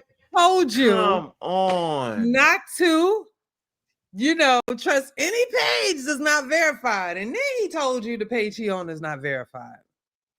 So this is the shell game. Scam. This is the shell game here. So somebody can get you in his name. You say that's not me. Y'all see that? That's the game. That's the tell. All right, that's the tell. Y'all see the tell. I'm gonna tell you what the tell is again. The tell is that he's telling you that if you talk to you online, that's not me, right? Yep. I'm verified. But then he say, but this, I'm trying to get this page verified though. See, and the game is to say people using my name, using all that's not me. So when the person gets you, you can say that wasn't me. That's a slick one, right? That's a slick move right there. Slick. Get verified. Even take that as if assume it's not me. Just assume it's not me if it's not verified, y'all. I only conduct business through my website. I will never, ever, ever ask you for money unless it's through my website. All right. Now it's a different story if you come into my clinic. You know what I'm saying? If you come into the clinic, that's a different story. And we might exchange money that way, that we face to face, and y'all are here with my medical assistants. Y'all are here with the nurses. Y'all actually in the building. But other than that, if it's online, it's not me. Okay. But isn't it online? Is that considered online or no? I guess not. He in heaven, the seven heaven or something. I think he's in the seven heaven. He got a website, but he doesn't operate online. How was Lex the only one typing in here? Let me get Lex out of it. Lex, you scamming us now. Yeah. Projecting yourself from fraud. That don't even make no sense. Gotta stop it. Yeah, I'm gonna get you out of here, man. I'm trying to find the one where he says we are indigenous to America. Did I send that? I sent that to you, right? Huh? I sent that to you, right? Yeah, I don't know where it's at. So let's start a pseudo killers. Yeah, elbow two. We're gonna start that on the pseudo. We already have one. It's called Yaki. It's at the top in the Discord. We been had it. All right, we just pull out. Sorry. Do. All right, we 4 hours in, Juju. We can get out of here. I'm done. Did you want to just play that spam? Yeah, we're gonna call you spam, Lex. Let me get that spam. You just spam the chat, yo, too much. Yo. Start shooting you dead. You're definitely spamming. Yeah, you don't give spammed a us out, yo. about no with that stupid. Yeah, you spammed us out, yo. Dang, I can't find it. Don't worry about it. We're gonna I'll get it. I'll find it. I'll find it. I found it before. I found it again. Found it easy too. You was locked in. Yeah, because that is crazy, bro. Y'all will not wake up from this conscious community disease. Yo said, read this. He said, I can't believe I used to think Polite was a scientist. I used to take it down. Did it help? I hope you got some benefit. Just tell me it helped a little bit. I can't believe he said I used to take his help advice. I don't know, scientist, boy. Oh my God. That's funny, yo. Lex Sorry you got had. Yeah, Lex be spending that money at that medical center. Crazy. Oh boy. Yeah, I'm going to bed, Bobby Fingers. Medical center. I gotta get ready. I know we got something to do, something. I got some training to do. That's the day before. I got a debate tomorrow. Nah, I got life work to do. Tomorrow, my day out. I gotta be for my training on Saturday.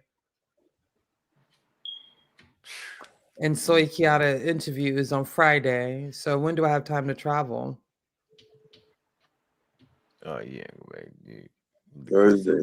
Nah, yeah, exactly. I'm gonna be traveling Thursday. For real. Interesting. Hey, appreciate everybody, man. Get the tickets, man. And we're not gonna let Lex in. Not gonna let you in, Lex. Not gonna let you in. Nah, not today. Talk too much. So, yeah, I wish. All right, we're gonna end it with this, man.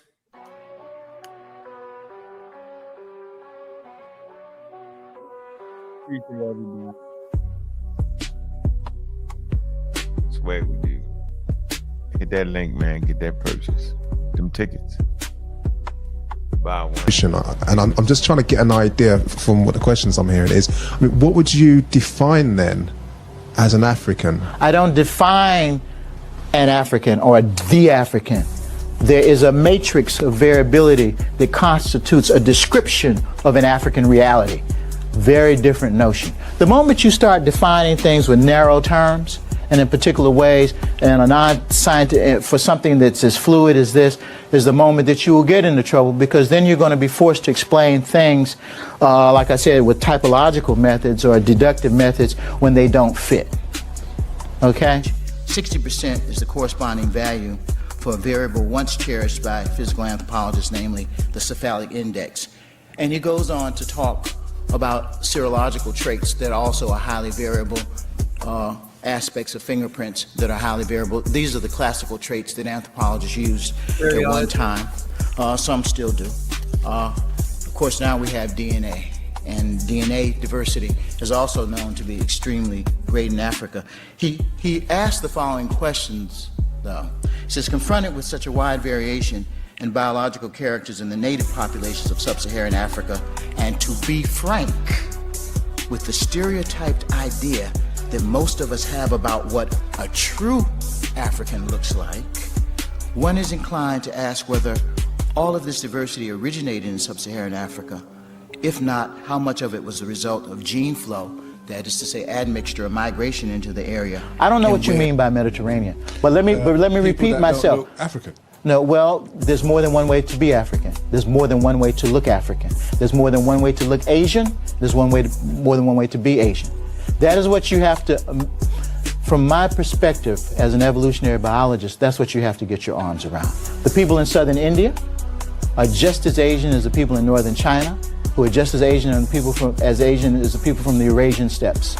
You know, they don't look alike. And you measure them, they don't look alike.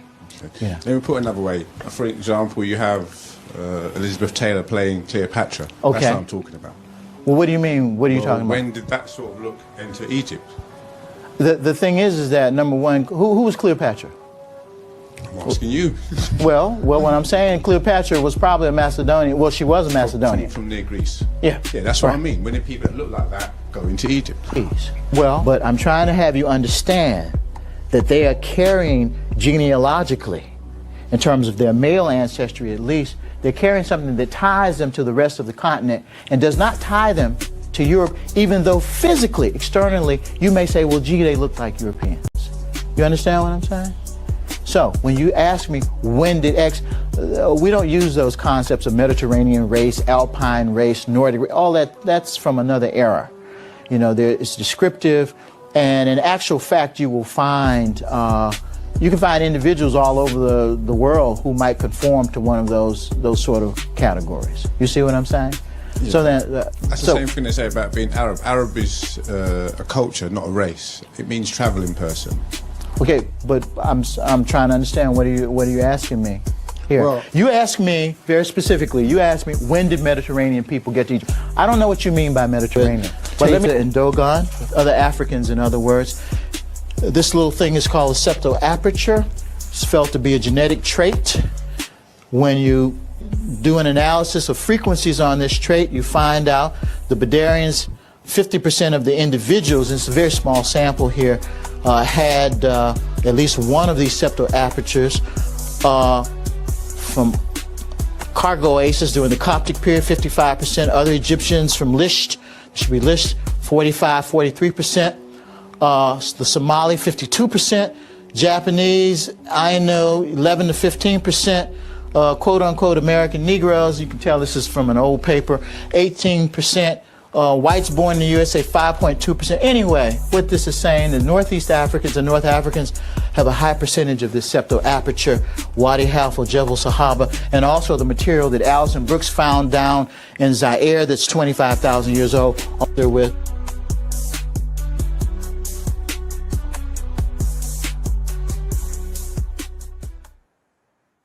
Oh man, yeah. Serious. Yeah, that's serious, man. I understand what Africa is and all this diversity, man. Right. Yeah, so we out of here, Juju, man. Boy, I'm gonna have to use y'all song. I'm gonna have to. So I get a Community Skeptic song. I'm gonna have to. I'm sorry about that, Juju. I apologize. I'm gonna have to use it. Sorry. Whatever.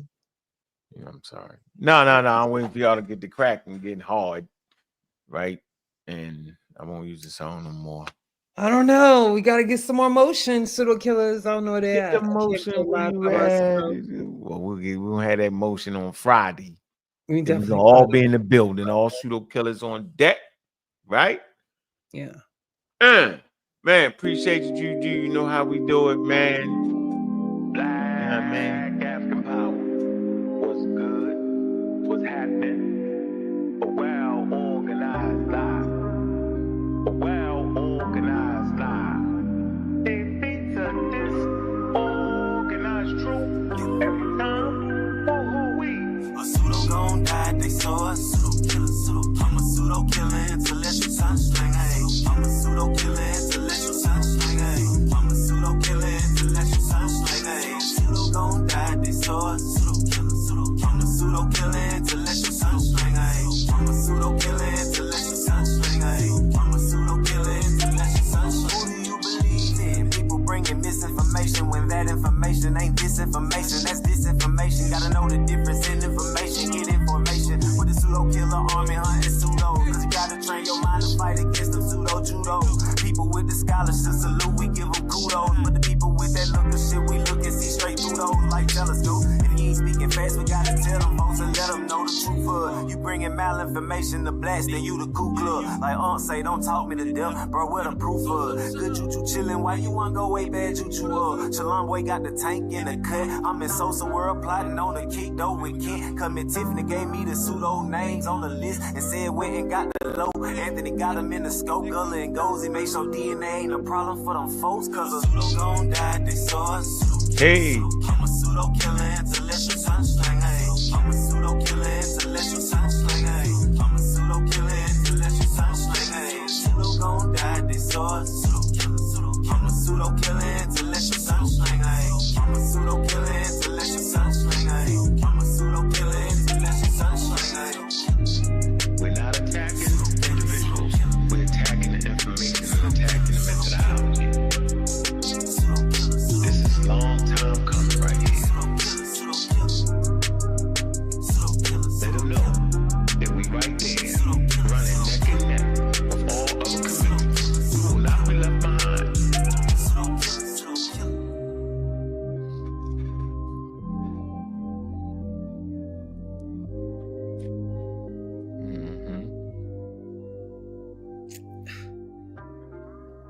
Yeah, man. Man, look, I'm your host, Bobby Banger, and Juju. Good Juju, bad Juju. She was in the middle of the day. Don't play. I was good juju today. Look, man, appreciate everybody coming through, man. I'm your host, Bobby Banger. With that, I'm out. We out.